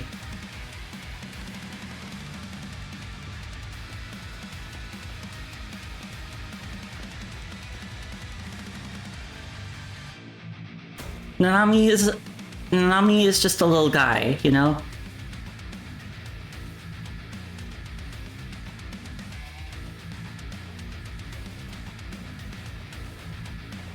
Oh. Oh, hey! It's the robot I sparred with earlier.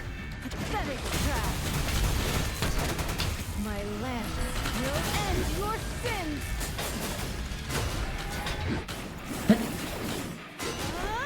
You're wide open! Behold your execution!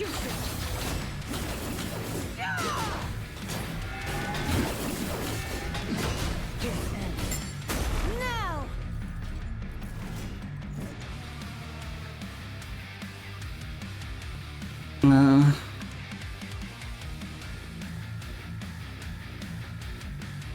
Can't talk to you? Oh, keep moving. I'll handle this. It says here there's supposed to be an unsent letter on the computer in Sarah's room. I just don't know which room is Sarah's room.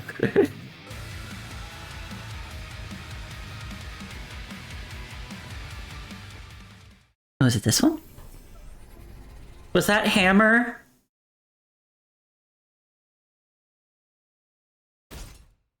Oh.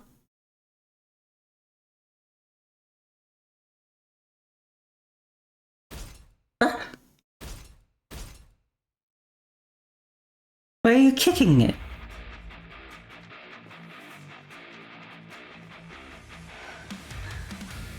Sarah. Veronica, once we're out of here, we'll finally be free. And I've got a huge surprise for you. Once I finish modifying your frame, you'll have wings. That way, we can go anywhere we want. I'll take you to a sea of flowers that stretches as far as the eye can see.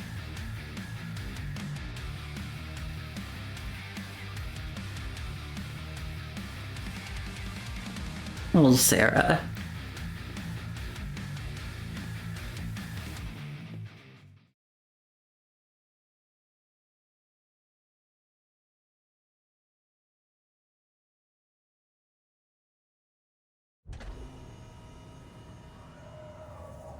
Veronica, you finally graced me with your presence. I've been looking forward to this moment for ages. Creepy.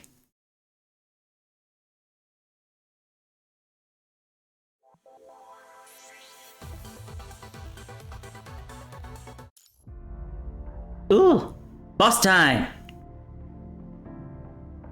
Already? Final battle. The winged mechanoid descends through the darkness, like a herald announcing the end.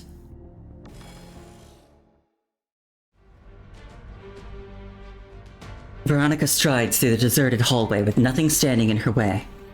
The wings, extended from her back, cast shadows in her wake. The support units that previously covered the arena and laid down suppressive fire against her now lie in grotesque, twisted heaps.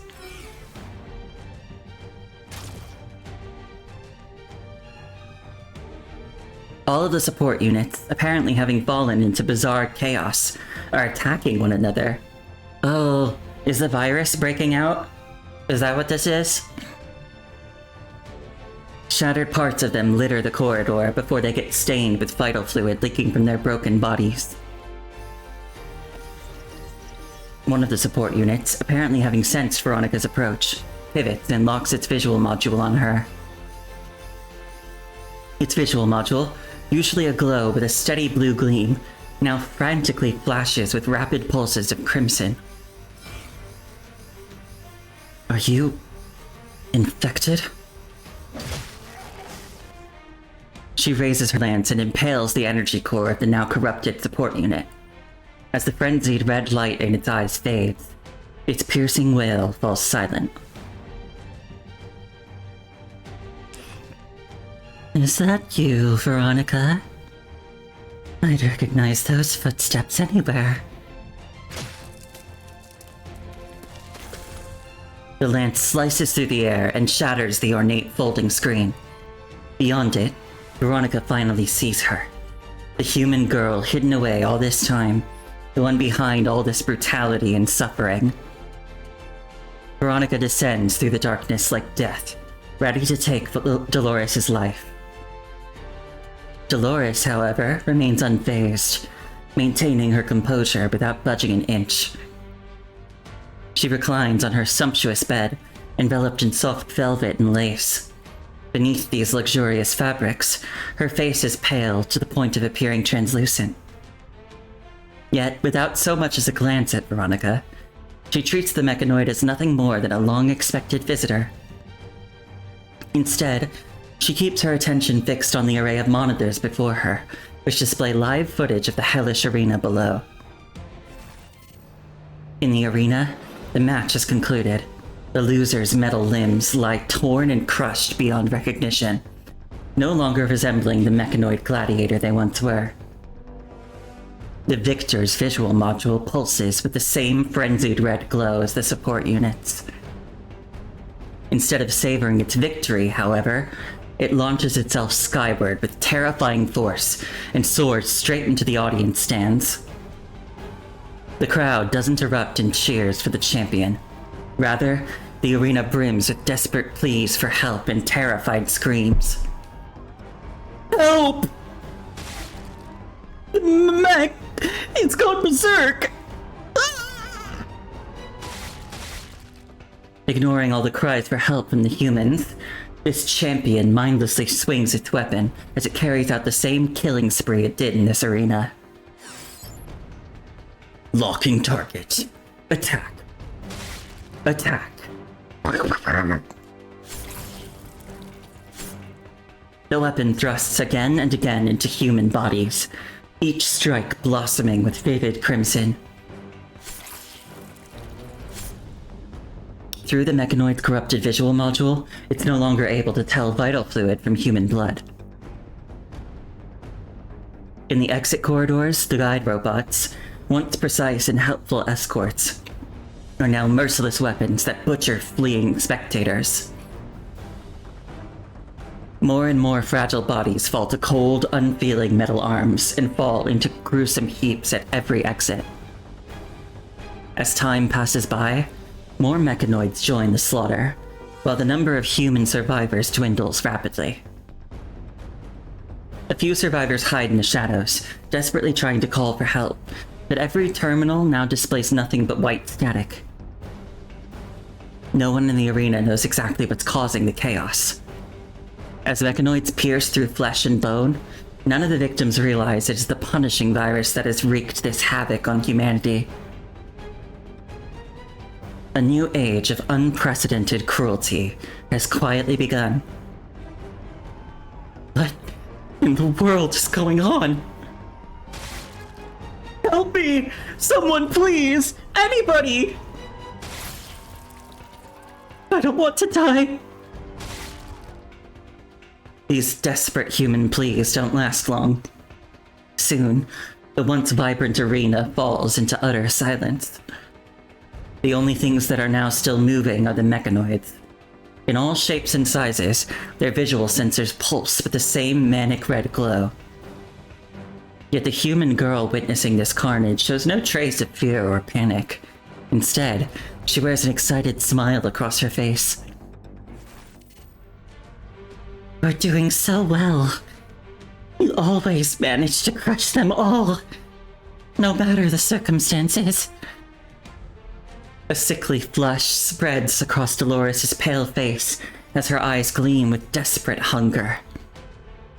Dolores ignores the bloodshed and gunpowder hanging in the air, her greedy gaze sweeping over Veronica again and again, as if she's looking not at a terrible war machine, but at a...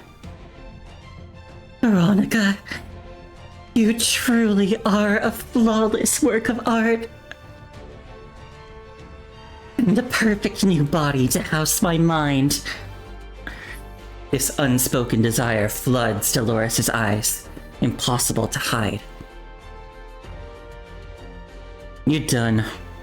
I don't have time for this nonsense. Now, meet your fate. Veronica approaches Dolores, but Dolores doesn't make any attempt to escape. Not even a flicker of fear crosses her eyes. An ornate handgun rests by her pillow, useless against a mechanoid as powerful as Veronica, and she shows no interest in reaching for it at all. Fool. In the cold blue glow coming through the massive aquarium, Veronica finally sees Dolores for what she is now. Beneath her elegant clothing, countless tubes snake in all directions, their rough edges piercing her skin, imprisoning her within an exquisite cage of her own flesh. In that instant, it finally dawns on Veronica what Dolores meant just now when she said she needed a perfect new body. All the clues that Veronica has gathered so far connect like strands in a web, leading to the venomous spider. She who has orchestrated everything behind the scenes at its center. With her broken body, Dolores has been plotting something audacious. To transfer her consciousness into what she believes is the most powerful mechanoid. And now the human, the parasite in this case, finally meets her desired host. The human can't escape. In fact, she can't even raise a hand against the mechanoid. Well, well, well. Are you going to strike me down now that you've seen the truth, my dear heroine? Dolores, however, utters these very words with a mocking smile on her face. Her vulnerability doesn't seem to concern her at all.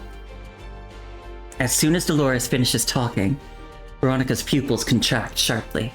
Her sensory systems flood with warnings. Something is approaching at incredible speed.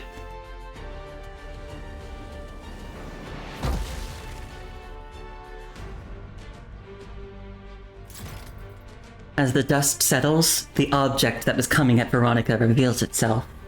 It's none other than Overseer, now standing obediently by Dolores. Now, it's time we get some cleanup done.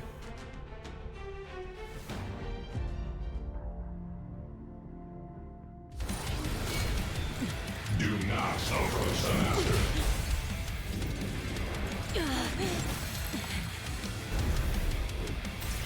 Violate target locked. Commencing elimination.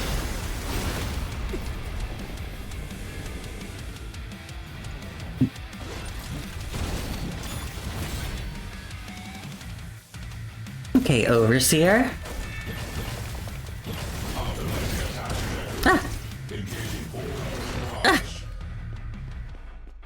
Is this variable? It is.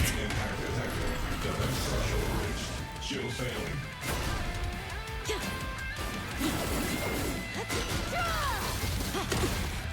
Pain keeps me alive.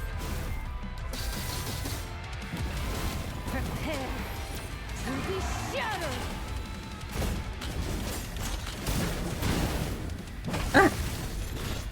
My lance will Resistance levels increased.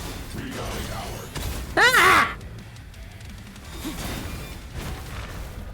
show me what else you got. You're wide open.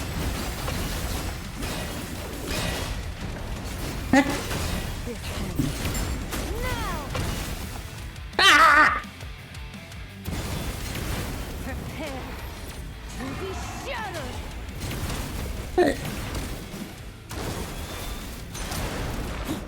You're not worth. My lance will end your sins.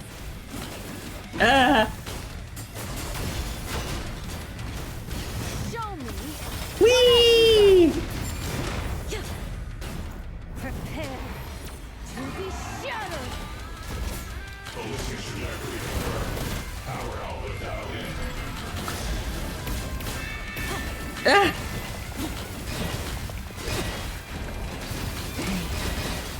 Keeps me alive. Whee! Prepare to be shattered. You're not worthy. Power instability detected. Activating cellular. It's such a pain. Completely useless, aren't you? Now! Optimizing attack. Engaging forward. Hold on.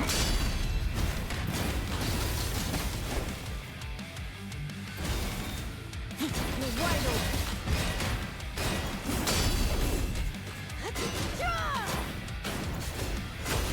This ends now!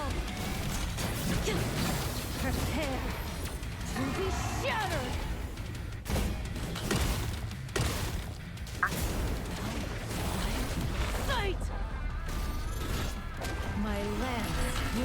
end your sins!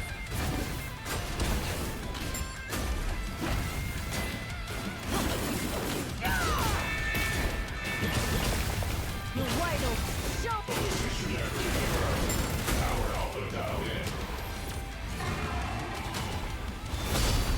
Kill it. Only then will I truly be happy.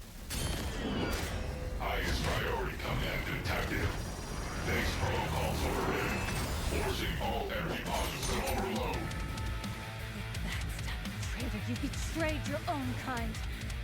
Go straight to hell! Uh-oh. I'm the greedy one, Veronica. I don't just want your body. I want your power and your perfection. You, a little mechanical lapdog. You both deserve to die!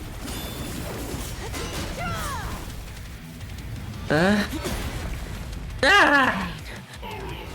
Maximum firepower online. Ah!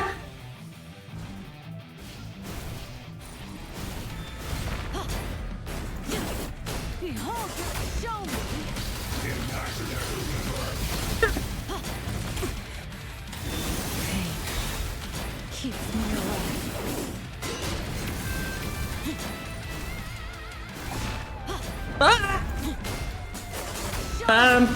Wait 1 second. But. Oh, hi, Reisna! Thank you for the raid! I've been raid-nud! Reisna says I'm now your babysitter. Oh my god, that's a lot of responsibility. But hi Spike Tool. Am I saying that right? I'm sorry if I'm not. How goes PGR? PGR is going well. I'm at the boss fight for this chapter. I'm having a fun time. How are you? What were you playing? Were you doing 14 or maybe Love in Deep Space? Because I know are the new cards out now? Yeah, you rolled for lads. Did you get any lads?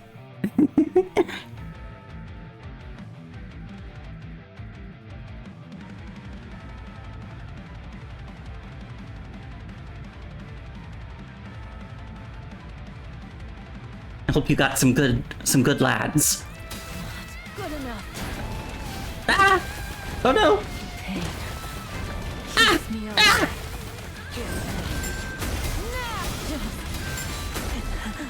Actually, Wait. since we got a new audience, let's just start the battle over. So we can just show everybody the whole thing. Do not approach the master. Sorry, but I am going to approach the master, and I'm gonna Violating target locked. hopefully impale her.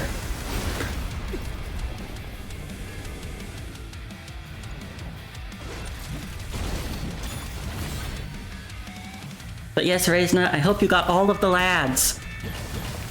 You got Idol Caleb, First Pity within 40 plus pulls, and then R1 Zame within 60 plus pulls. Ooh! Damn, that's lucky. My land will end your sins. Ah!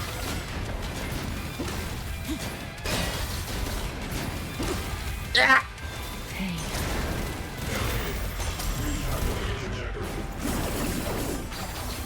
Ah, no. Come on. Veronica. Over there. Now, prepare. You also bought the black turtleneck for like $1.50 and they all look so good in it. Ooh. Wait, I think I might maybe know which one you're talking about. Pathetic. Sight. My land will end your sins. Huh? Ballistic trajectory confirmed. Power output dialed in. Haha! Got to that time! Shield failing. You're wide open.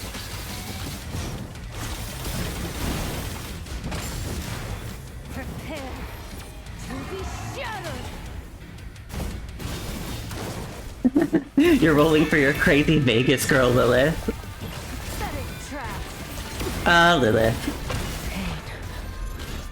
I do like Lilith. She is crazy. Ah! Ah! Behold your execution! Now! Prepare to be shattered! Well, the good thing is, Lilith is for free. You, like, roll on her through, like, a special event thing. A permanent event thing. So you can always get her for free.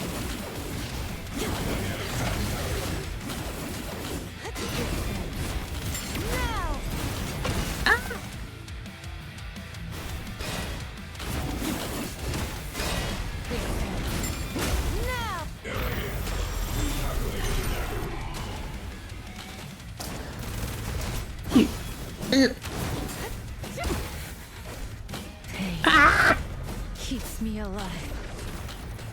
My lance will end your sins!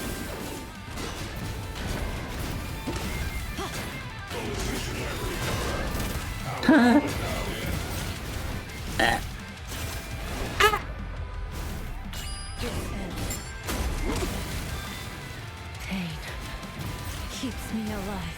Prepare. You're such a pain.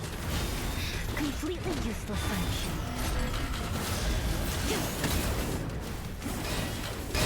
Nope. Show me your hands. Prepare to be shattered. I'm getting you. My lance will end your sins. Ah!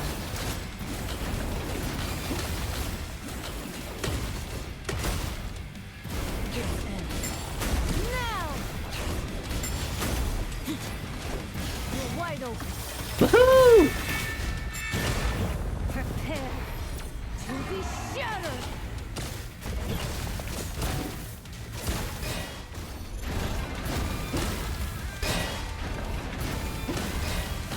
My lance will end your sins. Kill it. Only then will I truly be happy. Highest priority command detected. Next protocols overridden. Forcing all energy pods to overload. Backstab traitor, you betrayed your own kind. Go straight to hell. Uh-oh. I'm the greedy one, Veronica. I don't just want your body. I want your power and your perfection. You little mechanical lapdog. You both deserve to die. We hope.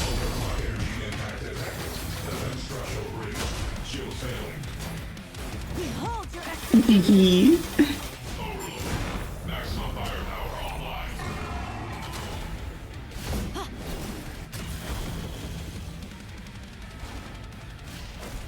Get over here.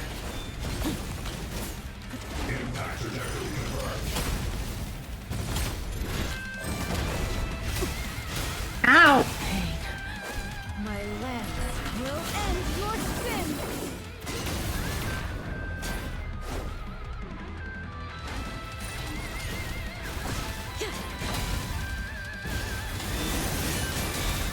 Ah!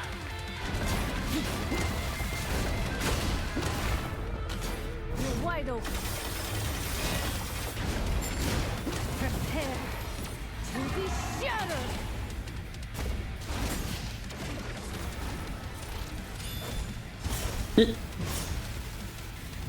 Uh-oh. Ah! I'm fine. Impact trajectory confirmed. My lance will end your sins.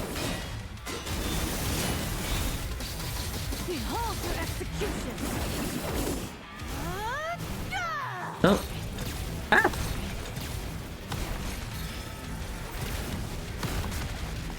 What? Ah!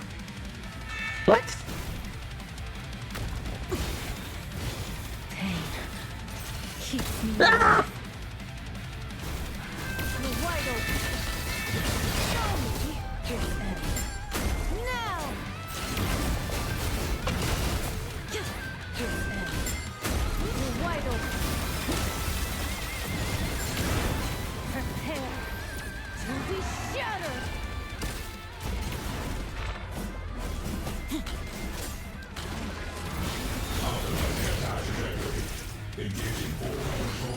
Ah! My lance will end your sins! Thank you for the cheers, Cole. This end. Now you're wide open. Prepare to be shattered! I'm burninating this thing slowly but surely.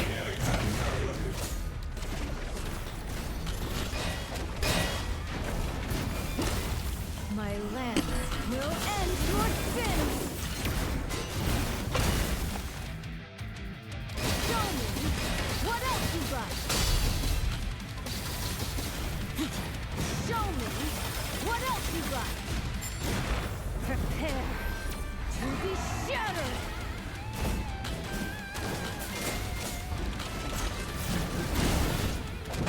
Ah!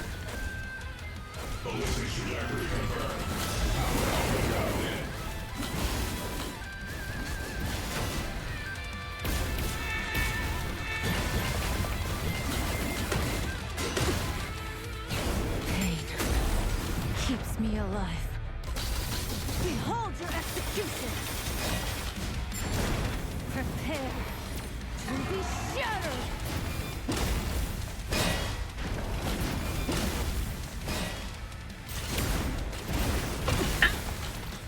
Pain keeps me alive. My lance will end your sins! Bleh.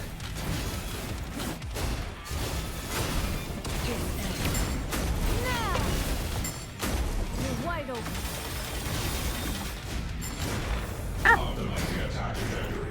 Pain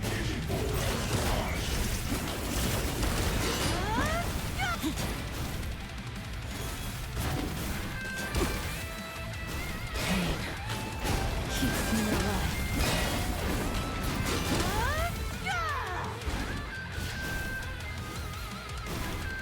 Oh, you're doing this again?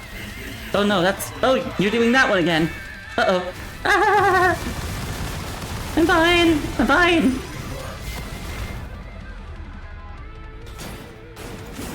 You're wide open.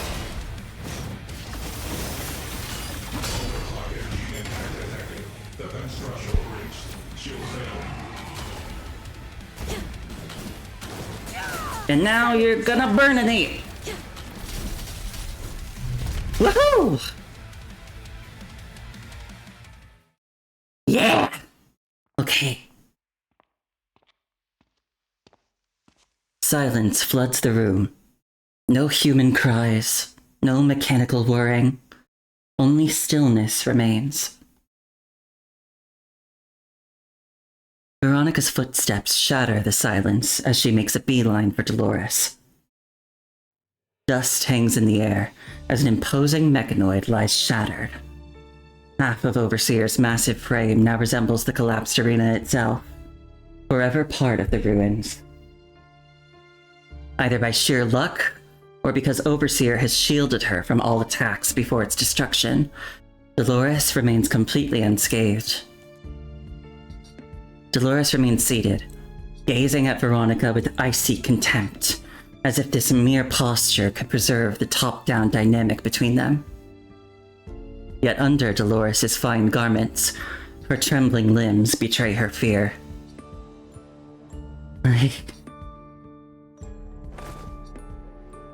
Dolores attempts to speak, but in an instant she feels crushing pressure around her neck as Veronica, her former property, seizes her by the throat.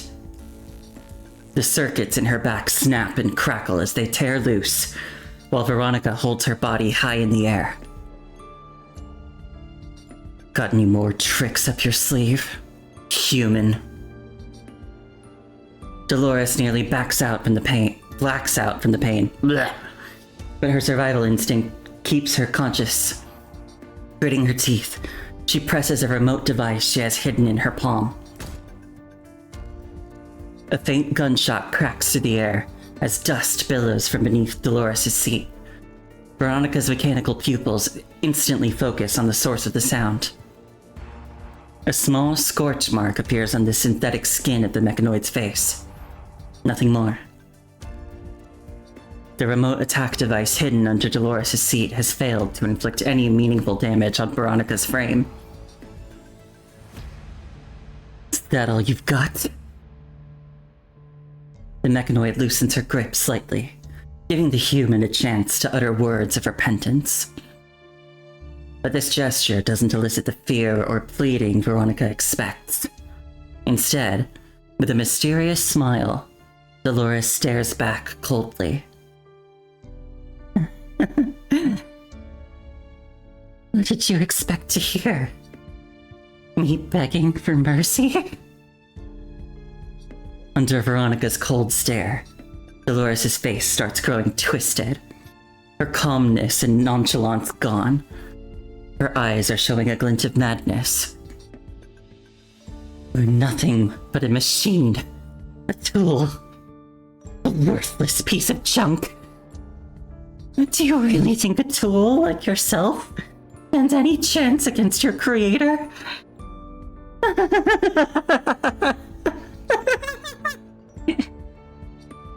The human's shrill, maniacal laughter fills the room. Veronica's brows furrow, her grip tightening. With it, Dolores' maniacal laughter suddenly comes to a stop.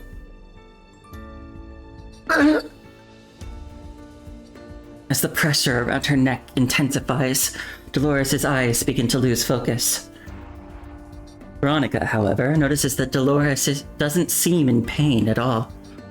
Rather, she seems relieved, as though this is exactly what she wants. Right then, it dawns on Veronica. Was she seen someone else like this before in the arena? Even mechanoids with failing logic systems would still calculate ways to resist defeat. Yet here is a human of flesh and blood, seeking nothing but death. When Veronica loosens her grip, Dolores crumples to the floor.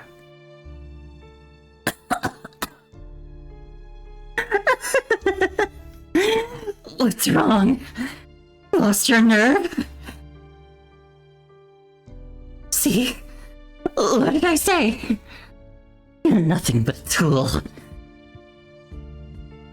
You really are pathetic. You're trying to enrage me. Veronica cuts off Dolores' taunts with cold indifference. No longer in her fight mode, Veronica seems cold as ice now. You want to die. You couldn't get the new vessel you wanted, so you'd rather die. And you'd rather die because you know you don't stand a chance against me. Dolores freezes for a moment, then erupts into manic laughter.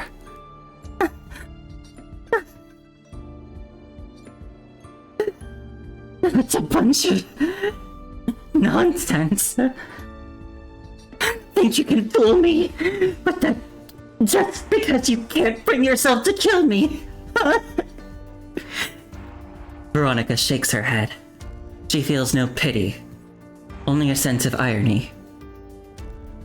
In the arena, mechanoids slaughter one another, while humans like Sarah and Rocco do whatever they can, hoping only to survive. But now, none of it matters anymore. Veronica shakes her head, trying to rid her consciousness module of these memories. She turns and walks toward the arena exit. But the anomaly that erupted in the arena has now reached her side. Overseer, still lying motionless on the ground until moments ago, suddenly flares to life. Its visual modules glowing a harsh red as its massive frame begins to stir. This is the telltale sign of a mechanoid about to lose control. Wait! Veronica! Dolores stares at Overseer in terror, a horrible realization dawning on her. In this moment, Dolores loses her last shred of her facade. She struggles to twist her damaged body, desperately trying to drag herself away from Overseer. Away from the very same mechanoid that has been most loyal to her, without whom she wouldn't have been able to manage her very own life. Veronica, don't leave me. Please, kill me. Veronica, however, is now on her way, casting not one glance at Dolores. Corrupted, Overseer launches a savage assault against its former human master.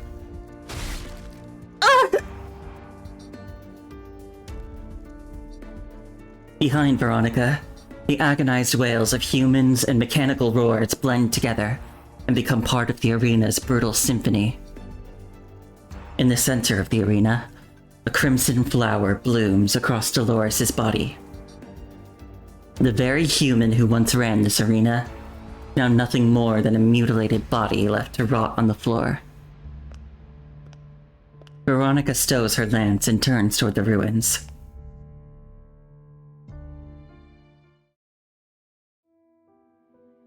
Her visual module scans the cold, stiff human corpses littering the ground.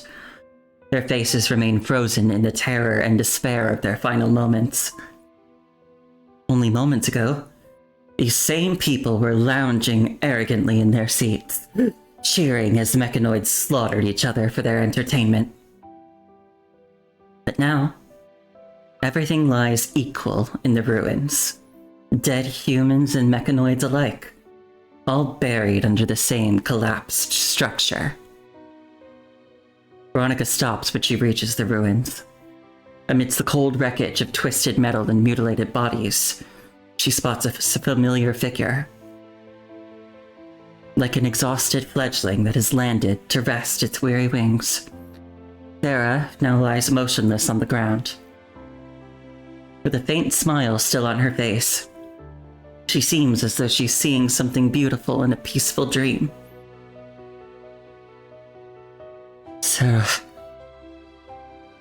Sarah, however, offers no response, now lost in eternal slumber. Veronica reaches out to gently wipe the blood from Sarah's face.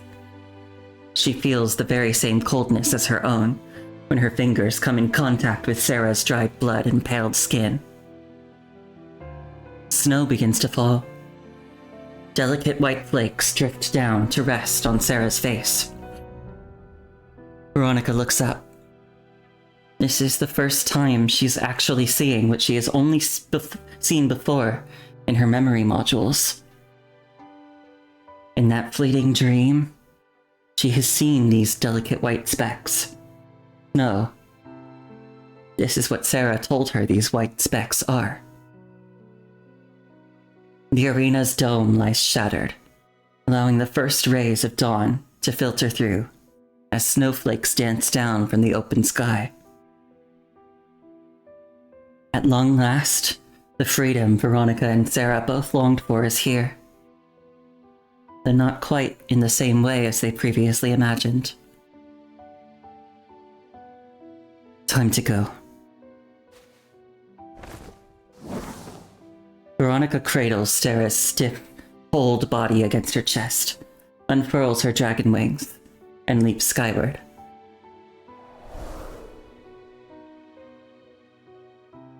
Standing atop the arena's highest dome, Veronica beholds the world for the very first time. An endless snowfield stretches before her, its vastness exceeding the limits of her visual processors and computational capacity. Everything from her life in the arena now lies behind her, reduced to dust and ruins. Gradually, the snow buries everything across the vast plains. Dormant plants and destroyed man-made structures alike vanish under this endless blanket of white. Across this boundless expanse of snow, not a single human footprint remains. Veronica doesn't yet know that the punishing virus has ended humanity's reign and set in motion a chaotic new chapter of flesh and steel. The rising sun pours into Veronica's visual modules, an experience unlike any artificial light she has seen. She spreads her wings and soars into the boundless sky. She's free!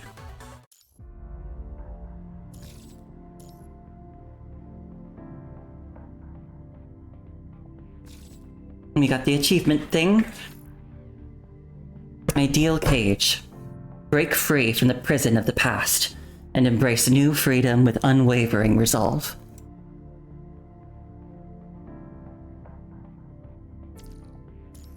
So I think I am going to try to finish the chapter. The rest of it should all be reading. And it could take a little while, but I think I'm gonna just finish it. I do need a drink, though.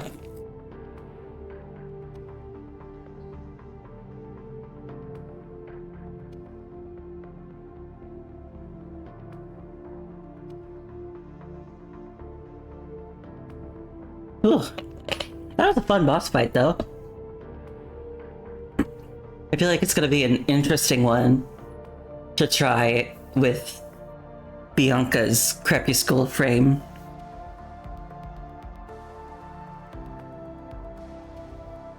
Until the flowers bloom, a gentle breeze stirs as the sun crests onto the horizon once more.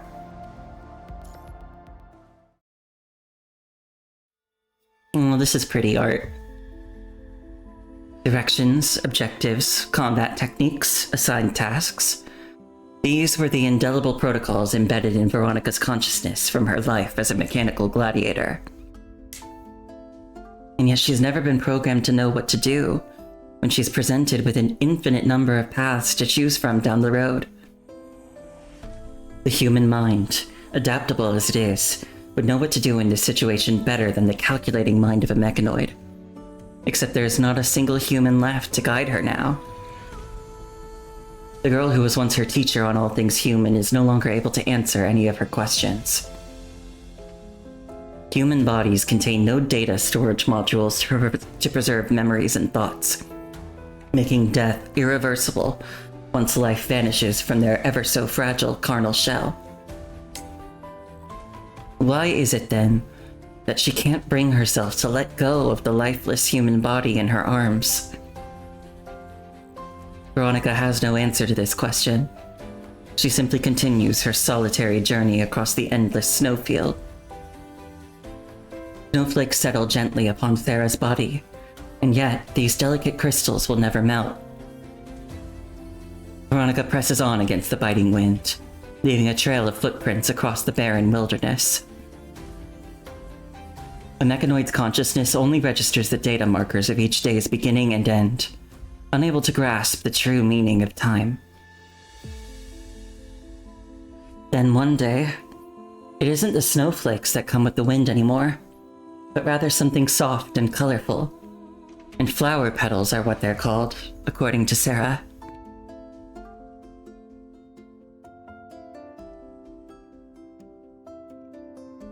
With it, Veronica senses a distinct shift in temperature and humidity.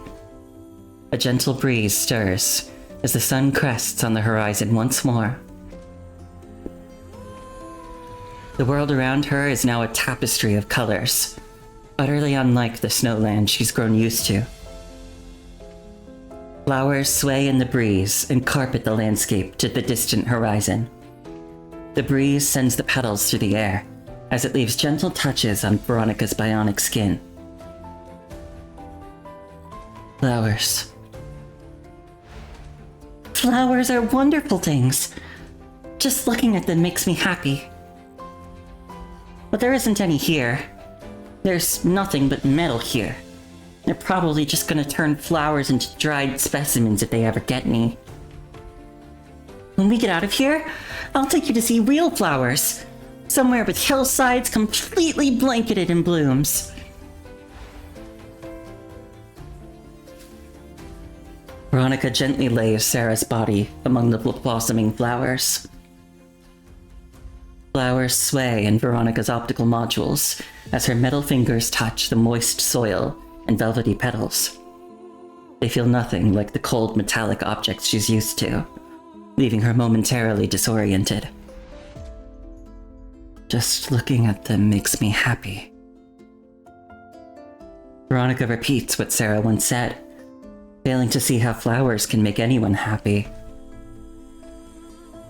Yet in her consciousness module, Veronica feels a flutter. Something within her mechanisms falters for just a moment, as if trying to convey an emotion beyond a mechanoid's interpretation. I still don't understand a whole bunch of things that you told me, but I think you would have wanted to stay here.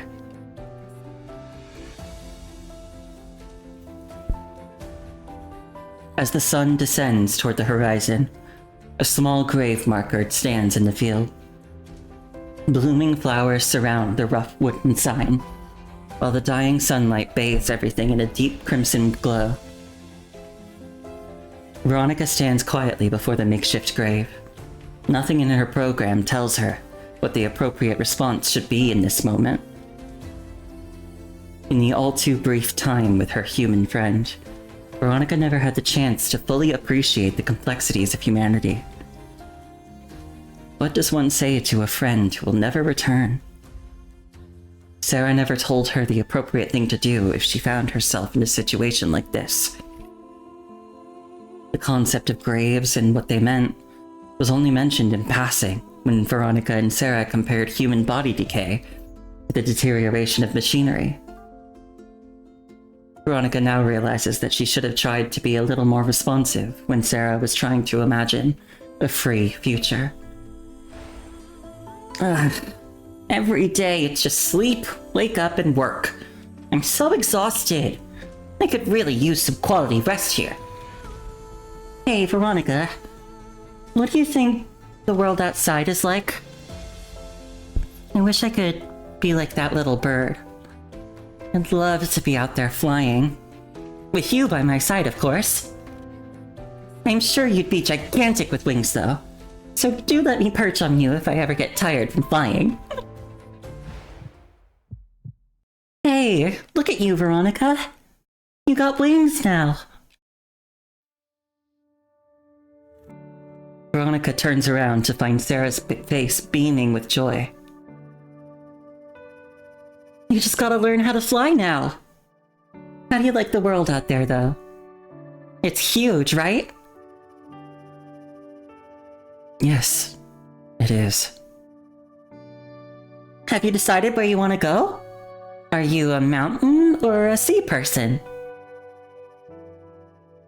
I'm not a big fan of scenery. I think I'd look for settlements with intelligent machines instead. Oops, true. You're not into these things. Sarah tilts her head to one side, seemingly lost in thought. But... Huh? But I will pay those places a visit, if I get the chance. The mountains and the seas you mentioned, and the birds and the flowers. Taken aback for a second, Sarah breaks into a smile. That's great! And when you do, you have to tell me how you like them. I won't feel a thing about them. I just want to see what they're like. That's great too. I mean, it's great just seeing them, even if you don't feel a thing. Sarah tilts her head back casually to look at the setting sun on the horizon. Her smile takes on a deeper, more profound meaning. The sun's going down. We should get going, Veronica. All right. Goodbye then. With it, Sarah phrases quietly. before it dissolves into fine dust and vanishes into the air. Before Veronica stands the same small tombstone, a crude wooden marker with a delicate wreath of flowers gently swaying in the night breeze. The conversation just now was but an illusion. Goodbye, Sarah. Good night. Veronica turns away, melding into the last golden rays of the setting sun with her wings spread. A boundless world stretches before her as the winds of freedom lift her wings. At the farthest edge of the horizon, a new destination comes into view. Yeah, this is sad. I mean, obviously Sarah can't come back, but it's still sad.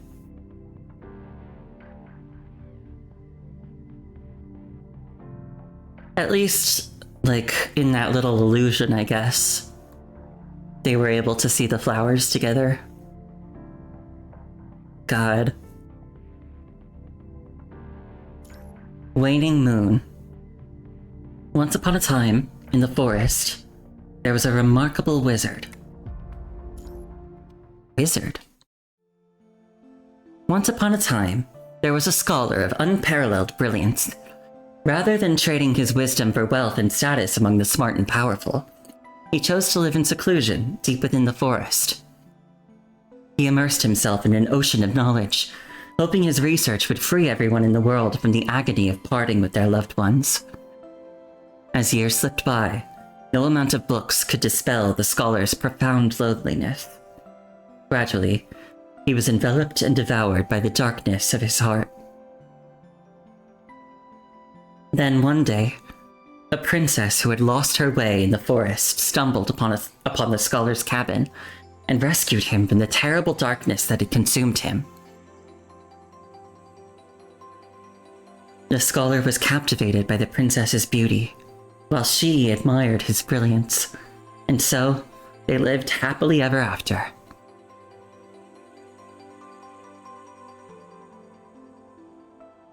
Daddy, this short story is so weird.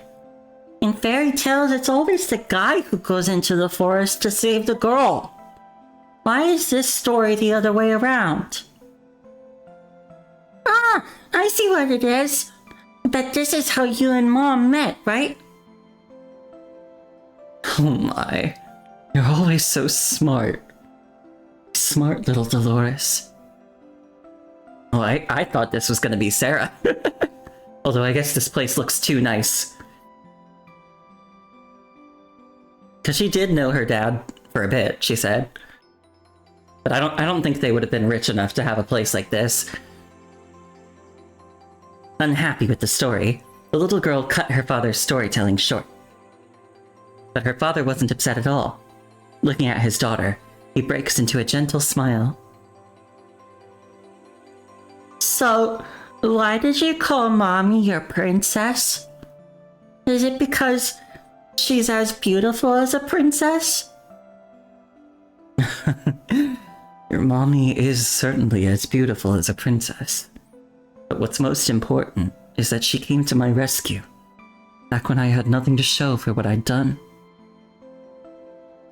And that's what makes her my princess. Capiche? Aww, what about me? You love Mommy, but do you love me? Of course, Dolores. You're my little princess, and I love you to no end. Linus lifted his pouting daughter high into the air and spun her around and around until she finally burst into giggles. Bathed in morning sunlight streaming through the floor-to-ceiling windows, Linus and Dolores shared a moment of perfect happiness. Come on, Daddy, spin me faster! Easy now, Linus. Careful so she doesn't fall. What are you guys up to, Dolores? I don't usually see you so excited. A young woman slowly wheeled herself into the room her elegant attire unable to conceal her pale, sickly complexion. Linus quickly set Dolores down and rushed forward to take his wife's hand with concern. Isabel, why are you up so early? How are you feeling today? Didn't the doctor tell you to stay in bed? It's fine. I just got bored and thought I'd rather be up and about for a bit. Mommy! Dolores threw herself into her mother's arms and clung to her neck affectionately. Easy there with your mother, Dolores. Remember what I told you about your mom? Dolores, however, pouted at her father's scolding and remained in her mother's embrace, refusing to let go. Linus, it's okay. I'm fine. Your hair is all messy. Come here. Let me brush it for you. Dolores settled quietly on her mother's lap, like a little kitten, and allowed those gentle hands to smooth her tangled hair and weave it into an elegant hairdo. Isabel always carried that subtle fragrance, and her touch was forever gentle. I love being with Mommy like this. Mommy seems perfectly healthy. Why does Daddy always tell me that Mommy needs to rest, and that I shouldn't disturb her? Not to mention that Daddy always looks mad when he says those things. But in Isabel's embrace, Dolores quickly forgot what her father had said. When Isabel finished fixing her hair, Dolores quickly climbed onto her mother's lap like an agile kitten, before her father could even tell her to stop. Mommy, how did you and Daddy meet? Did you get lost in the forest and then run into him? Come on, Daddy made that up. You didn't really think that's what happened, did you? Your dad was a very talented scientist. He was a wizard on a certain level. We met in the lab where he worked. Well, how did Daddy do his magic when he still worked as a wizard? It wasn't magic. He was just doing an extraordinary experiment. It was a remarkable experiment. He wanted to transfer human thoughts and put them into little robots. People would be able to live happily ever after forever, but their loved ones had your dad succeeded. Wow! Sounds like an amazing experiment. Unfortunately, no one else believed in what your dad was doing, which is why I purchased the lab. I wanted him to be able to focus on what he was doing. You... what? What does purchase mean? And why didn't people believe him when he was so brilliant and amazing? Come on, Daddy. You can do it. Linus walked over. He broke into a smile as he gently patted his daughter's head. Without giving Dolores a piece of his mind for staying on her mother's lap, he quietly held Dolores up and cradled her in his arms. Let's not talk about this anymore. It's all behind us now, and you see, I'm not even working on that project anymore. I'll have the butler clean out all that equipment from the basement lab to free up this space. I'd much rather spend time with you, Isabel. A fleeting trace of melancholy crossed Isabel's face, but before she could say anything, she was suddenly interrupted by a violent fit of coughing.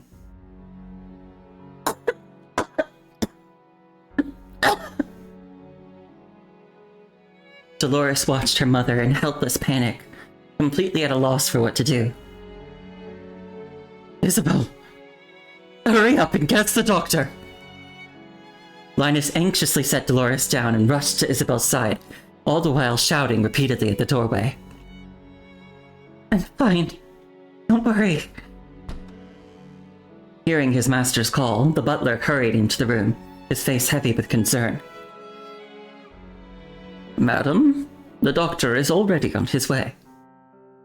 How are you feeling, madam? I'm fine, really.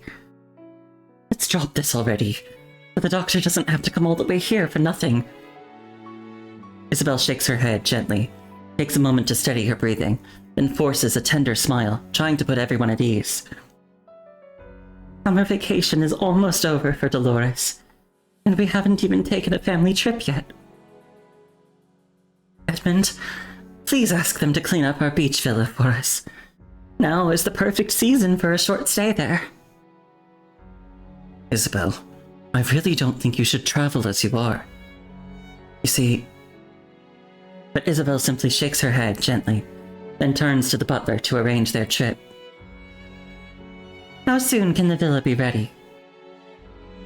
Rest assured, madam. As I do every summer, I've already made the arrangements. The villa is prepared and ready for your arrival at any time. That's wonderful. I can't imagine running this family without you, Edmund. Is my duck float still there? And all those dolls in the attic? It's been ages since our last visit. Of course, Dolores. I've instructed the staff there to keep everything safe and sound for you. Wow! Edmund, you're amazing. You never let anything go amiss. It's an honor to receive such praise from you, Dolores. Well then, sir, madam, if you'll excuse me for now, I must attend to the travel arrangements. The butler quietly withdraws and gently closes the door behind him, leaving the Everetts in privacy. Yet behind the heavy door, the room remains as quiet as ever.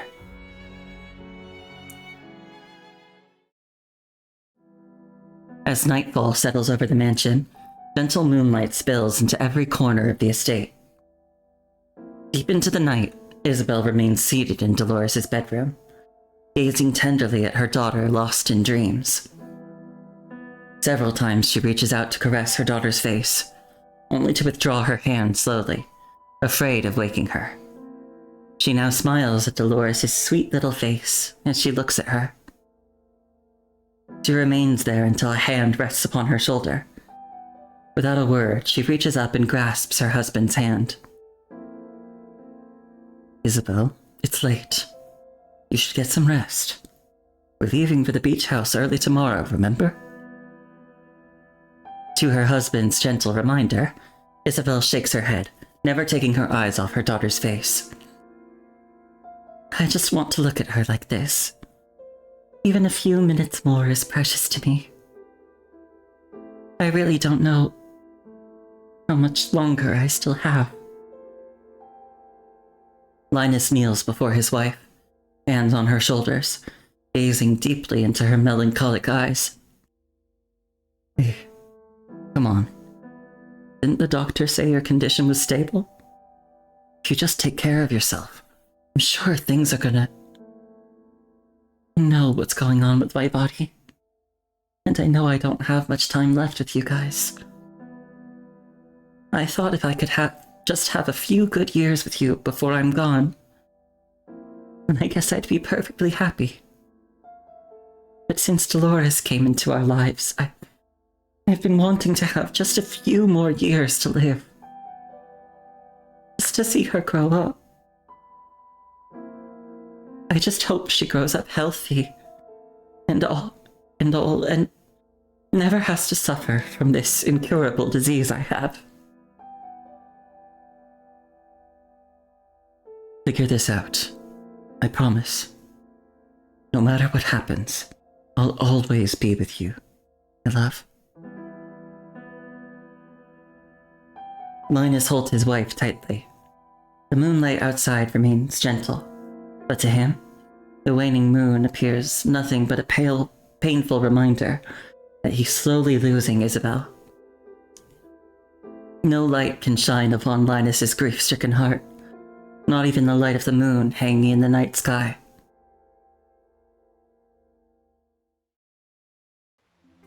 The next day, away from the Everett mansion, the family visits the long-missed beach. In the gentle ocean breeze and brilliant sunshine, the family seems somewhat relieved at the unavoidable. Dolores races about excitedly on the long-missed beach, her laughter carried far by the sea breeze, while her parents watch her adoringly from under a nearby parasol. Even her mother's normally pallid face now glows with a hint of color in the gentle sunshine. After playing on her duck-shaped float for a while, Dolores soon catches sight of something new on the beach that captures her interest. Her eyes widen with wonder at the tiny hermit crabs inching across the fine white sand. Dolores gingerly reaches out her hand and, after several attempts, manages to catch the biggest hermit crab. Satisfied, she holds the hermit crab between her fingers, watching curiously as the little creature flails its tiny claws. Hey! Hey! Hey! Stay right there! Gotcha now, little guy! Dad! Mom! Look! I caught a super big hermit crab!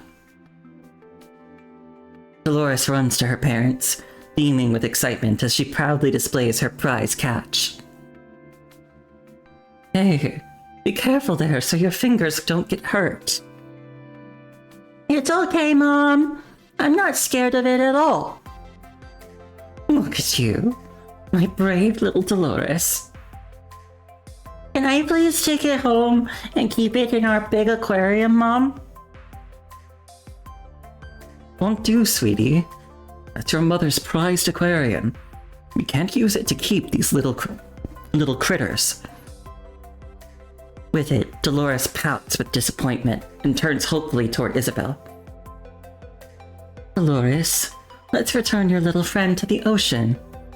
That's where it truly belongs.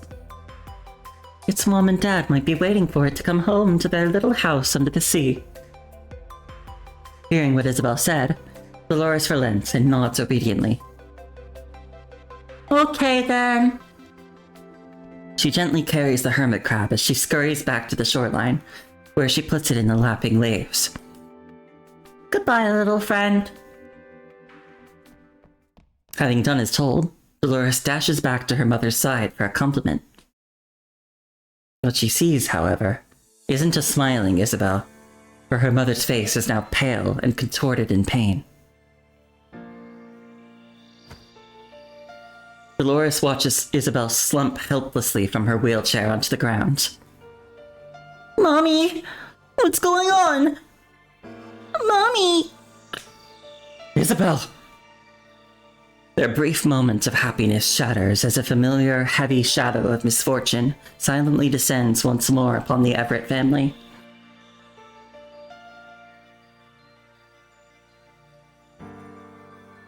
Dolores has been sitting in the hospital hallway for hours. The harsh air conditioning chills her to the bone, and the hard chair offers no comfort. The hours drag on into the night, but her father hasn't emerged from her mother's hospital room. To kill time, Dolores fidgets with the ribbons on her dress. Edmund, why isn't Daddy coming out yet? And when can Mommy come home with us? Dolores, your father has asked me to take you home first. No, I don't want that. I'm waiting for Mommy and Daddy to come home with me. Daddy, why are you taking so long? Dolores darts into the hospital room, only to find her usually gentle, soft-spoken father gripping the doctor's collar and shouting furiously into his face. What do you mean by there's nothing more we can do? Do you have any idea how much money we've donated to this hospital? And now you have the nerve to tell me this? Useless! Worthless! His face ashen with rage, Linus shoves the doctor to the floor and storms out of the room, completely ignoring his little daughter trembling in the corner. Daddy? Mommy? Huddled in the corner, Dolores freezes in helpless confusion. Edmund rushes into the room, helps the doctor up from the floor, and offers profuse apologies. I'm so terribly sorry about this. Linus is just... He's having difficulty accepting the news all at once, Which is why he... I understand. I was telling it as it is. From across the room, Dolores watches her mother lying unconscious, surrounded by medical equipment. She longs to go and give her a hug, but Edmund holds her back. Dolores, your mother is asleep. It's best not to leave her alone. Or, it's best to leave her alone, I think is what they meant. Let me take you home.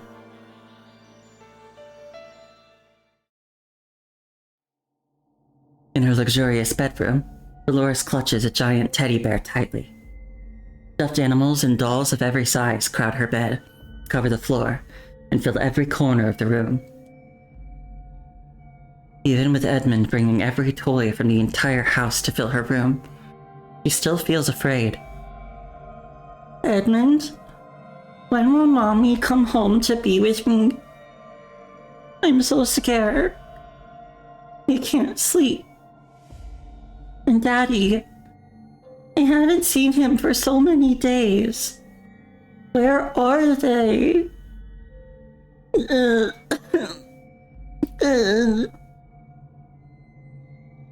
Dolores, your father will be busy for a while. As for your mother, I'll be standing guard right outside your door. If you need anything at all, just call for me. Good night, Dolores. With a bow, Edmund backs out of the room and gently closes the door behind him. Feeling lonely and helpless in the darkness, Dolores bites her lip, trying to hold back her tears. Finally, clutching her teddy bear, she breaks down sobbing. She cries for what seems like forever before she falls asleep from fatigue. In her dark, hazy dream world, something like a gentle hand caresses Dolores' face, while soft humming lingers by her ears. Sleep now. Sleep in peace, my daughter. I'll love you forever. Everything good the world has to offer shall be with you. A bouquet of roses, a bouquet of lilies. When you wake up, my darling, they'll all be yours. Dolores jolts awake from her dream, her eyes flying open, but the room remains completely empty. Mommy? Dolores doesn't even stop to put on her shoes as she flings open the door, desperately searching for her mother. But the hallway is completely empty. Even Edmund, who promised to stand guard, is nowhere to be seen. The only sound is a distant argument coming from the basement. It's her father and Edmund. Following the sound, Dolores tiptoes down the stairs. The door to her father's laboratory, a place she was never allowed to enter, stands ajar, spilling out a beam of light and the sounds of an increasingly heated argument. Too afraid to enter, Dolores decides instead to head outside the door and eavesdrop on the argument between her father and the butler. With all due respect, Linus, what you're doing is absolutely unconscionable, even if you're the one running the family business now. I've been serving the Everetts since Isabel was just a little girl. I watched her grow up all the way to this very day. She was a woman of dignity, not some puppet for you to manipulate as you please. Now that she's no longer with us, she deserves to rest in peace, not to be used as your test subject. Who are you to speak to me like that? You're just a butler. As you just pointed out, I am the one running the family business now. That gives me every right to do whatever I please. Linus, don't forget who you were. Just a starving scientist without a penny to your name. Where exactly do you think you'd have found yourself today if it wasn't for Isabel? I can't believe Isabel fell for a two-faced scoundrel like you. What did you just say? Better shut your trap now, you little shit. The sound of something being violently smashed echoes through the door, followed by her father's increasingly furious curses. In a dark corner where no one noticed her, Dolores, all tearful, crouches down and wraps her arms tightly around herself, alone with her grief. Ooh, boy. We're getting Dolores' backstory, and it's probably pretty sad. Does it excuse anything she did? No. But it's probably still pretty sad. Cold rain. Years later, gloomy dark clouds once again shrouded the manor.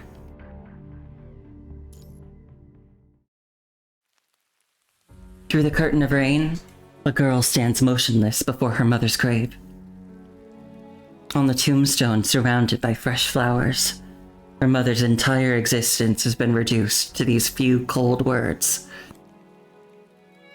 In loving memory of Isabel Everett.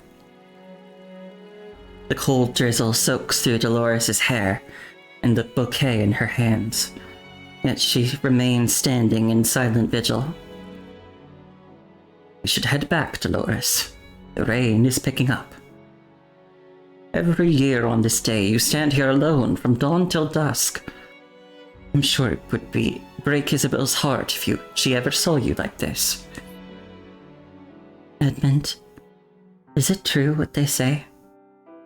I mean, is my mother's body really not there under this stone?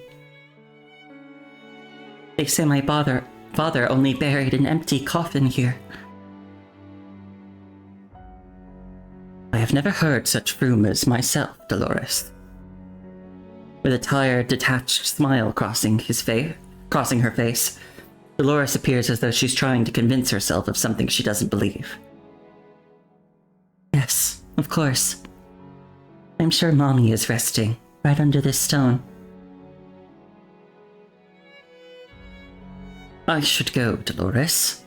It's your coming-of-age ceremony today. The estate has been decorated, and we'll be receiving a lot of guests for the banquet tonight.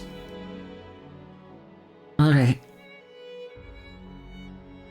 Dolores casts one last mournful glance at her mother's tombstone before finally turning away.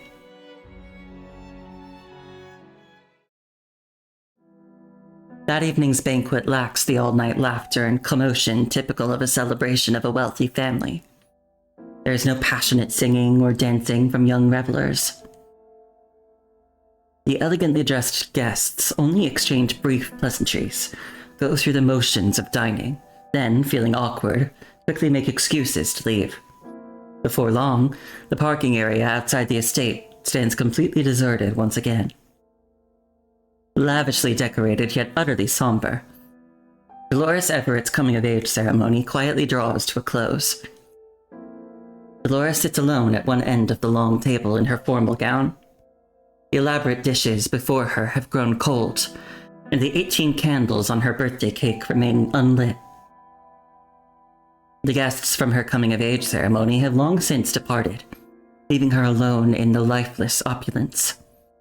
The whispers and murmurs she overheard linger in her mind. What's wrong with Linus Everett? It's his only daughter's coming-of-age ceremony today, and he's nowhere to be seen? Exactly. It's completely improper, leaving that poor girl to manage all these guests by herself. This whole thing would have been a disaster if it weren't for their old butler. You don't know the half of it. Turns out this Linus dude wasn't even from a distinguished family or anything. He's just a gold digger who married into money. I heard he used to be some kind of researcher, working on transferring human consciousness into mechanoids. A real weirdo he was. He couldn't find work anywhere, and was so broke he could barely afford to eat. Then out of nowhere, Isabel took a liking to him. Not only did she shower him with money to continue his research, but she also married him shortly after. That's just... wow. I bet that guy just coasted by on his good looks. Talk about lucky. And now he's the one running the family business with Isabel gone. But what bad luck she had. She'd just taken control of the family fortune when she came down with this incurable disease. spent years in a wheelchair before passing away. Rumor has it that the guy is keeping Isabel's body at home for some sort of experiment. God knows if that's true, though. Shh! Keep it down. We don't want Dolores to hear this. Poor girl, if you ask me. Her mother's dead, and her father is a complete oddball. Might as well be an orphan. I heard her mother's strange disease was hereditary. God knows if she's gonna end up with the same thing herself.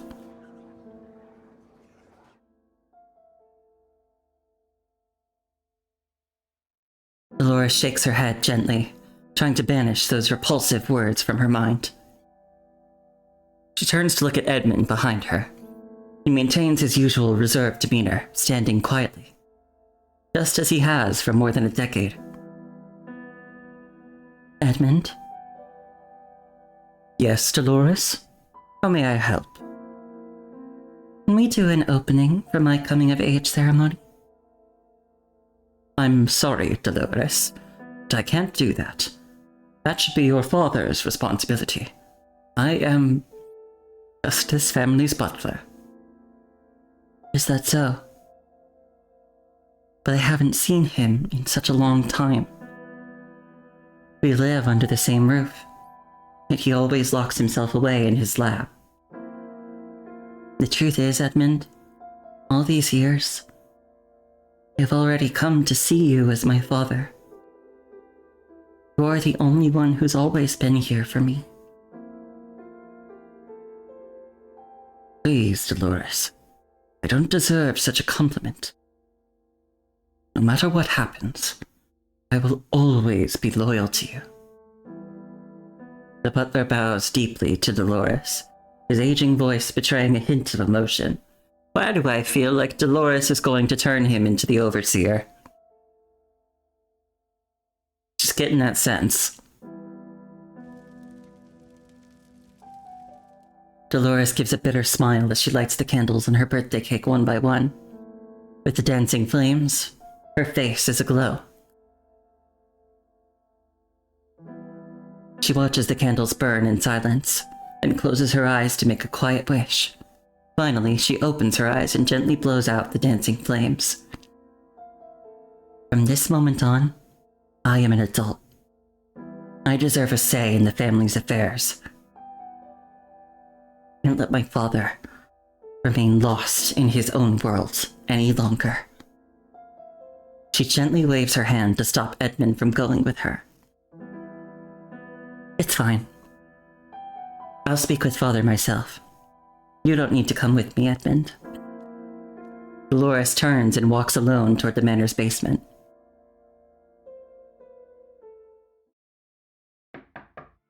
She knocks on the door of the laboratory, a place her father has retreated to after her mother's death.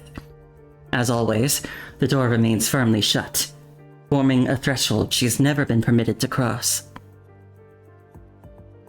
How many times have I told you to never come here without my permission, Dolores? Her father's voice comes through the heavy door, sounding somewhat distorted. Do you know what people say about you behind your back, and what they say about our family? Dolores can barely contain her frustration, her voice rising despite herself. This is the only place you've ever been since Mom died. Please let me in, Father. After a brief silence, the heavy door swings open before Dolores with a thunderous sound. Her long-absent father has grown paler and more gaunt. She barely recognizes the look on his face now. Her father's lips curl into what seems like a mocking smile.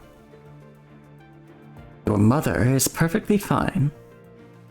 Why in the world are you spreading such nonsense, Dolores?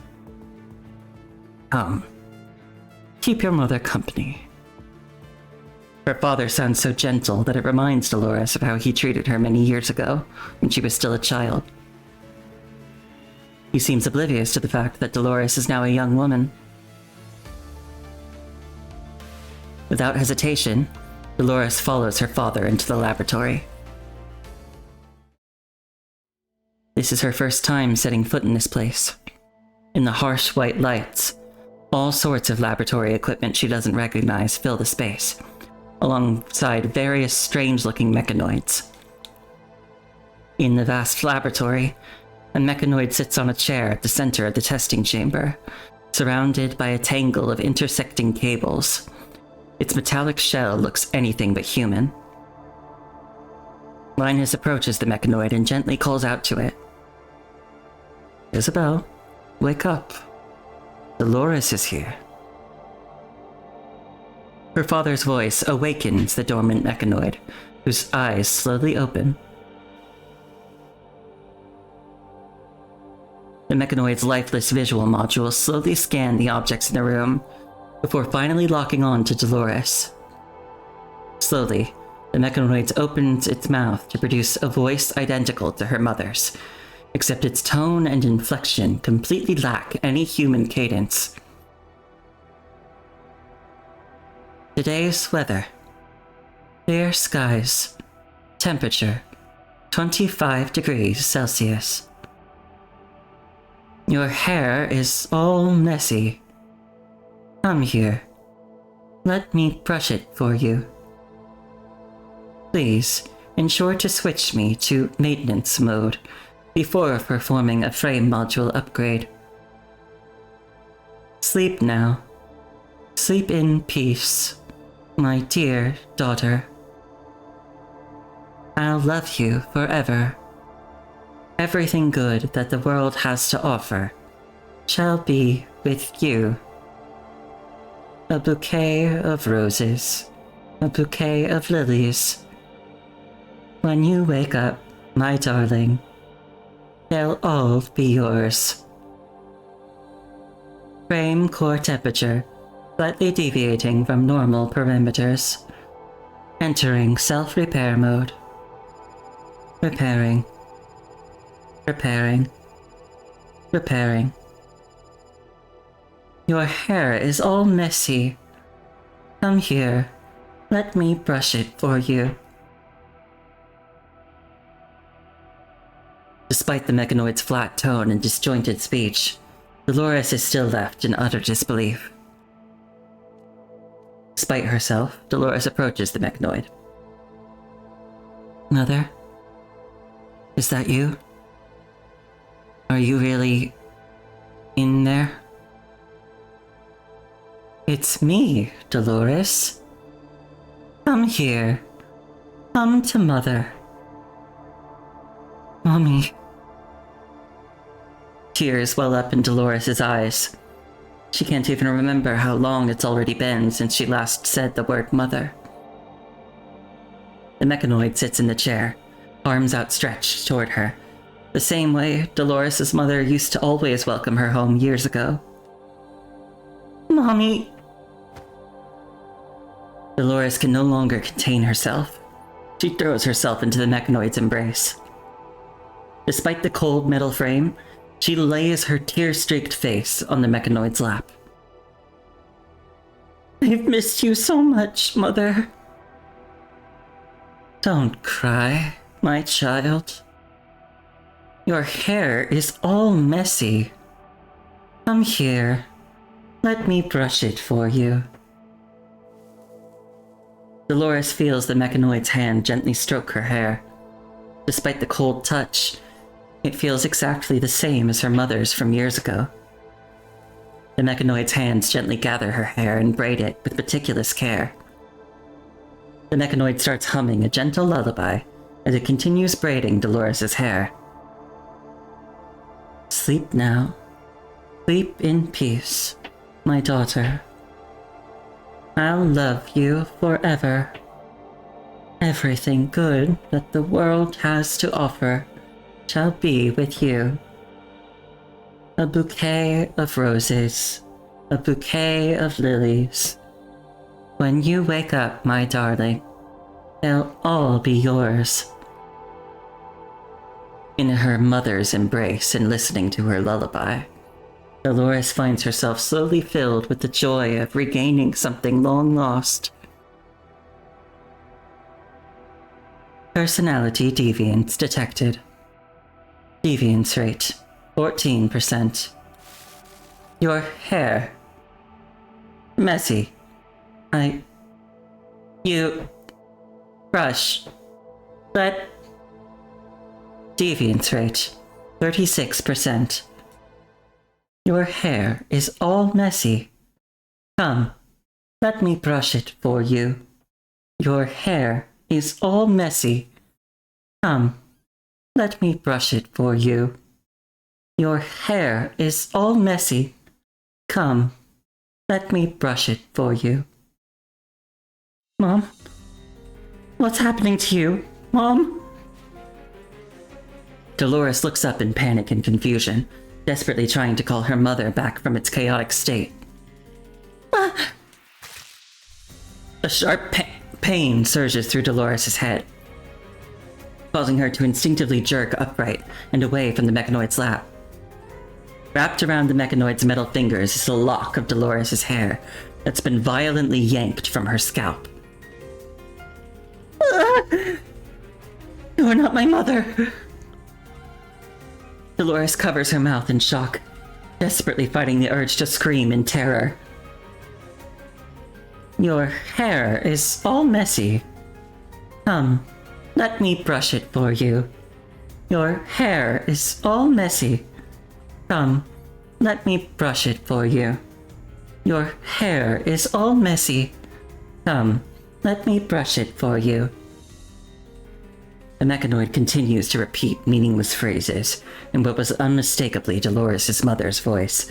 God, that's creepy. The voice, however, carries no warmth or emotion, only cold, mechanical repetition. Dolores backs away step by step, terrified of this lifeless, metallic monster going haywire right before her eyes. This is just a machine, and not her mother, Dolores tells herself. Her father, however, grabs her shoulders from behind, preventing her from backing further away. What's gotten into you? It's been years since you last saw your mother. Don't you want to spend some time with her? What did you do to Mother? Oh, it's true what they say. You've been experimenting on Mother this whole time. She's been dead for years, and yet you...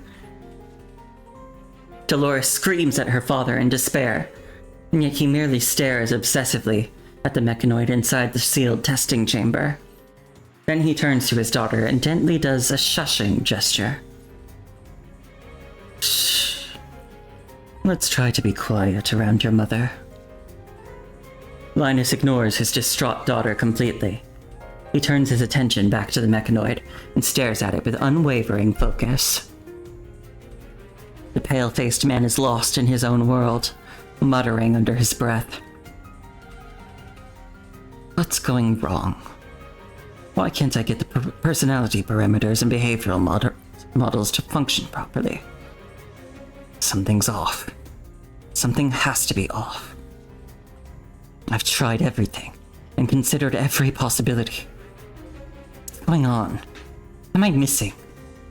What exactly am I still missing? Isabel, tell me. What else do you need? Just tell me. Linus paces around the laboratory aimlessly, lost in his own thoughts. Occasionally, he would stop and speak softly to the mechanoid, as if it were actually his wife. He continues adjusting the mechanoid settings and hangs on every automated voice prompt it issues. Entering maintenance mode. Initiating consciousness data self-diagnostic. Consciousness data incomplete. Percentage of critical parameters requiring repair, 23%. Minus. Impossible. This can't be happening. How could this be happening? I swear to God I've completed the transfer and simulation of all of Isabel's consciousness. How could anything still be missing? I need to figure out what's missing. What exactly is missing, though? Where could it possibly be? Tell me, Isabel! Where is that critical piece of memory you're missing?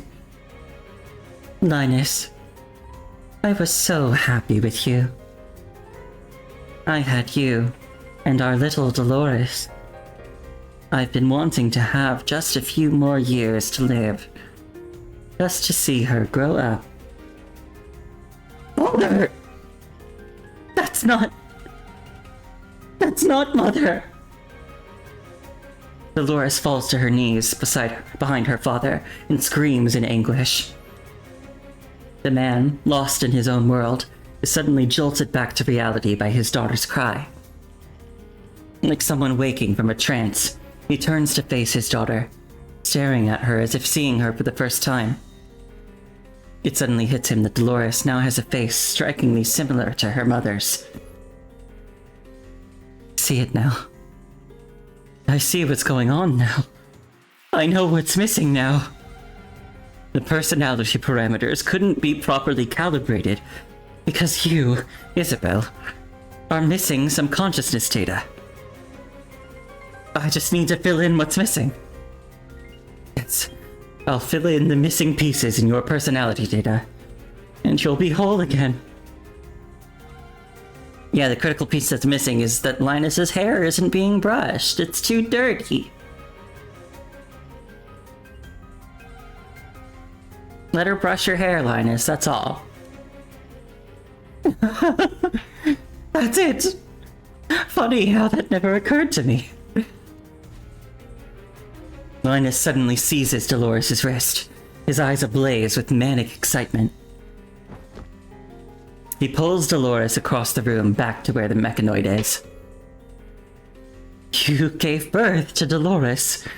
She's an extension of you, which means part of your personality has to be in her. I'm going to give her back to you now. You'll be whole again. You'll be perfect again. Father, what are you doing? Have you lost your mind? Let go of me! In growing despair, Dolores sees what her father is trying to do with her. But the man before her, now only a manic stranger, is no longer the father she once knew. He shoves her into the experiment chamber. The heavy isolation door slams shut, separating the two of them. Now back at the control panel, Linus punches the parameter settings away with manic precision. As he works, an unearthly glow begins to shine through the mechanoid's eyes. Father! As Linus works, another mechanical voice activates, a cold electronic tone announcing the progress of his maniac plan. Initiating brainwave activity scan on test subject. Progress 21%, 57%, 88%. Integrity of personality data confirmed. Consciousness transfer protocol ready. Confirm extraction of subject's personality matrix. Warning. This process is irreversible. Dolores pounds her fist against the transparent chamber door until her knuckles split and bleed, yet the door doesn't budge one bit. Crimson smears bloom across the glass with each of Dolores' punches, but Linus remains unmoved, deliberately avoiding Dolores' calls for help. I'm your daughter, Father! Your daughter! Linus' fingers pause over the control panel for just a heartbeat. When he finally looks at her, his eyes are so completely cold and so clinically detached that Dolores feels awash in horror. You were never meant to exist, Dolores. Your mother was already ill, and the pregnancy, carrying you to term, only made everything worse. We had agreed not to have kids, and you came along. We never saw it coming, but Isabel had a complete change of mind. Her whole life was suddenly all about you. She wouldn't listen to reason, wouldn't take care of herself anymore. Your very existence came at the cost of her life. Everything you are exists because she sacrificed herself. And now, it's time you returned what you took from her. Confirm extraction of subject's personality matrix. Warning, this process is irreversible. No! Please, don't do this! It won't be long now, Isabel. You'll be back with me soon.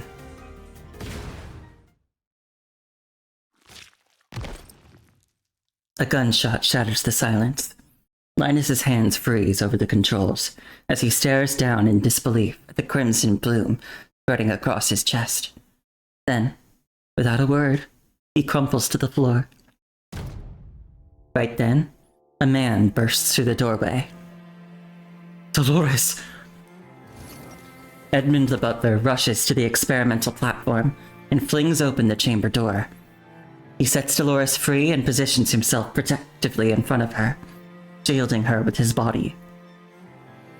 His pistol remains trained on the fallen man, the man who was once his master. The dying man drags himself across the floor, leaving a crimson trail behind him. With his last ounce of strength, he crawls toward the grotesque mechanoid. Isabel. At last, his trembling fingers make contact with the mechanoid. With tremendous effort, he pulls himself up, clinging desperately to the mechanoid that houses both his obsession and Isabel's very life.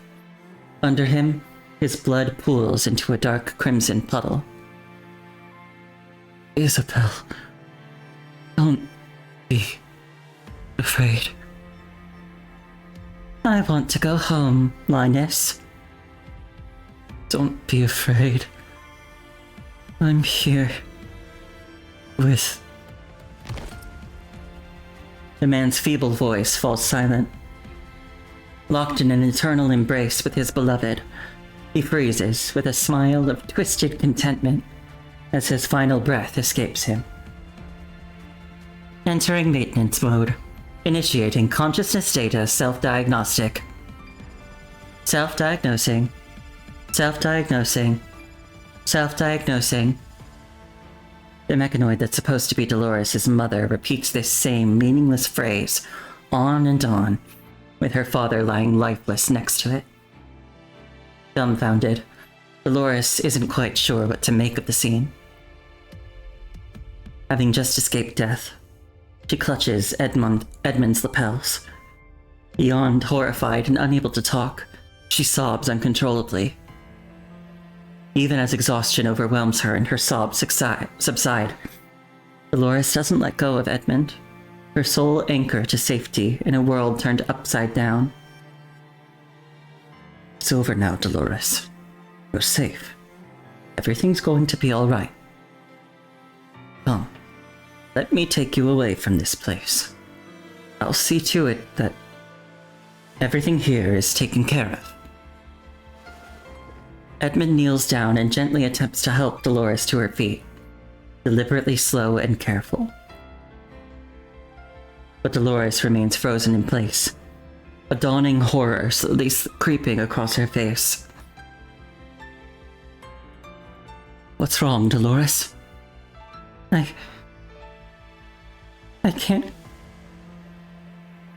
can't stand up.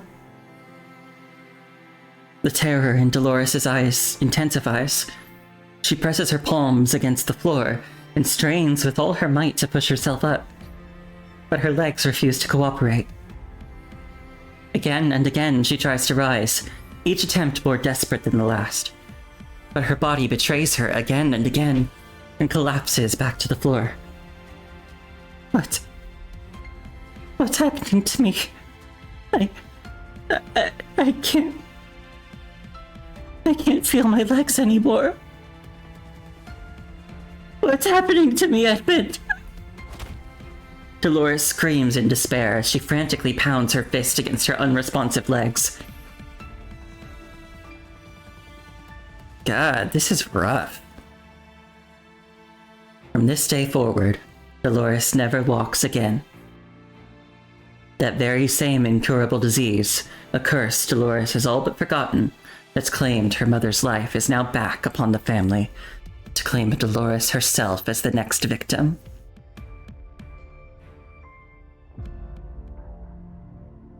Ooh. That's rough. Okay, last thing. Nocturne. The master patiently awaits the arrival of new guests. The once thriving manor now stands in silent decay, having never received any guests in ages. Rumor has it that the master and lady of the manor perished in some terrible accident, leaving only their daughter languishing in her sickbed, awaiting death's inevitable grip. Unbeknownst to them, however, is that there is a secret laboratory under the now decrepit manor that operates day and night, carrying out an urgent experiment.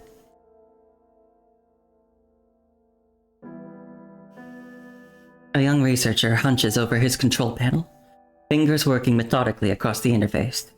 Every few moments, his eyes dart nervously toward the ceiling-mounted security camera. He flinches whenever its faint red light blinks.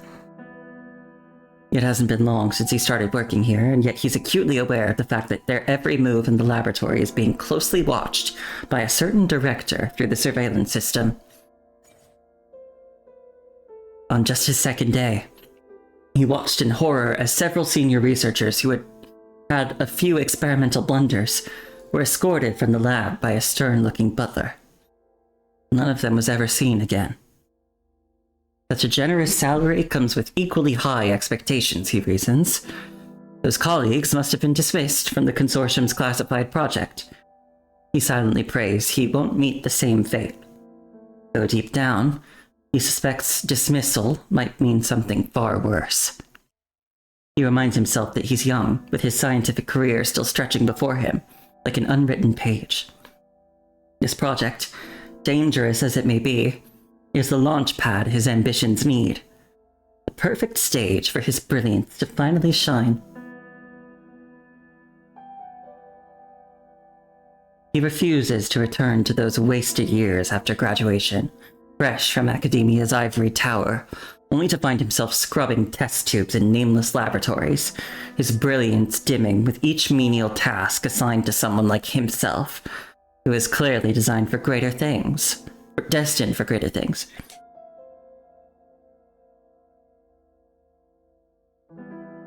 Determined to scale the heights of scientific achievement, the young researcher pushes himself relentlessly. He is the first to arrive every morning and last to leave at night, his figure a familiar sight against the lab's harsh lights when everyone else has gone home. Where everyone else sees tedium, he finds fascination, poring over datasets with reverent attention, approaching each experimental protocol with a fervor his colleagues simply cannot comprehend.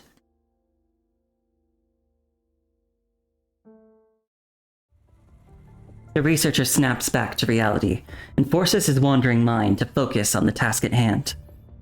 Once more, he initiates the procedure he's performed countless times before, the delicate process of transferring simulated consciousness data into a mechanoid vessel. Initiating simulated consciousness data mapping. Integration test 167. As the researcher inputs his commands, data streams across the experimental panel begin to pulse. His eyes lock onto the fluctuating progress bar, and his heart races as the bar crosses the critical threshold, going from a warning red to a promising green. The bar, by the second, inches closer to completion. Yes, come on. Let's make it happen this time. The researcher murmurs these words like incantations, as though his whispered encouragement would somehow speed up the process. Then, his body tense with anticipation, he rises from his chair despite himself. Right then, the bar, having come so far without any hiccup, freezes in place. With it, the promising green quickly drains away and turns red again. Damn it! Matching coefficient is dropping. Reduce the signal-to-noise ratio, now! The red bar continues its merciless retreat. Is it still dropping? No! This isn't working! Amplify input signal strength. Filter out the noise. The progress bar hits 0.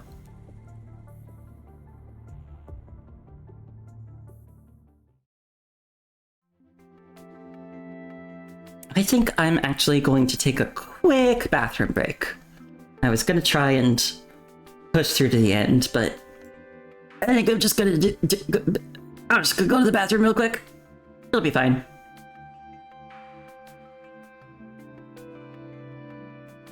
I'll be right back.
Okay, thanks for waiting. I'm back.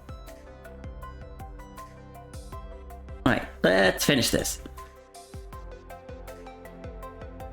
Staring blankly at the cascade of error messages flooding the display panel, he lets out a long, defeated sigh.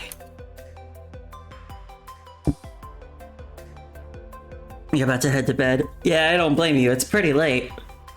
I'm not gonna stay up much later after I finish this last stage.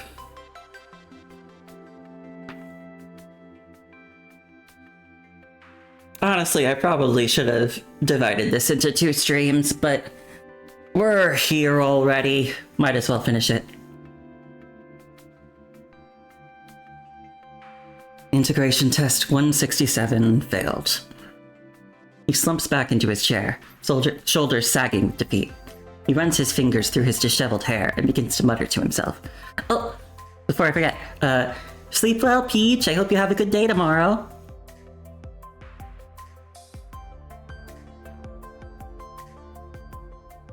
Not working. Signal interference always rockets out of control whenever I load the simulated consciousness data into the mechanoid. Doesn't matter how I adjust the parameters. No amount of playing with the parameters seems to work. This is pointless. I'm just wasting time at this point. Need to report these findings to management.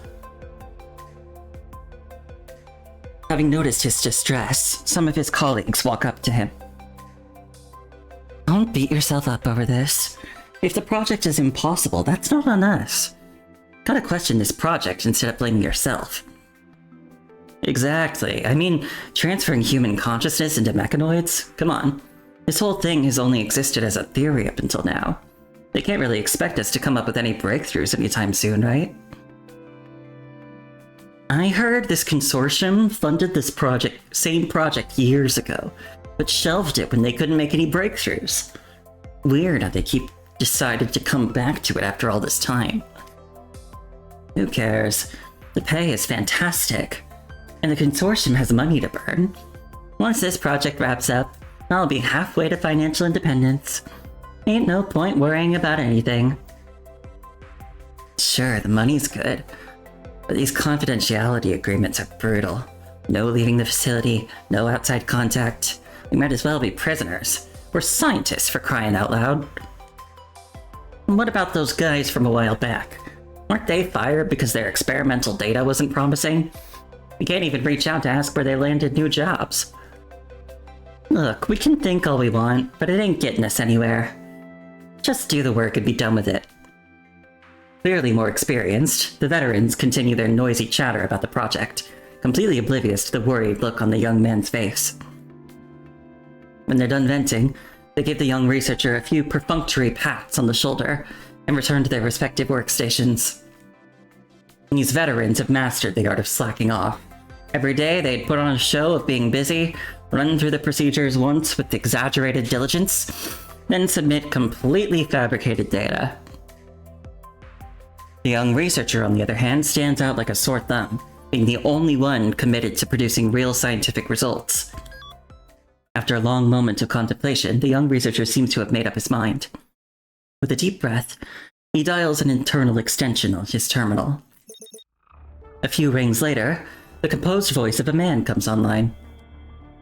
Though the young man has had limited interactions with him, he knows that this Edmund is essentially the one taking care of things around here. The young researcher was, in fact, onboarded to work on this project by none other than Edmund himself. The young man, however, can clearly tell that Edmund is just a front man, that someone else is pulling the strings behind the scenes. What's going on?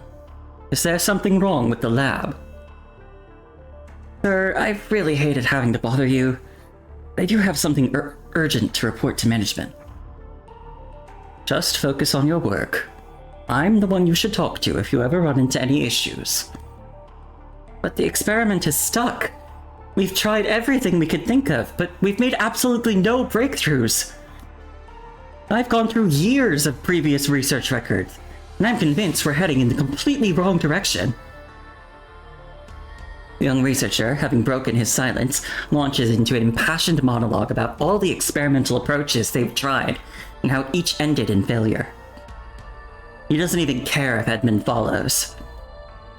We're just wasting our time doing things the way we have all this time. But Edmund remains silent on the other end of the line. Hello? Sir? Are you still there? An alert tone signals a new connection on the other end of the terminal, followed by the exceptionally young voice of a female. Go on. I'm listening. I've been following this project's progress very closely. The researcher didn't expect anyone else to join the call, but this stranger's interest in the project rekindles his fading hope. So here's the situation. I've tried every approach imaginable, but I just can't push past the data compatibility threshold in the consciousness transfer experiments. No matter how I adjust the parameters, I always end up with noise corrupting the results. And the female's voice cuts him off impatiently. So, what's your conclusion? The researcher grips his terminal tightly, summoning the courage to deliver his conclusion. My conclusion is this. The project is fundamentally impossible to complete in the short term. Is that so? I see. Excellent. You've got a good head on your shoulders. I'm appointing you as the research director for this project. Edmund, bring him to my office. We'll have some discussion about where this research project is going next. Understood. Yes, of course. I'll gather all the previous data reports and be right over to brief you. The young woman on the other end hangs up. The idea of reporting the situation upward excites the young man, and the prospect of an imminent promotion convinces him that he needs to take this opportunity seriously. He quickly organizes everything and downloads it to his terminal. He ignores the puzzled glances from his colleagues as he mentally rehearses how he's going to present his findings during the upcoming meeting. Good night, Peach! Edmund arrives promptly and leads the young researcher out of the laboratory. He guides him through the mansion's labyrinthine corridors. Yeah, this is a super serious situation where he's definitely gonna get a promotion. Sir, where exactly are we going? I thought I was supposed to report to the project director. We're almost there. Edmund's icy expression silences the young researcher immediately. Despite his composure, the young researcher feels uneasier by the second as soon as he realizes they're heading deeper into the basement levels of the estate. The complete absence of anyone else along the way only intensifies his apprehension. Finally, they reach a dim, enclosed underground corridor.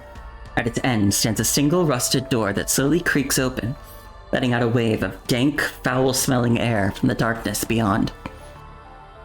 The director is waiting for you inside. Go in. Where the hell is this place? What are you planning to do with me? I came here to do a job, not to be pushed around by rich bastards like you. I quit, right here and now. I'm done with this. With newfound courage, the researcher refuses to comply and turns to leave. The young man, however, freezes at the sound of a gun being cocked. Turning around, he finds himself staring down the dark barrel of Edmund's pistol. What are you doing? I said, get inside. Edmund violently shoves the researcher's shoulder, causing him to lose his footing and tumble into the dark room. Terrified, the researcher lands on what feels like a pile of objects. Squinting in the faint light filtering from the doorway, he gradually makes out what surrounds him. Several lab coats and ID cards were scattered about. The names on the cards belong to his colleagues who have gone missing.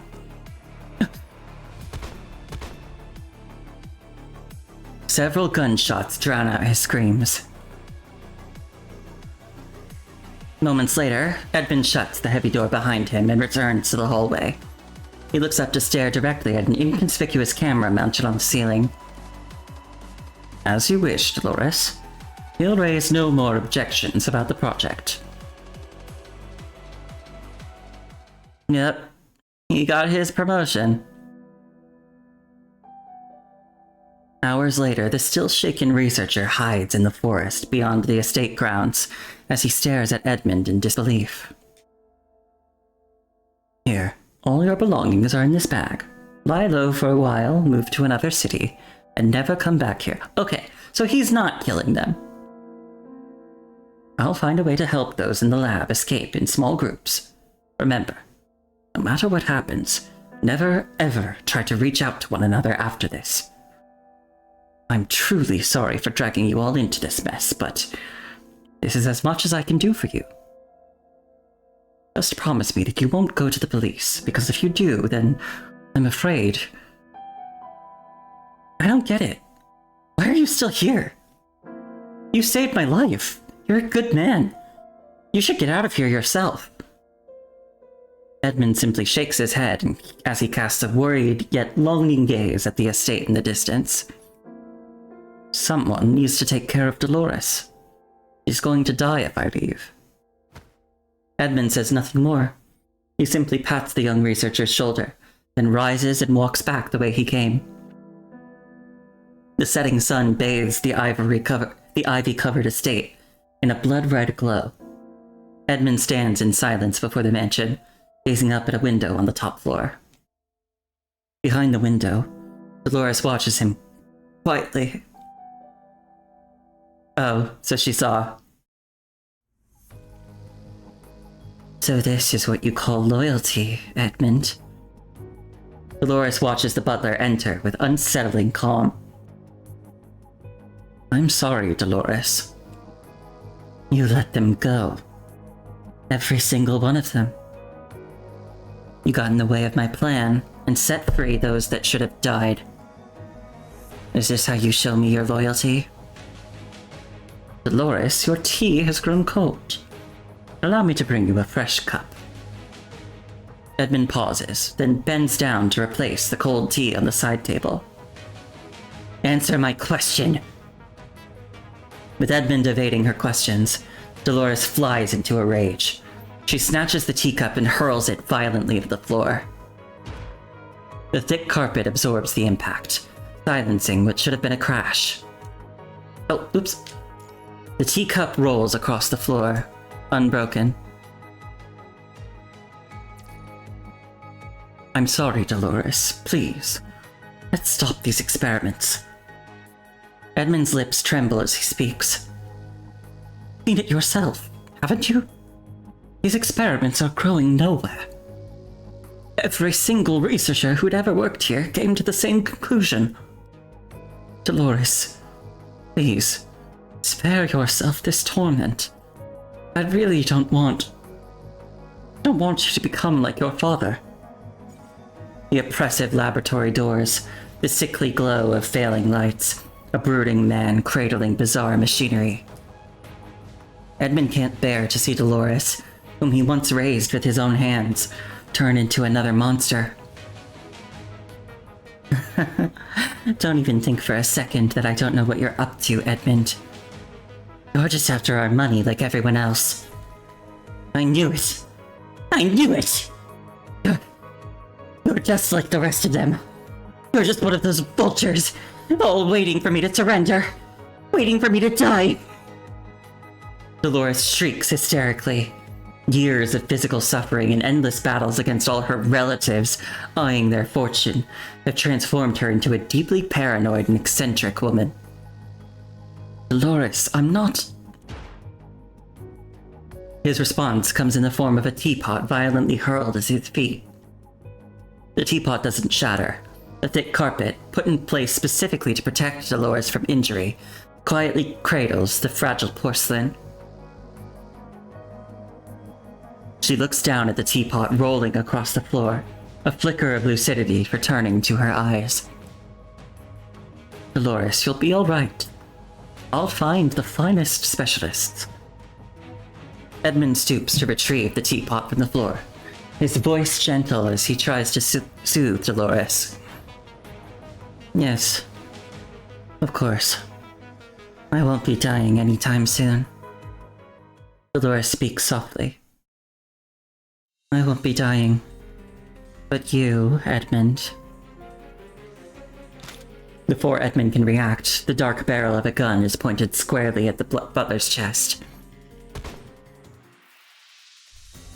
Dolores. Of course, I won't die. But you, Edmund, I wouldn't say the same about you. With cold detachment, Dolores watches the butler struggle to his feet, desperate to escape. She covers her mouth to stifle a soft, delighted laugh. I hate you, Edmund. Father's dead. Mother's dead. I'm dying too. Why are you still alive? Why are you still so healthy? I hate all of you. I hate healthy humans, and I hate machines that never fall ill. Only me. Only I am trapped here, confined to this mansion, waiting to die. Why do I have to be stuck with the short end of the stick?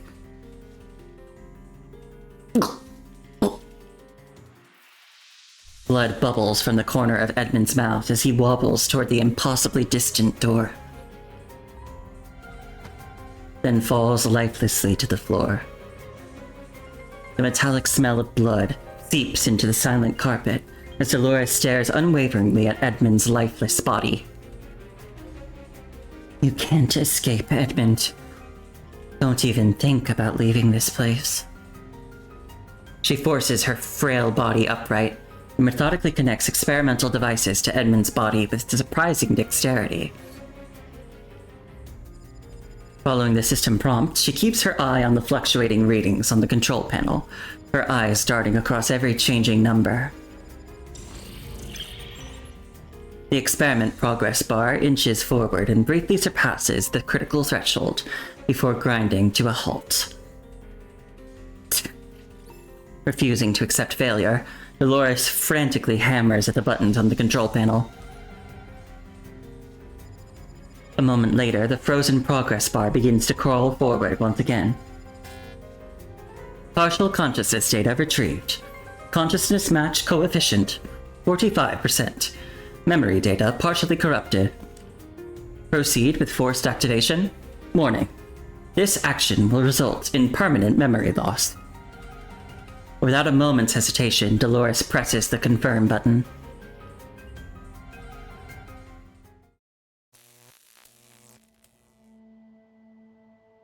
Dolores. As the loading bar reaches completion, the mechanoid that Dolores put in place long ago slowly opens its eyes on the other side of the room. Dolores. Hello. Good day to you. I knew it! I knew he was the overseer. Edmund? Good day. I am Edmund. I am your butler. No matter what happens, I will always remain loyal to you. Yes, that's what you always used to say, Edmund. That you would always remain loyal to me. Wait. The mechanoid climbs out of the chamber and stands silently behind Dolores. That's more like it, Edmund. I can forgive you for what you have done, but since you let those researchers go, you'll have to continue your work their work yourself. Past experimental data and procedures are compiled into files and uploaded to the mechanoid's memory shell. Under Dolores' command, the mechanoid continues the hopeless experiments. The manor remains as desolate as ever.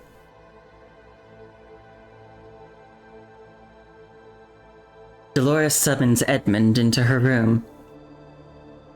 We're falling behind. We need more mechanoids for this project.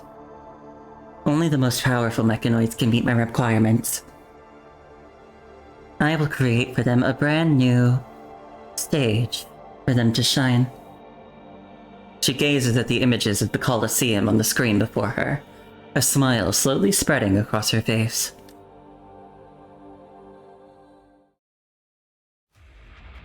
Sometime later, the long-dormant Everett Manor suddenly becomes the source of a new sensation. Mechanoid Arena! Endless thrills guaranteed. Guaranteed to get your blood pumping. Crave the thrill of a coliseum? Want to feel the rush of pure adrenaline burst? Come to the Everett Arena now. Choose your favorite gladiator and place your bets. Blood, excitement, carnage. Enjoy a good time. The virtual announcer's voice reaches the top floor control room, slightly distorted by the thick glass barrier.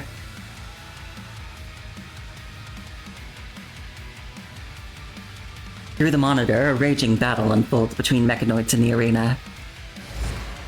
The horn of the rhinoceros-looking mechanoid morphs into a long blade as it charges at the human-looking mechanoid standing opposite, roaring as it goes.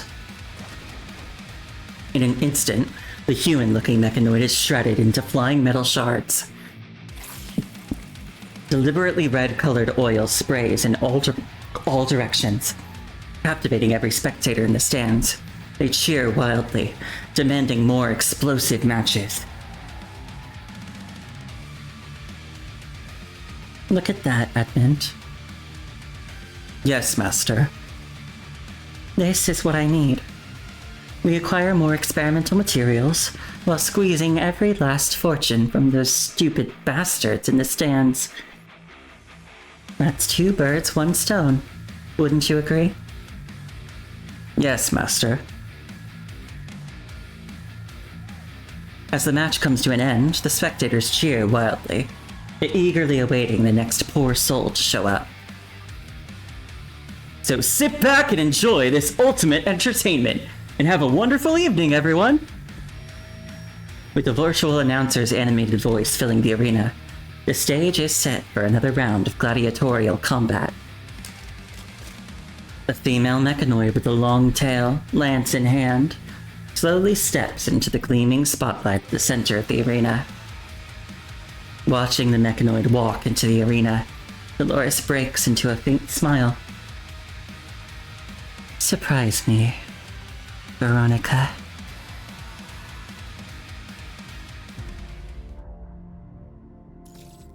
Alright, that's it. Oh. That was interesting.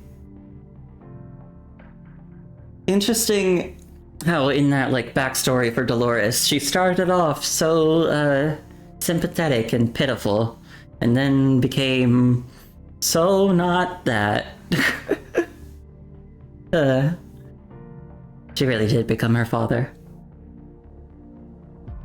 Well, that'll be it for tonight. I am going to stream again tomorrow night, because tomorrow a new Wuthering Waves main story chapter is coming out. It's like an interlude chapter that's going to be featuring the new character Chuyuan. So tomorrow I'll do that. Let's see if anybody's still streaming. Kinda doubt it, but we'll see. No, nobody is still streaming. That's okay. We won't raid anybody. Well, in that case, thank you all for coming, for enjoying this story chapter with me. And I'll be back tomorrow with some more Wuthering Waves. Good. I forgot what I was gonna say. To say goodbye. Thanks for coming. I hope you all have a good day tomorrow. And I'll see you again later. Bye bye!